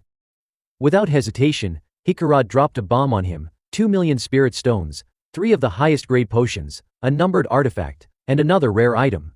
At this point, Bjorn lost all control both of his facial expressions and his composure. What the actual phew, his outburst made Hikarad question reality. Why are you cussing? Though Bjorn's face had turned gray and his body was trembling with rage, he forced a calm tone. Sorry, just really shocked, that's all. But deep down, a stampede of horses was galloping through his heart. Why is this guy so lucky? Meanwhile, I'm cursed. While Hikarad rambled on about his treasure haul, even the numbered item, I don't really need it. Planning to sell it and split the profits later, Bjorn sat there drowning in envy. Probably over 10 million spirit stones in total. Even split up, that's too much. His hands trembled beside the wreckage of his ruined spoon and fork, but he still forced a painfully fake smile. Got it, congrats. Misha seemed to have turned her attention back to Bjorn. Bjorn, why are you snapping your spoon again, Nyan? He scrambled to explain. I couldn't control my grip strength, because of the Orc Hero's essence. But Misha didn't buy it.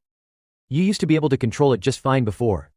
At that point, Bjorn got so flustered he snapped. You didn't see everything, okay? Misha quickly backed off. Okay. If you say so. Their awkward back and forth made Hikarad so uncomfortable that he had to raise his wine glass to cover his face. I think I did see everything though. Bjorn and Misha both snapped back in unison. What? Still curious, Hikarad continued, so, what exactly happened between the two of you? I've heard bits and pieces. Just as Misha was about to respond. Well, it's kind of. Bjorn raised a hand to stop her. Let me. There are parts we can't talk about. But to summarize, he briefly recounted the summoning of Ryakis and then stopped. The 3 across from him suddenly understood and all exclaimed. Got it. The man in the suit turned to Misha. Congratulations on forming a pact with your spirit beast. That must have weighed on you for a long time. But you said it was thanks to Bjorn. Misha fumbled over her words. I just meant without Bjorn, we wouldn't have made it back alive. Nya, Hikarad seemed to agree. Right. And getting the orc essence from the Jarwi Guild, we paid 2 million spirit stones for protection. We'll give you 1 million since part of it was our responsibility. Bjorn instantly forgot all his earlier rage. His opinion of Hikarad flipped completely. He's not a cursed dwarf. He's the light of reason, a man of justice. Lear finally chimed in. This is the most epic story I've heard in a long time. Too bad I wasn't there to see it. Hikarad nodded. No one can deny the name Little Valkan now, especially after a feat like that. Bjorn's eyebrows twitched. Wait, Little Valkan. Hikarad smiled. Didn't you hear? That's what everyone's calling you now. Bjorn's brows furrowed deeper as he pictured the heroic figure of the legendary Valkan clad in armor, wielding a massive blade. A nickname already? That's way too fast. In a game, raising fame stats is great, but this is real life. 4 seconds had passed. In the very last second, his brain suddenly clicked into gear. He turned to her and made a dramatic promise straight out of a Korean drama. Hak Keen. Let's meet again at the Hak Keen Tavern. Erwin, overcome with joy, nodded. All right. And just like that, he was instantly teleported to Rapidonia. He clicked his tongue and smirked. Bjorn made his comeback like a god. I have returned. Rapidonia. The mage there had told me this about the madman, that back then, He hadn't done anything that would make him worthy of being called a hero. But now it's certain he will become one. So perhaps it's finally appropriate to refer to him by a new name, Little Valken, after a brave and legendary hero who stood above all. A system notification rang out. Reputation has increased by 1. Repeated 5 times. Warning. This increases the chance of encountering special events. A man sitting in a chair glanced at the paper in his hand. Little Valken, interesting. Just how many adventurers out there have gained this much reputation in such a short time after entering the labyrinth? I've never seen anything like it since working at the association. What's more, corpse golem, vampire guardian, orc hero. This kid has acquired far better essences than a normal adventurer. He's progressing at a pace that shouldn't even be possible. This level of power growth can't be chalked up to mere luck. But then again, if you look at history, there have always been exceptions. People born into this world with a destiny carved out just for them.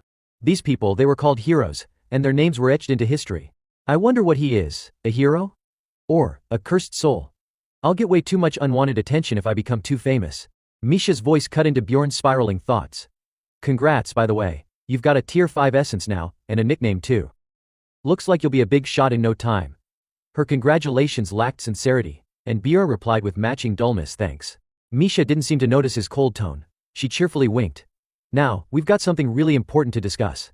Yup. Time to talk about how we're splitting the money, she said, grinning.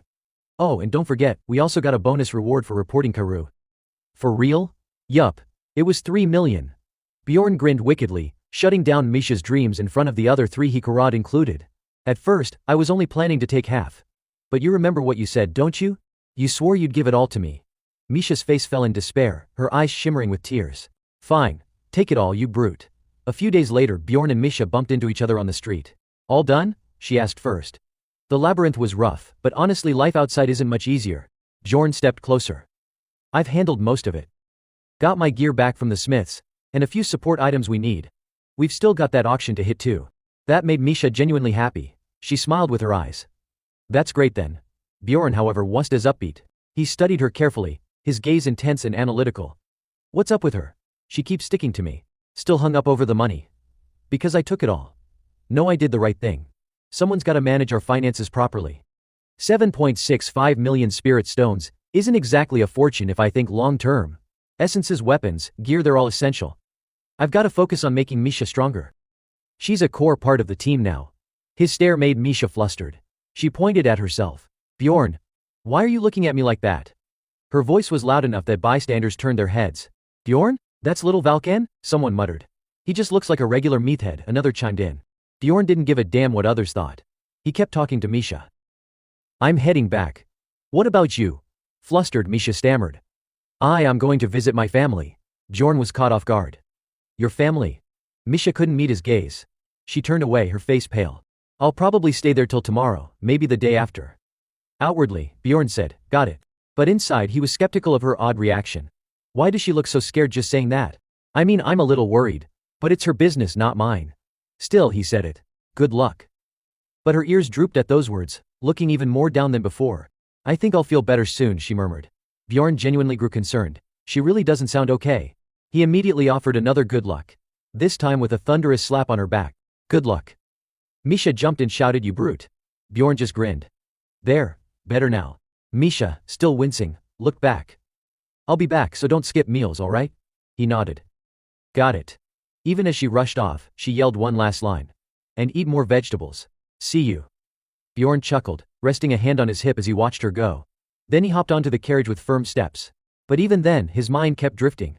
She said she'd treat me like her savior. But why does it feel like she's treating me like a little boy? Like my ex did, no matter. My first priority now is helping Misha get stronger. His thoughts lingered on her until the announcement echoed, now arriving at District 8. Dusk had just reached Bjorn's feet. In his mind, plans formed for both himself and Misha. I could move up to a higher stratum now since my stats are better. But I can't bring Misha if I do. Maybe I'll stay with the team a while longer. Misha can still upgrade her pact with her spirit beast and gain more essence.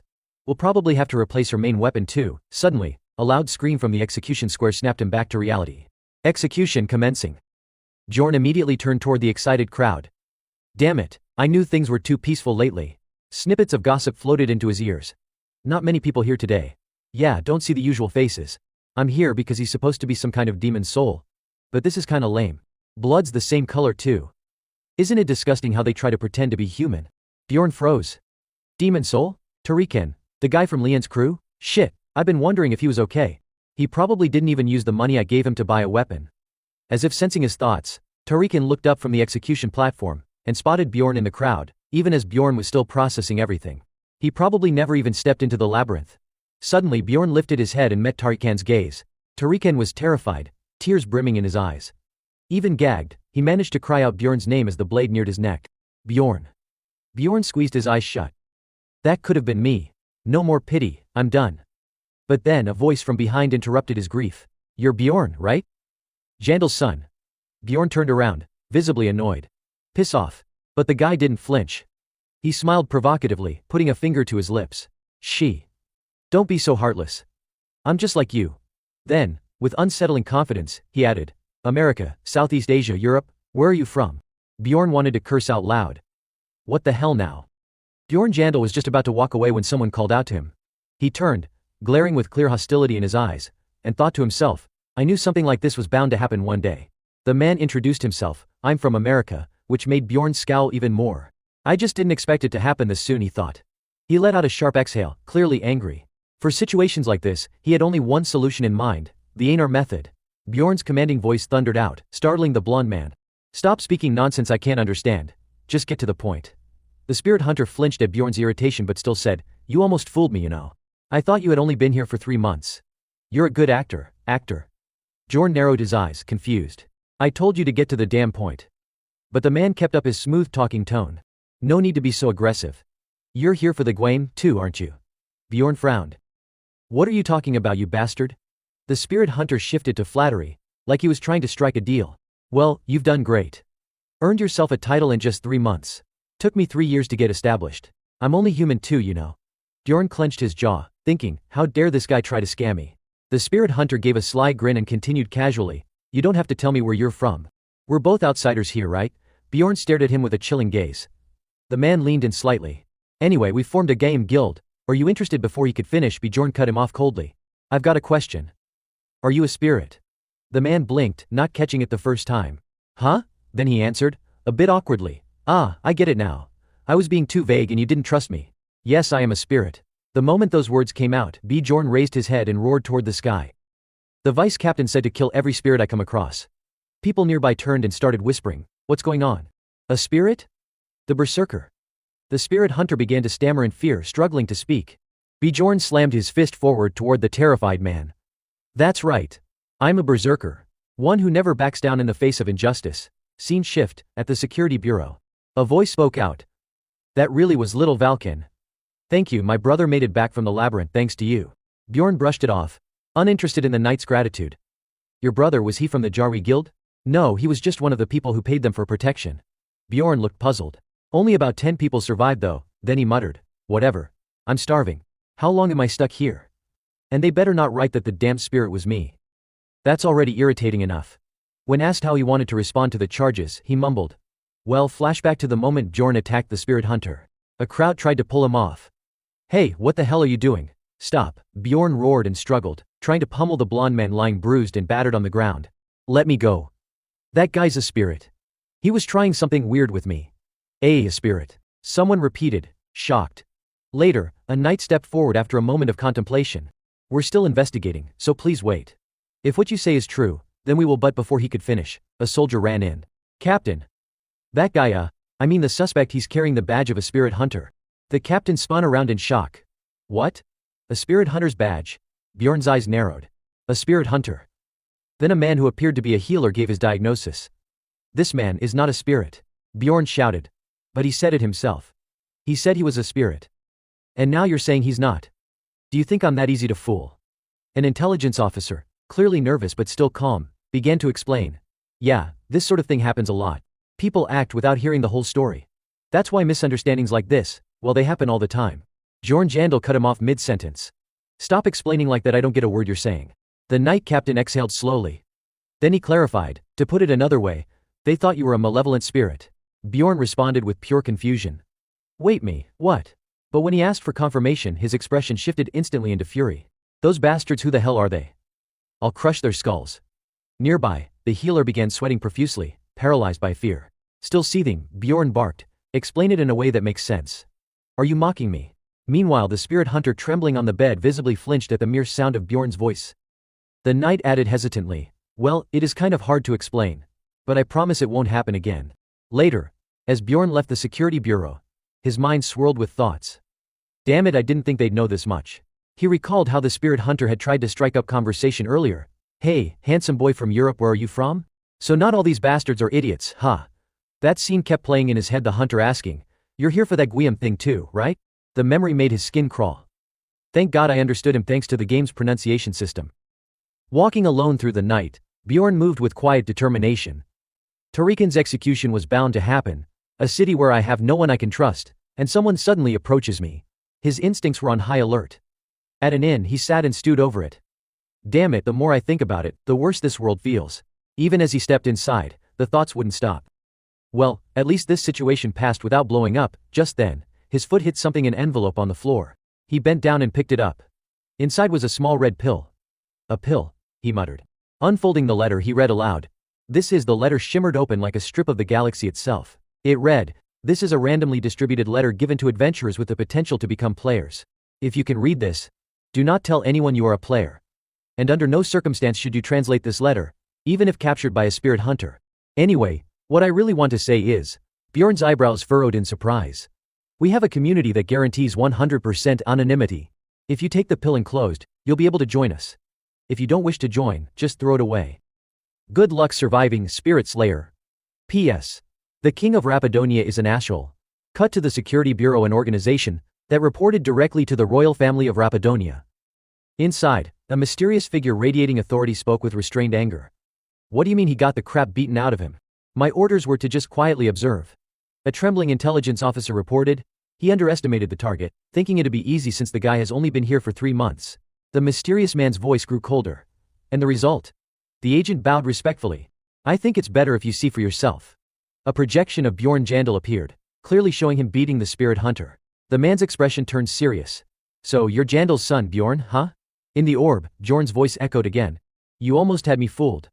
That was some performance, but I told you to get to the damn point." The mysterious man analyzed the footage. The vice captain said to eliminate all malevolent spirits on site. But this one didn't run. He struck back without hesitation. "So what does that mean, sir?" The man stared intently at the image. "Bjorn Yandel, he's not a malevolent spirit." "Yes, sir." He thought to himself. He gained a title in just 3 months. Not a spirit, but was he destined to become a hero? Maybe. A half-smile crept across his partially hidden face. "Good. This city always needs more heroes." A notification appeared. "Reputation 1, Bjorn scoffed. We can never have too many heroes." The next morning at the Mage Tower. Bjorn looked up at the towering structure. "Guess the stuff I picked up yesterday will be useful after all. Meaning I should act like I'm trying to figure out what this is about." Inside in the alchemy lab, a blonde mage glanced over and smirked. "You're drawing a bit too much attention. With a little reputation, everyone will start knowing your name. Be careful." The mage peered at the now blank letter in Bjorn's hand and muttered, "Tisk. If you'd come right away, I might have been able to analyze the writing. It's gone now, right? Probably magic." She glanced up at him. "Aren't you curious about what kind of letter a malevolent spirit would send?" Bjorn blinked. "A spirit?" She waved her hand. "Hey, I didn't say that. I'm just relaying facts. It was a letter from a spirit." Bjorn shouted in shock. "What? I didn't know that was a letter from a spirit." "Damn, you're something else." She grinned smugly at the compliment. "Hey, most people wouldn't know either." Back when Bjorn opened the letter, it also contained a pill. "Do you even know what that was?" she asked. "I've got no clue." A vision flickered to a powerful mage holding a similar pill, while the blonde mage explained, "It was created by a truly exceptional mage and expert in magical psychology, spatial manipulation, and alchemy. If you take it, you can enter the spirit realm." Bjorn Yandel seemed completely clueless when it came to this new knowledge. "The spirit realm?" he asked, puzzled. In contrast, the blonde mage appeared to possess deep, extensive knowledge.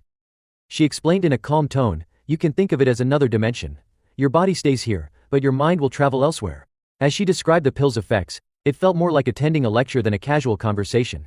Bjorn listened intently, his eyes locked on her, taking in every word. "If you take this pill," she continued, "you'll be summoned to the spirit realm once every 15 days. Evil spirits exchange information there.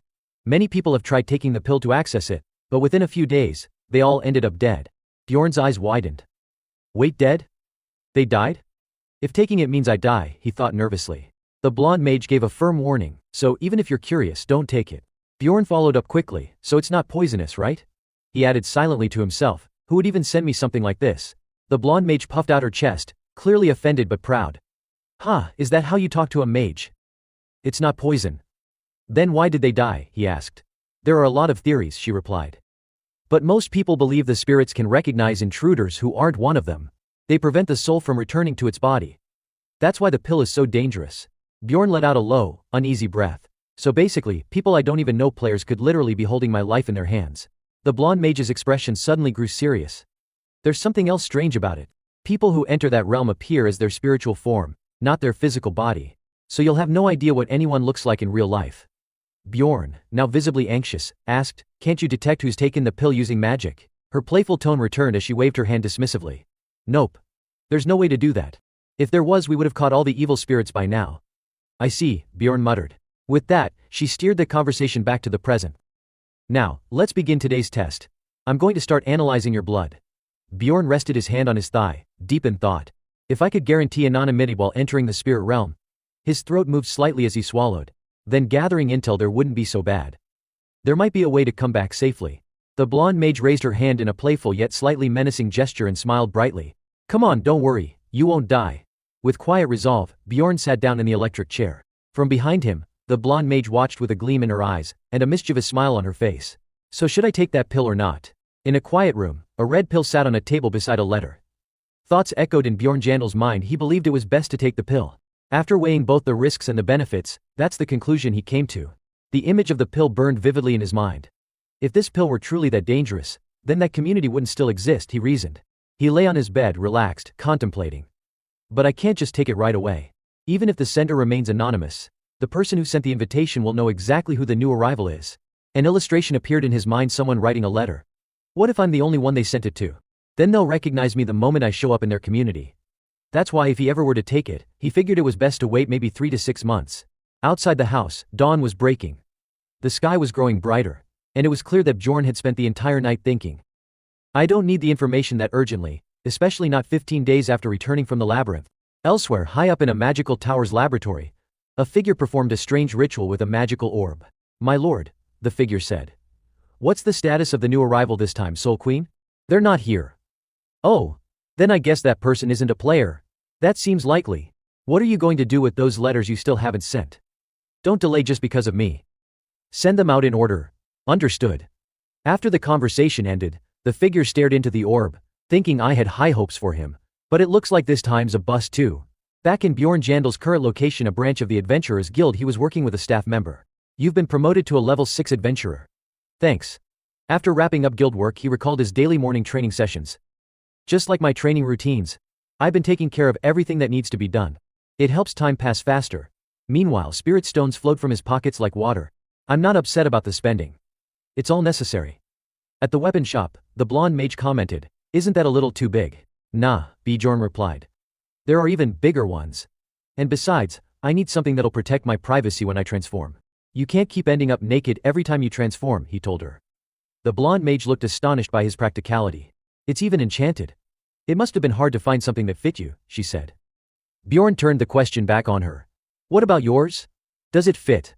Maybe a little smaller than average, she mumbled, blushing, but definitely larger than my old one, I think. Maybe too large. They headed off to another place, the training grounds. A bundle of straw was tossed into the air, and the blonde mage sliced it with precision and grace. I'm getting used to this, she muttered to herself. As the straw bundle split in half and froze on the ground, Bjorn silently marveled. Is it because of the beast blood? She can use both ice magic and melee strikes now. The blonde mage turned to him, pleased with herself. Did you see that? What did you think? Bjorn, stone-faced, replied. Your movements are still sloppy. Keep practicing. You've got a level 3 spirit mark now. He reached over his shoulder, like he was trying to feel something. I finally reached level 2 yesterday. It only took 10 minutes, but it felt like 12 straight hours of pain at maximum intensity. The seal master nearby joked with a teasing smile. Young warrior, it's okay to scream, you know. Bjorn thought, so pain resistance really doesn't help with this at all. When the sealing was finally complete, the old man exclaimed, I've never seen anyone remain conscious after finishing a seal like you just did. He brought over a jar filled with fortune sticks and said, Pick one, I've got time, so I'll read your fate. Surprised, Bjorn Yandel asked, What is this, like a fortune stick reading? He reached out and randomly pulled one from the jar, then handed it over. The old man examined it with a thoughtful expression and asked, Young warrior, when were you born? The question made Bjorn tense up. Unable to answer, he stammered, Well, and thought to himself, do madmen even know their own birthdays?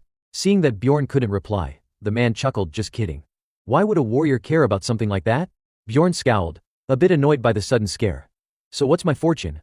As the old man spoke, images of berserkers, knights, mages, and marksmen flashed into view. He said, whether good or bad, the events that most people face once in a lifetime, you'll face them many times over. That's the fate of those we call heroes. Cut to Bjorn getting dressed again. He muttered, fate, my ass. Nothing will change. I just have to carry out my duties, so I can handle whatever problems come my way. Suddenly, the blonde mage called from outside, Bjorn. Are you up yet? Breakfast's ready. Determined, Bjorn thought. I'll prepare myself the best I can. Inside the tent, lit by countless candles, the seal master said, I've never seen anyone so eager to receive their third seal. He explained that Bjorn now faced three paths, the flame spirit, the iron spirit, and the wild spirit, just like in the game. Bjorn turned and said, I choose wild spirit. The man nodded. All right then, get ready. Screams of agony echoed from inside the tent. Bjorn, grimacing in pain, complained, expensive as hell and it hurts like crazy, but he acknowledged its effectiveness. Wild spirit enhances my intimidation. Just by breathing I can provoke monsters. Plus, the wild instinct temporarily triples my intimidation and gives me a boost in physical stats. Panting to recover from the pain, he thought, so I provoke monsters and my stats increase. It was the perfect trait for a tank. When it was over, Bjorn's eyes had gone completely white, and exhaustion was etched into his face. And if I trigger wild growth, which further amplifies intimidation, I never thought I could accomplish this much in just 3 months. Unexpectedly, the seal master leaned in close to Bjorn's ear and whispered, you look exhausted. Go home. The sudden closeness startled him, and he stammered, right. As Bjorn started to leave, the man called out again, wait. There's one more thing about your fate I didn't mention yesterday. Bjorn turned back and asked, what is it? The old man, now serious, gave a solemn warning. Be careful of those who harbor resentment. You seem to attract them.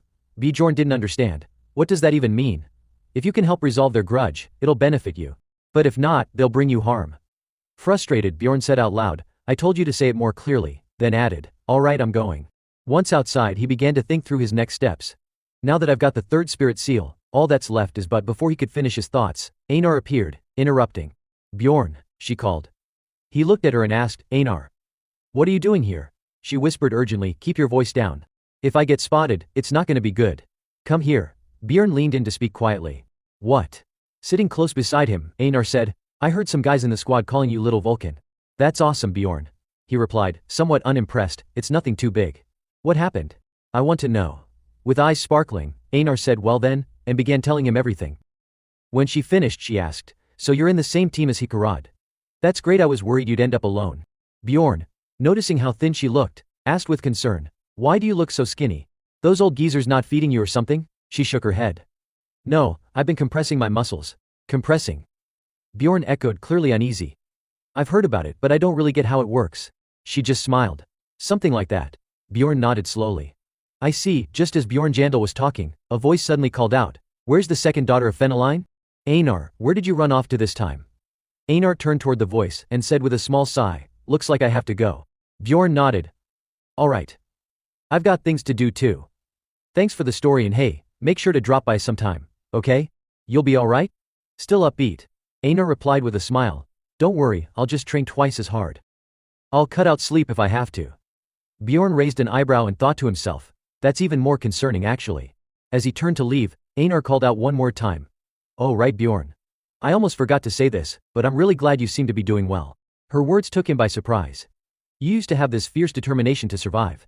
I always admired that about you. But now, you look a lot more at ease. I guess it's because you've got reliable friends by your side. A loud voice shouted again, Einar. Get over here now. Anyway, see you later. I'll be back and I'll become a warrior truly worthy of the title, she said as she ran off. Bjorn watched her go, leaves rustling around his feet.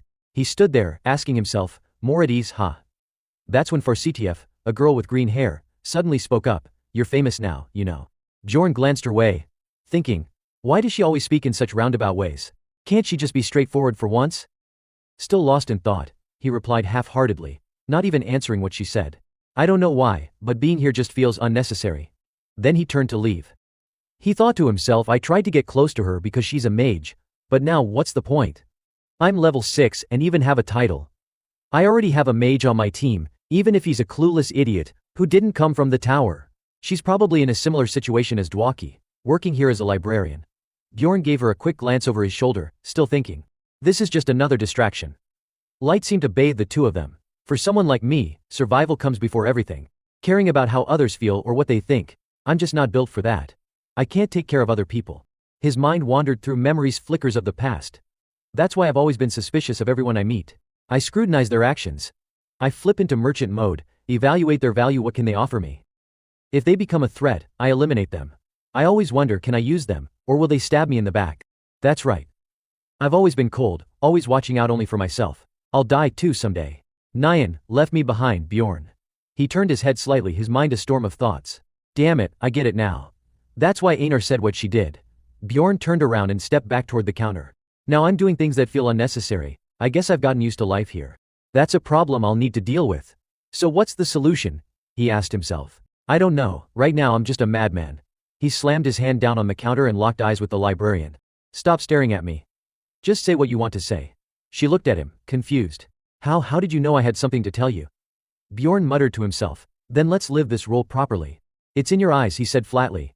They tell me everything. You're rude. And you do whatever you want. Scene shifts to the next afternoon at a cafe, called Flow of Promises. The atmosphere was cheerful, with everyone enjoying their coffee. But Bjorn furrowed his brows as a thought crossed his mind. He had always wondered what kind of weird place this was. Just from hearing the name. A few people nearby gasped in fear. Oh no, is that a madman? What kind of debt does this place have to call someone like that? Bjorn didn't sense anything unusual.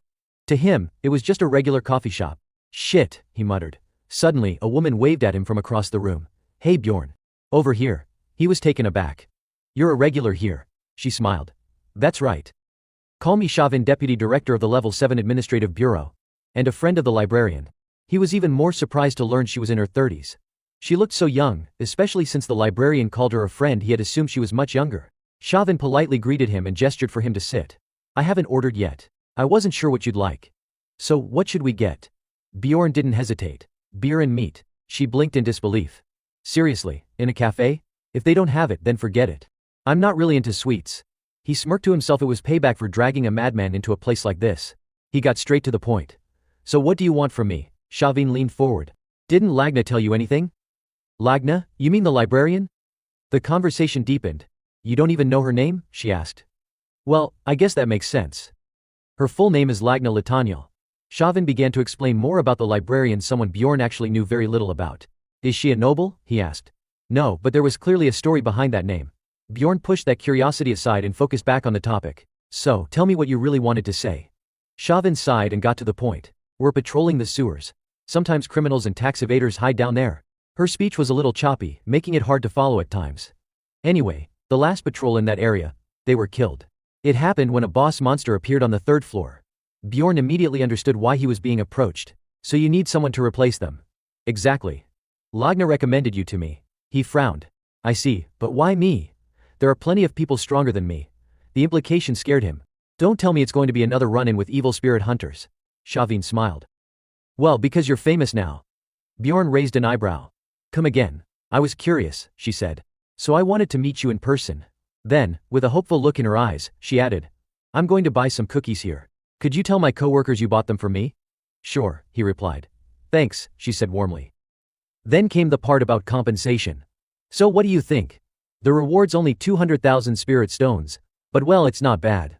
Feels weird to say that myself though. Bjorn found her trailing off habit frustrating. Can she finish a sentence properly for once? He thought. She began explaining the additional benefits of working with her organization. We're pretty selective. If you work with us, you'll be recognized as a key figure, someone trusted by other guilds. Bjorn caught on immediately. So basically this would make me seem more reliable in their eyes. Exactly. And honestly, I thought you'd be getting better offers anyway, which is why I was hesitant to ask. Bjorn shrugged. Not necessarily. Still, he knew this was a good opportunity, a chance to prove himself. This is the first commission I've received since getting my title. Everyone assumes a madman can't be good at anything. That's why this is my shot. He smiled, full of determination. All right, I'll take the job. After accepting the mission, Bjorn left before she could say anything else. I'm off. See you. She smiled to herself, amused. It had been a while since she met someone this interesting. She thought, I've always been curious because she never talks about other people, but he's so pure. Talking to him actually calms me down. She took a sip of coffee and smirked. Seems like he doesn't know about my background. I don't think he's a bad person. As she recalled earlier events, she muttered to herself, Maybe I was being too hasty. Then she added, alright, Lang, it's time for you to make some friends. 2 days later, at the entrance of the sewer system, a patrol team was making its way in. They grumbled among themselves about how awful the place smelled. You didn't tell me it smelled this bad. Shouldn't you have expected that? I mean, it is a sewer. Yeah, but I didn't think it would be this horrible. It's disgusting. The young swordsman leading the group called out, I'm opening the door now. As they descended deeper, someone reminded the group, don't lose the map of the sewer system. Their organization contacted them with further instructions. The floodlight has a recording device built in, so keep it with you at all times, and return it after the mission. Everyone agreed. Understood. At a meeting the day before, volunteers had stepped forward to explore the sewers. Hikarad Murad had shared his excitement, saying, we can't miss this chance to explore the underground. There's so much interesting stuff down there. Lir Werv Dwaki asked, you tired of reading magic books too? Can I tag along? My head's been pounding from all the reading lately. Bron Rotmiller added with a grin, it's easy to get lost down there. This is a good chance for me to test my old skills. While stuffing her face, Misha Karlstein reminded them, there are criminals hiding down there. It's gonna be dangerous. Her face was a mess from eating, prompting teasing from the others. You must been a greedy kid, huh? They laughed. Her own reason for joining was simpler, she wanted to get used to her new dual blades. I need to get used to these. They all agreed to form a team. I won't turn down your help, Bjorn said. Rotmiller's skills will be especially useful down in the sewers. Back in the sewer system, they continued their conversation. It's bigger than I thought. No wonder the criminals are hiding here. Dwaki lighted up. It's too dark. A glow lit up from Dwaki's palm, and he beamed with satisfaction. Nice. This works. Then Murad began telling a creepy story. Man, what's with you? Someone joked. It's already dark and now you're trying to scare us, Murad smirked. Have you heard the rumors about the terrifying monsters down here? Misha joined in, teasing Dwaki. Even though you're a mage, you're still scared. Dwaki, do you believe those sewer monsters are real? Dwaki stammered but didn't give a clear answer. Another member chimed in, I heard all the waste from the magic tower ends up down here. If that includes experimental potions and alchemical chemicals, and if it reacts with monster corpses, then maybe it created some kind of mutated creature we've never seen before. That made the group pause. A chill ran through them. You think that's possible? It could be real. Bjorn Yandel quietly reflected on everything that had happened recently. So that's how it is. The guards said nothing strange had happened here for 2 years, but they're lying. They're totally lying. He suddenly stopped. Someone behind him asked, why'd you stop? He sighed. I can't smell anything in here. It reeks too much. My nose is useless. Still, he reported. But I feel like something is nearby. The others tensed up and scanned the area. What? Where? Bjorn drew his sword, going on the defensive. If he says something's here, then something is here. Then one of them spotted someone hiding in the wall. There's someone over there. The man panicked when he was discovered. Bjorn narrowed his eyes. How the hell did he get in there? Bjorn grabbed his collar and yanked him out. Come on out. Suddenly the man pulled out a knife and lunged at Bjorn. Damn it. His face twisted into a savage snarl as he charged.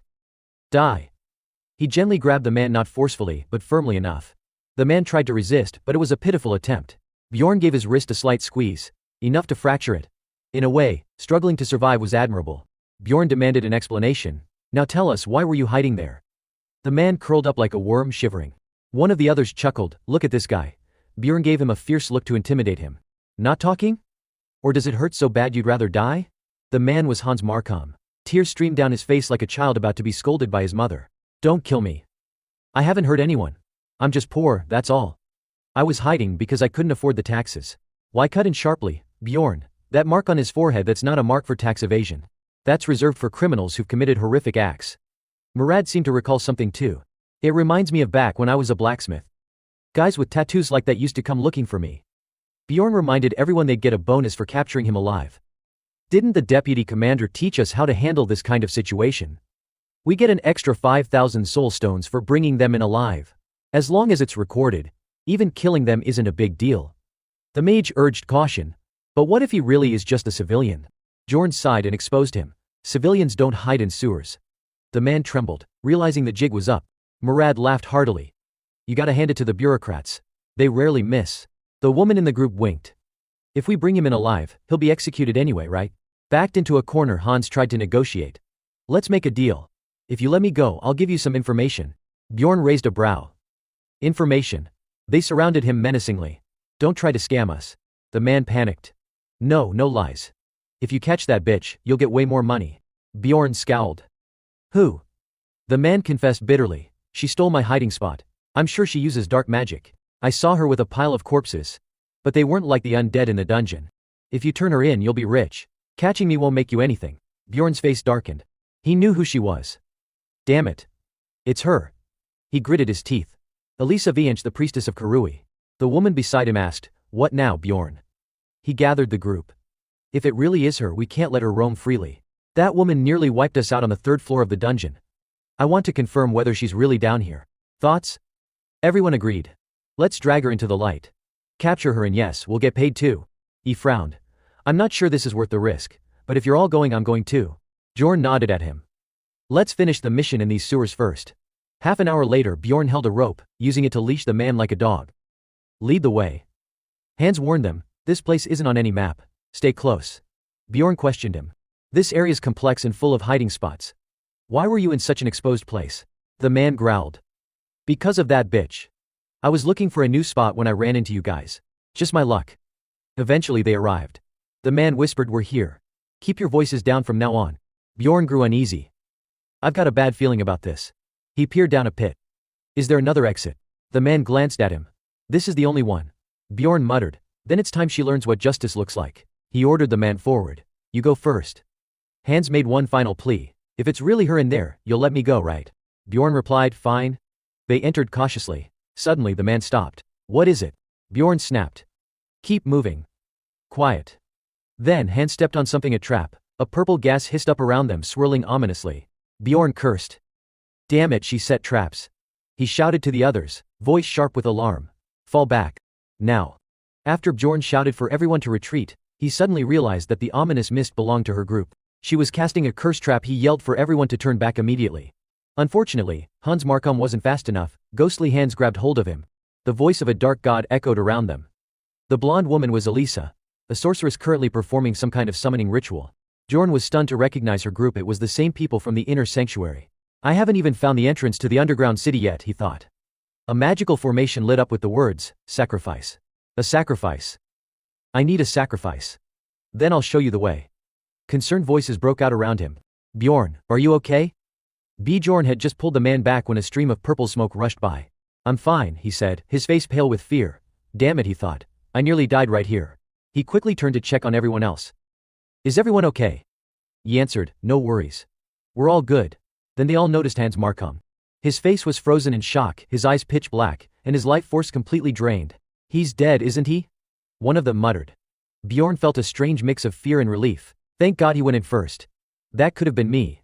One of the women made a face. He looks awful. No kidding, Bjorn silently agreed. If not for him, I'd be the one lying there. Let's move on, he said. Hold on, Murad suddenly interrupted. I know this guy. He held up a strange object resembling a compass.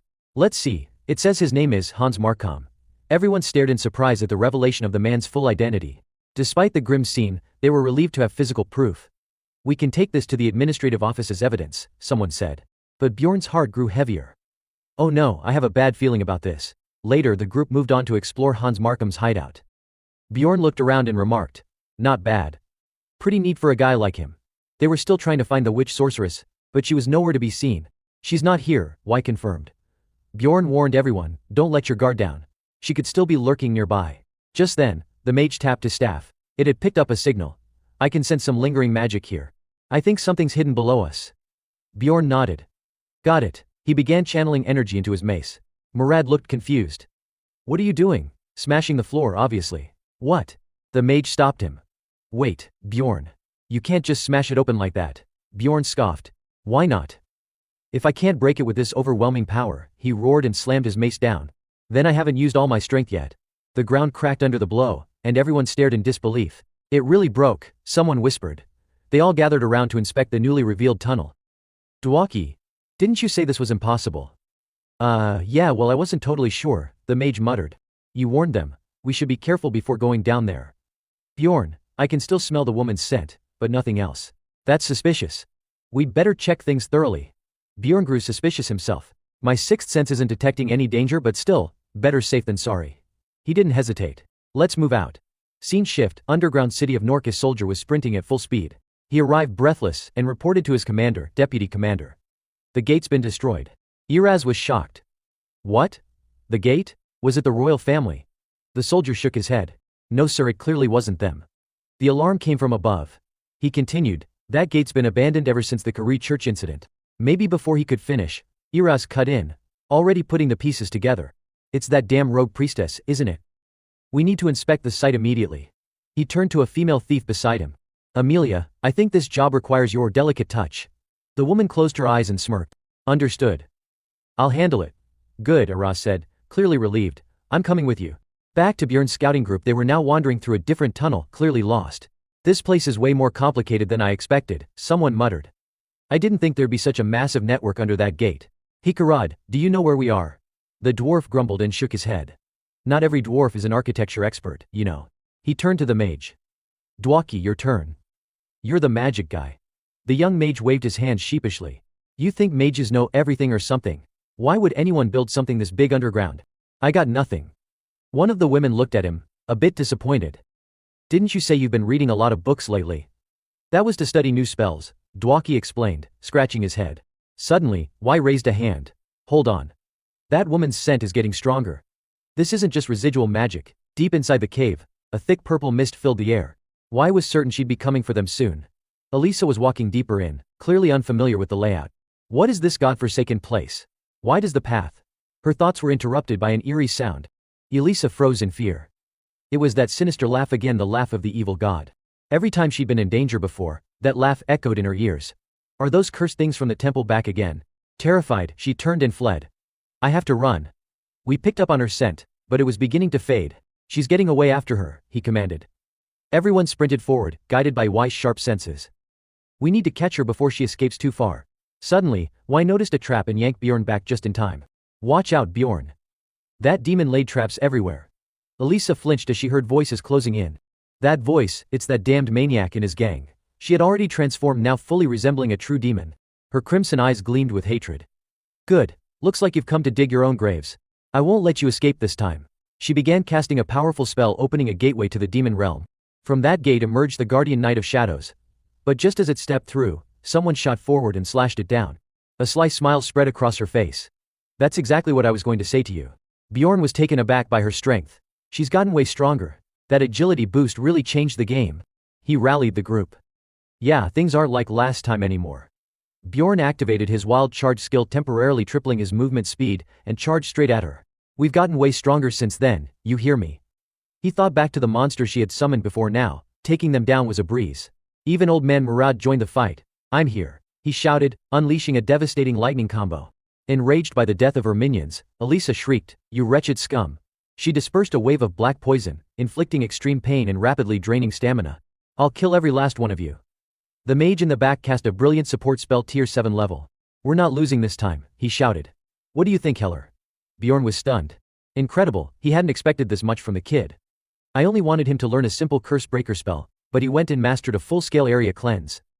That must have cost a fortune. Together, the team focused all their efforts on Elisa. Dwaki now. Bjorn shouted. Dwaki sprang into action. Elisa, grinning as she shifted into her ghost form, taunted, you think you can hit me like before? Physical damage won't work on me anymore. But Dwaki launched a spell that locked onto her soul, breaking her immunity. Bjorn lunged forward, grabbed her, and slammed her into the ground with a devastating mace strike. Some teammates hesitated, worried. Wait, weren't we supposed to bring her back alive for the reward? Bjorn shrugged it off. Let's head back and collect what we're owed. Slinging Elisa over his shoulder, he waved the team on. Nice work, everyone. Rottmiller, take the lead. As they moved out, Bjorn noticed something wasn't right. No sound. He turned to look and then suddenly collapsed, blindsided. Damn it, his eyes widened. It was Amelia. She had taken down his entire group. Bjorn gritted his teeth. I knew things were going too smoothly. Amelia complimented him. You've gotten stronger since last time, Berserker. Bjorn froze in fear as he realized her identity. It's her, he thought, his heart pounding. That assassin I ran into in the Deadlands during the maze. She narrowed her eyes at him. You're not running away to save your friend. Bjorn raised his shield, ready for a fight. Why would she even ask that? He thought nervously. She's probably here to make sure I keep my mouth shut. Back then she let me go because I was just a rookie. But now I've made a name for myself. I even have a title. She probably thinks this is the perfect chance to kill me now that I'm deep in the underground system. Trying to reason with her, Bjorn said, I kept my promise, didn't I? So why are you chasing me all the way down here to kill me? Amelia stared at him coldly. Chasing you? You're the one who opened the gate and trespassed in this place, Berserker. Her voice was filled with murderous intent. She drew a dagger. How the hell did you even find this place? Bjorn looked confused. Trespassed. I don't get it. Can you explain more simply? Where even is this place? She gave him a skeptical look. You came this far and don't know anything. Then how did you open the gate? Cautiously he replied. If you mean the magical gate above that leads down here, I just smashed it with my mace. Amelia's eyes widened. You smashed it open? Is that a problem? He asked. She kept pressing. No. But why would you break it just to come down here? Bjorn stepped closer, not backing down. Because that damn witch was hiding here. Amelia's expression changed. She recognized who he meant. The priestess of Marui who's on the wanted list. Bjorn felt slightly relieved. So you know who she is. Good. Then everything's clear now, right? Right, she confirmed. He smiled, thinking the danger had passed. Then we'll be going now. No need to give us any potions. We'll find another way. Stop right there, she suddenly snapped. You've already found this place. I can't just let you leave. Bjorn gave her an awkward smile. Even if I swear never to tell anyone? Amelia's face turned serious, her tone cold. It's different now. You're not who you used to be. Damn it, Bjorn thought. I knew it. She's not gonna let me walk out of here. Suddenly he removed his armor. Amelia looked at him suspiciously. What are you doing? Bjorn stretched one leg and said, You know there are two ways to really piss someone off. She frowned. What are you talking about? He smirked. One is to stop talking right in the middle of a sentence. And the other? She asked, curious despite herself. He didn't answer. Instead, he lunged at her with his mace. But she dodged gracefully. Not wasting a beat, he grabbed his shield and hurled it like Captain America. The spinning shield cut through the air, forcing her to dodge again.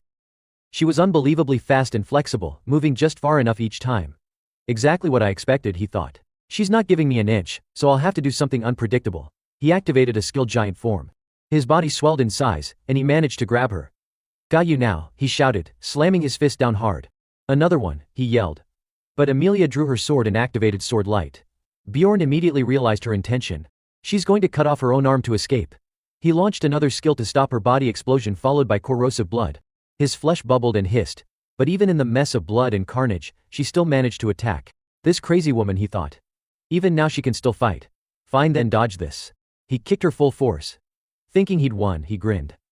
Alright, that should do it. I can take her down. But then he heard her voice behind him. Berserker. He spun around, startled. Wait, why is she behind me? It wasn't her original body. She had used autonomous clone. Her clone stared at him with malice, ready to strike. Since you've already absorbed vampire essence, she sneered. You should be able to survive this hit. Bjorn paled. Autonomous clone. You've got to be kidding me. She gave him a rare compliment. That's some impressive regeneration you've got there. Just one vial of potion, and everything had healed. His body was as good as new, including the head that had been severed earlier. Bjorn lay on the ground, breathing heavily.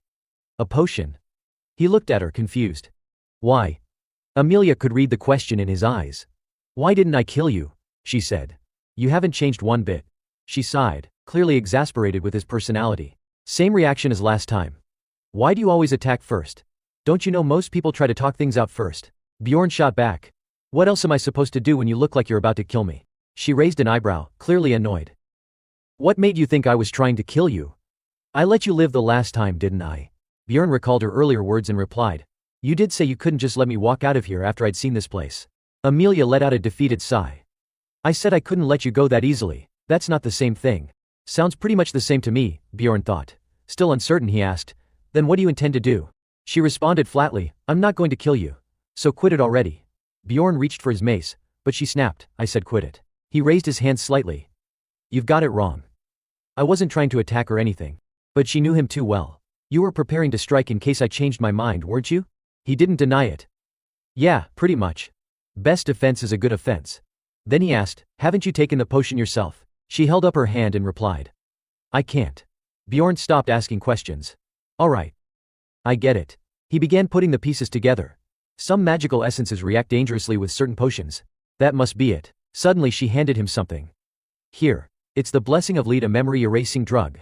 Just take it. Bjorn looked at her, baffled. What is this thing? He asked, eyeing the shell-shaped object. You're saying this thing erases my memory? Then why didn't you use this last time? Because it's rare, she replied. Still suspicious of her intentions, Bjorn muttered. You know, if you killed the 5 of us, you could earn tens of millions of mana shards. Why are you going through all this instead? She looked utterly fed up. Seriously, what kind of person do you think I am? She leaned in, eyes narrowing. Well, what exactly do you think of me? Bjorn hesitated. Should I tell her I think she's completely insane? Before he could answer, she shoved the blessing of lead into his mouth. Think whatever you want. If you want to live, just eat it. Bjorn gave up. Well, I guess this is still better than dying. He still wasn't fully convinced. Hey, this thing only erases memories, right? Amelia smirked. I've never heard of any side effects. So don't worry. Just go to sleep. Unless you've got a better option. He didn't. Then, as if wrapping things up, she asked, and what was that second reason you mentioned earlier? The second way to piss someone off. Bjorn blinked. What second thing? You said there were 2 ways to make someone mad, she reminded him. He opened his mouth to answer, oh that. But before he could finish, the blessing of lead activated, merging into his soul. His world dimmed as he slipped into unconsciousness. Then suddenly he realized something. Wait, my memories. They were still intact. Huh? Why can I still remember? The next morning, at the administrative office. Your identification card has been processed, the official said. Hans Markham wanted for robbery and murder. Including the commission fee and additional charges, the total comes to 180,000 mana stones. Bjorn had swung by the guild first thing in the morning before heading straight here to collect his reward. He asked her about the orange device. Don't I need to pay for that damaged magical tool? Chauvin Emer handed him a form. Sign here to receive your payment, she said. You don't need to worry about compensation. I already reported the situation to my superior. This time your mission was classified as a special operation. Bjorn leaned on his hand, recalling the events. A special mission, huh? He thought. He remembered dying and coming back. After swallowing that pill yesterday, he'd passed out. When he came to, he was in the sewers. Fortunately, his gear was still intact except for the recording device, which had been ruined. He still wasn't sure if that crazy priestess had been telling the truth. His teammates didn't remember anything. Supposedly their last collective memory was of heading toward her hideout. But why was his memory intact? Why could he remember everything when no one else could? The dark priestess. Everyone had woken up confused she was dead. They stared at the body, baffled.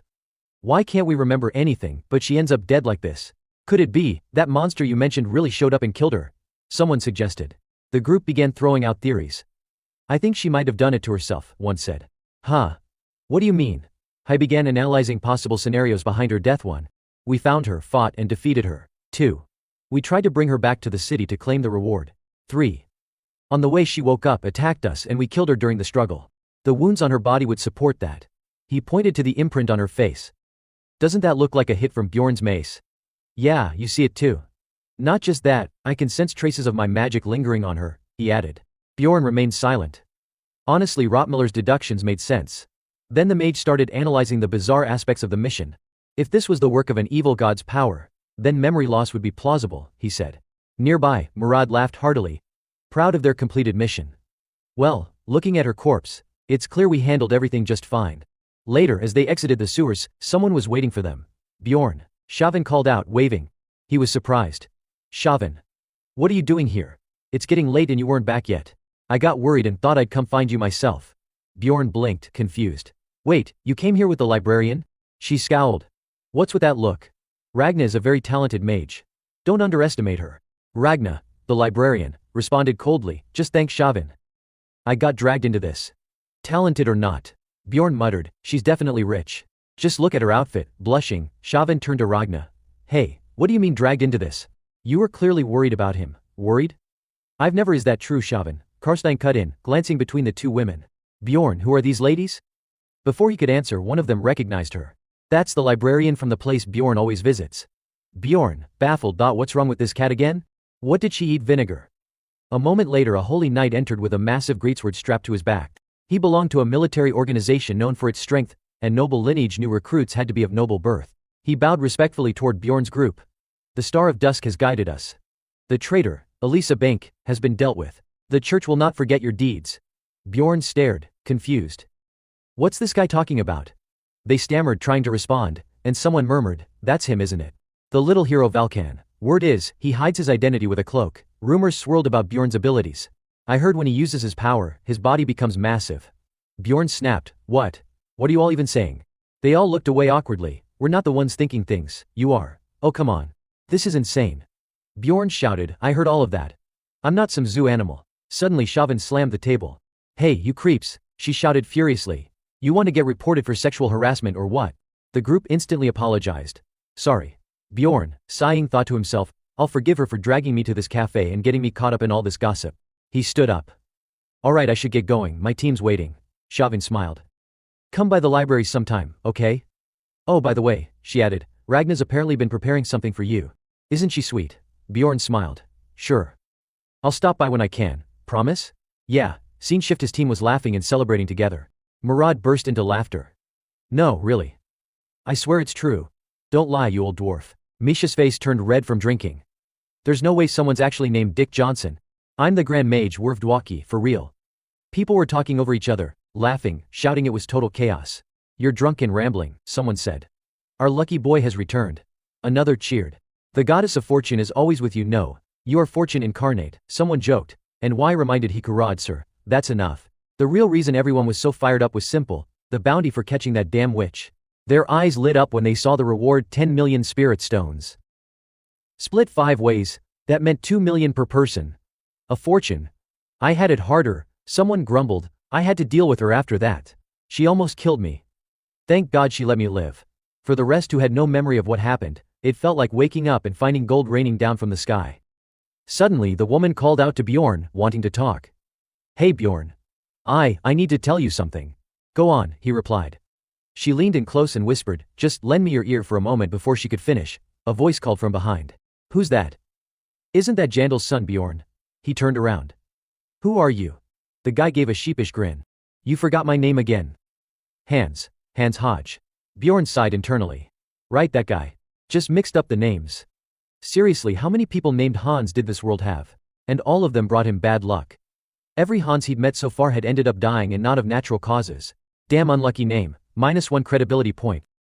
He thought back, 2 warriors, 1 archer, a scout, and now this guy. The others smiled awkwardly, and Bjorn felt a cold dread settle in. This party's lineup is terrifying. He recalled Einar's suggestion to visit the guild and look for more team members. Hans offered, mind if I sit here? Bjorn shot him down instantly. No, I've got nothing to say to you. Honestly, just the thought of dealing with another Hans is exhausting, he thought. Every Hans I've met so far has been a piece of garbage and ended up dead. I get a bad feeling just being around them. I've got somewhere to be. You go ahead, he added, making it clear he wanted Hans gone.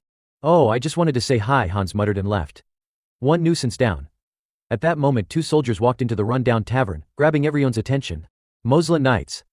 What are they doing here? Moslem, one of the most powerful military organizations. Only knights of noble blood could join.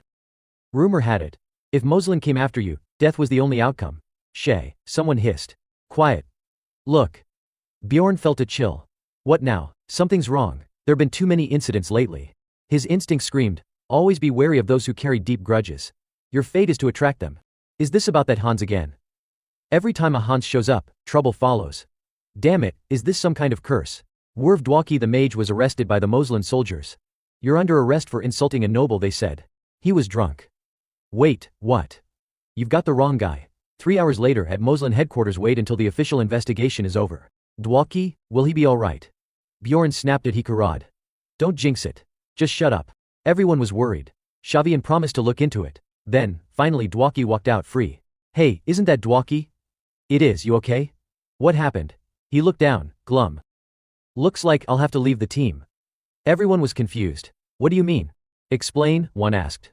Dwaki sighed, and finally told them the truth about his background. Actually, my older brother is Baron Martone. What? So, you're a noble?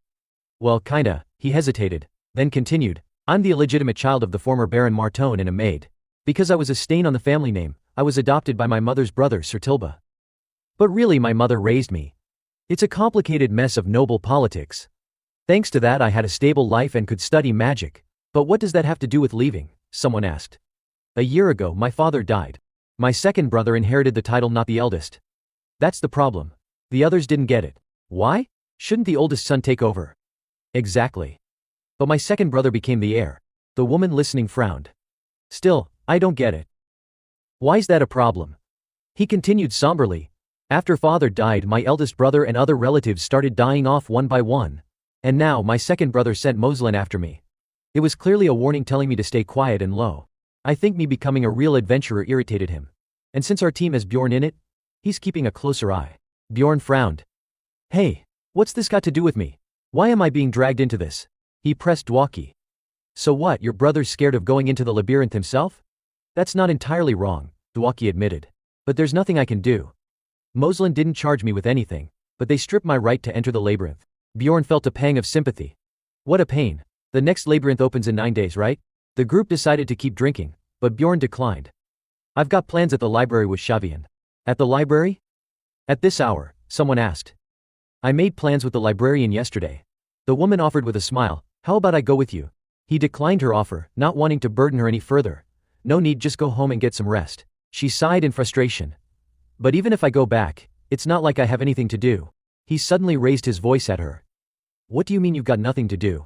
If you've got time to be bored, then go train with your sword or something. She pouted, clearly upset by his tone. Ugh, she felt indignant but didn't say anything. I was planning to rest today and head out tomorrow, but I guess things just changed. When he arrived at the library, he greeted the person at the counter politely. Hey, we've never properly introduced ourselves, have we? I'm Bjorn, Yandel's son. She responded with a flat expression, of course I know who you are. The library's closing soon, are you coming in or not? No, I'm not here to read today.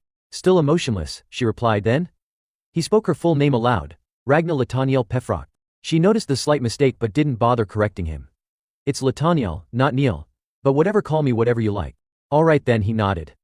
Anyway, Ragna, he looked her in the eye. Would you consider setting aside your librarian duties for a while, and joining me as a party member in the labyrinth? But before he could finish making his case, she shut him down immediately. I decline. Not ready to give up, he tried to provoke her. Got it, he said with a mocking smile. Makes sense. If you're a mage that weak, too fragile to step foot into the labyrinth, then, yeah, there's really nothing I can do about that. She stared at him intently. Are you curious about that? Seeing that he had achieved his goal, Bjorn let out a long yawn. Well, that's the end of it then. If you don't want to join, fine. Suddenly he asked bluntly. By the way, Xavian Emer said you had something prepared for me. Is that true? Ragna Lataniel was caught off guard. She stammered, what? Something for you? She really said that? Bjorn gave her a puzzled look. Come on, explain it in a way I can understand. She let out a sigh and clarified. Xavian said that after the sewer incident, her position at work improved thanks to you, and she wanted to repay the favor. She kept going on about how I owed her from before, so she asked me to return the favor on your behalf. So this isn't something I'm giving you, it's from Xavian. Got it? Bjorn nodded, though he still suspected she was dodging him. Right. So to put it simply, you wanted to give me something. Curious, he asked, so what exactly is this gift? A book, she replied. He was genuinely surprised it wasn't just any book. Bxdo Parsitiev? He was stunned when he saw the title. This book has a high-level security classification. It doesn't show up under magical search spells. It's a rare one, usually only nobles, or a very select few are allowed access to it. Bjorn couldn't hide his astonishment. And you're okay with letting me read something this valuable, even though I'm not a noble? She didn't seem to care. As long as you don't go blabbing about it, I don't mind. It's not like I give people this kind of privilege very often. Besides, who even cares about a dusty place like this library anyway? Bjorn suddenly found himself curious about Ragna Lataniel's background. Who exactly is this girl? He began flipping through the pages, and quickly realized how different restricted books were. These high-clearance books really are in a league of their own. This one's filled with valuable information that could help me survive here. I want to read every last page, no matter how long it takes. But the library was supposed to close soon. Ragna sighed and asked. Then why'd you even show up this late in the day? He didn't know how to answer. How should I know? He thought. So that's the gift she gave me, a book, huh? She looked away, flustered. I guess I don't have much of a choice. Just for today I'll let you stay and read until I finish shelving the rest of the books.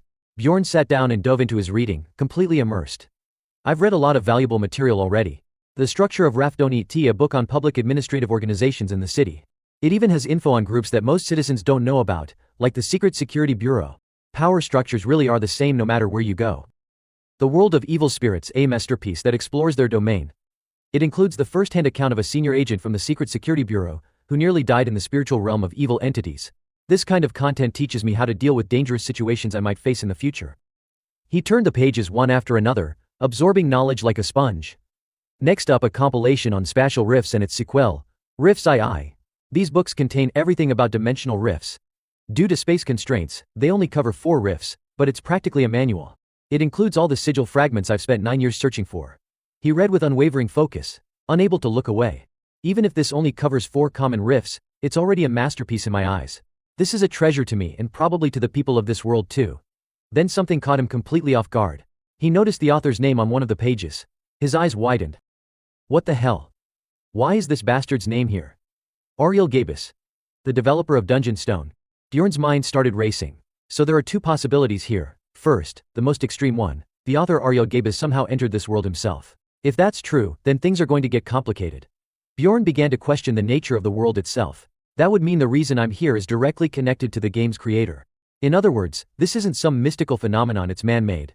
And in my experience, if it's man-made, there's an even higher chance it'll all go to hell eventually. So is the game developer some kind of powerful figure in this world? He declined her offer, not wanting her to tire herself further. Forget it. You should go rest, she sighed and complained. But even if I go back, there's nothing to do. He suddenly shouted at her. What do you mean nothing to do? If you've got time, go train your swordsmanship. She pouted, stung by his scolding. She grumbled under her breath but said nothing aloud. Originally I planned to rest today and leave tomorrow, but it looks like those plans have changed a bit. Later at the library he greeted the librarian properly. Hey, I just realized we haven't officially introduced ourselves. I'm Bjorn, son of Yandel. She replied with indifference. Of course I already know that. The library's closing soon. Are you coming in or not? No. I didn't come to read today. She looked emotionless as always. Then. He called her by name. Ragna Lataniel Pifrock. She noticed he pronounced her name wrong, but didn't bother correcting him harshly. It's Lataniel, not L, but call me whatever you like. Alright then. Anyway, Ragna, he paused before continuing. Would you consider setting aside your librarian duties for a while and joining me as a party member in the dungeon?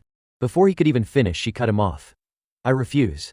Bjorn raised an eyebrow and challenged her after the rejection. Fine, I get it. He looked at her mockingly. If you're the kind of mage who's so weak you can't even handle a dungeon, there's really nothing more to say. Bjorn still didn't fully understand how the game world worked, but he figured that getting a lead was a good sign. Looking back, I still don't know anything for sure. Even the key I used to open that gate, was that really the way back to reality or not? But he held on to hope. If I keep chasing this name, and cross-reference it with what I've read in these books, maybe just maybe I'll find a way to return home one day. I have to be careful. I can't let anyone find out about this. First things first, let's review everything again carefully. There might be something I missed. He ended up reading through the night. When the sunlight finally peeked through the windows, Bjorn looked up and blinked. Is it morning already? He stepped outside and saw Ragna Lataniel passed out in a chair. You could have woken me up, he said. Why are you still sitting here all night? She answered haughtily. Don't get the wrong idea. I was just resting for a bit after cleaning up the books. He chuckled to himself. Cleaning up? A bit, yeah right. It's time to open the library now. Despite the dark circles under her eyes, she insisted. I'm serious. Don't get the wrong idea. He didn't argue with her. Alright, I get it. Thanks. But Ragna didn't hold back. Why are you still standing there? Hurry up and leave. Bjorn thought to himself as he walked away. She's actually a good person, isn't she? A few hours later at the Mage Tower. Raven, are you in there? He called out. Still half asleep and clutching a blanket, she peeked out. Yandel? Why are you here this early? I have something to ask you, she grumbled. Make it quick. I'm still sleepy. Before he could even finish, she slammed the door in his face. Our party's missing a mage. Would you be interested in joining our next raid? No thanks, she said without hesitation. Wait, Bjorn added quickly. That's not why I came. I need a favor. Raven peeked her head out again. A favor? He held up a torn page. This is a fragment from the Tear and Reality II book. I want to know when this paper was made. She didn't respond right away and just smirked. You know nothing comes free, right? Fine, come in. Once inside, she stared at him intently. Tell me, how did you know about the vampire's sacred artifact? The tears of the goddess, how did you know it was hidden inside the statue? Bjorn looked her in the eye, and answered plainly. I've already said this 100 times, I had no idea what it was. I just smashed the statue near the fountain and it fell out. She stared at him, skeptical. Are you seriously telling me you didn't know what it was but still used it against a vampire? I guessed. It had the image of a goddess on it, so I assumed it might be divine and useful for repelling evil. Seriously. I swear on the honor of a warrior. I'm telling the truth. She lit up with excitement. Finally. I found a real volume of Tears in Reality, but I guess you must have gotten it from the library. Huh? Bjorn waited, then asked her the real question. So, about my request, she nodded. Already reading his mind. I get what you want. But don't drag me into weird stuff again. Okay? Just once. Please, deal. I'll have the paper analysis results for you by next week, thanks. And next time, don't drop by this early in the morning, got it? Yeah. Later that day, at the group's meeting point, Misha Karlstein shouted his name. Bjorn. Where were you? I went to your place and you weren't there. I was at the library. Her eyes widened. All night. Wait, don't tell me that means. Bjorn caught the look in her eyes. What do you mean? I was just reading books. Ragna let me stay there, that's all. She rested her chin on her hand, clearly suspicious. Seriously? The madman stayed up reading all night. He refused because he didn't want her to get any more exhausted. Forget it, just go rest, he told her. She sighed and grumbled. But there's nothing to do at home anyway. He snapped at her loudly. What do you mean nothing to do? If you're that free, go practice your swordsmanship. Her face drooped after the scolding. She muttered in frustration but didn't argue back. I was originally planning to rest today and go tomorrow, but it looks like that plan's changing. Later, when he arrived at the library, he politely greeted and introduced himself. Hey, we haven't properly introduced ourselves yet, have we? I'm Bjorn, son of Yandel. She responded indifferently, of course I know. It's almost closing time. Are you coming in or not? No, I'm not here to read books today. Her expression remained flat. Then. Bjorn called her by name, Ragna Lataniel Pefrock. She noticed he mispronounced it but didn't really care. It's Lataniel, not L. But call me whatever you like. Mim, got it. Anyway, Ragna, he made her a proposal. Can you set aside your librarian duties for a while, and join me as a party member in the labyrinth? She didn't let him finish before declining. I refuse. After being rejected, he tried to provoke her. Alright, I see how it is. He looked at her mockingly. If you're just a weak little mage who can't even enter a labyrinth, then there's nothing more to say. Bjorn defended himself. Why would I lie to you? He was annoyed at the way she was staring at him. What's with that look? Don't look at me like that. Suddenly he remembered what she had wanted to talk to him about last night. Hey, what was that thing you wanted to tell me yesterday? She fidgeted and hesitated. Well it's just then someone called out, hey you two. They're here. Grabbing onto the sudden distraction like a lifeline, she quickly deflected, they're here. They've been waiting for you, you know. Bjorn was confused. They've been waiting for me. Murad, the older man, spoke up. Alright, if anyone has something to say about our party, now's the time. Everyone fell silent, waiting for Bjorn to speak first. Okay Bjorn, you go ahead. Bjorn addressed the group seriously. It seems like we need a new teammate. I asked 2 other mages if they'd join us, but they both turned me down. Murad looked visibly irritated. You were already looking for other mages. The mage standing beside him stopped him. Calm down, Murad. Bjorn has a point. Bjorn fired back. Then do you have a better idea? Murad explained the purpose of the meeting. That's why I called everyone here. I've been thinking about Dwaki's situation. First, let's talk about why he's in trouble. Bjorn cut in impatiently, keep it short so I can actually follow. Murad offered a plan. To put it simply, let's go talk directly to Baron Martone. The girl was shocked. What? How are we supposed to meet a baron? He lives in the royal capital. We can't just waltz in there. Murad smiled confidently. Actually, this tea house is one of Baron Martone's regular spots. He'll be here soon. Bjorn was irritated. You expect us to just meet him unannounced like this? Murad clung to him pleadingly. If we don't talk to him today, we'll have to wait a whole month. And he's a titled noble, meeting him with a group like this will be less intimidating. I'll give each of you 300,000 spirit stones. Please, stay and help me plead with him. Bjorn reconsidered. If it weren't for those 300,000 spirit stones, I'd already be gone. Just then, someone entered the room. Bjorn recognized who it was. That's my brother. Go on, good luck. The young man nervously stepped forward and greeted the Baron. Baron Martone. It's me, Lord Werv Dwaki. He dropped to his knees in respect. Please, hear me out. The Baron turned and looked at him, puzzled. Dwaki, that name sounds familiar. The butler beside him leaned in and respectfully explained. The Dwaki family is the maternal house of Lady Carolina, the third wife of the former Baron. The Baron barely gave him a glance. Ah, I see. So what do you want? Dwaki trembled. I wanted to say that. Bjorn sighed at how scared he looked and stepped in to help. Alright, I'll handle this. He walked over and ruffled Dwaki's hair. It's a pleasure to meet you, sir. I'm Bjorn, son of Yandel. The Baron stared at him. It's been a long time since I've spoken to a berserker. What a strange feeling. So, what do you want from me? Bjorn explained. Yesterday he was captured by the Moslin party, and now he's banned from entering the labyrinth. Could you lift the ban for him? The Baron looked confused. That's unfortunate, but why are you telling me this? Bjorn was baffled. Wait, isn't this guy the one behind all this? Why does he look so clueless?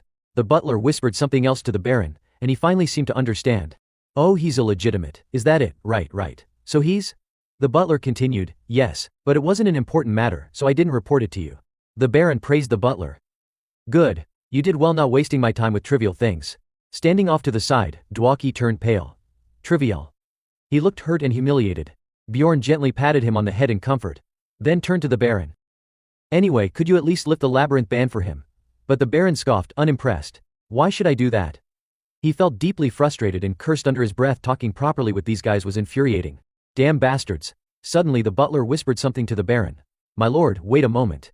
The Baron paused, then picked up on what the butler was implying. You mean this lunatic? The little Vulcan? The butler nodded. Yes, exactly. The Baron's expression lit up with delight. Well, what a pleasant surprise, so this is the adventurer the Count is so interested in. Thanks to you I've received some valuable information. I'll reward you with 20,000 spirit stones. The butler beamed with gratitude. I'm honored, my lord.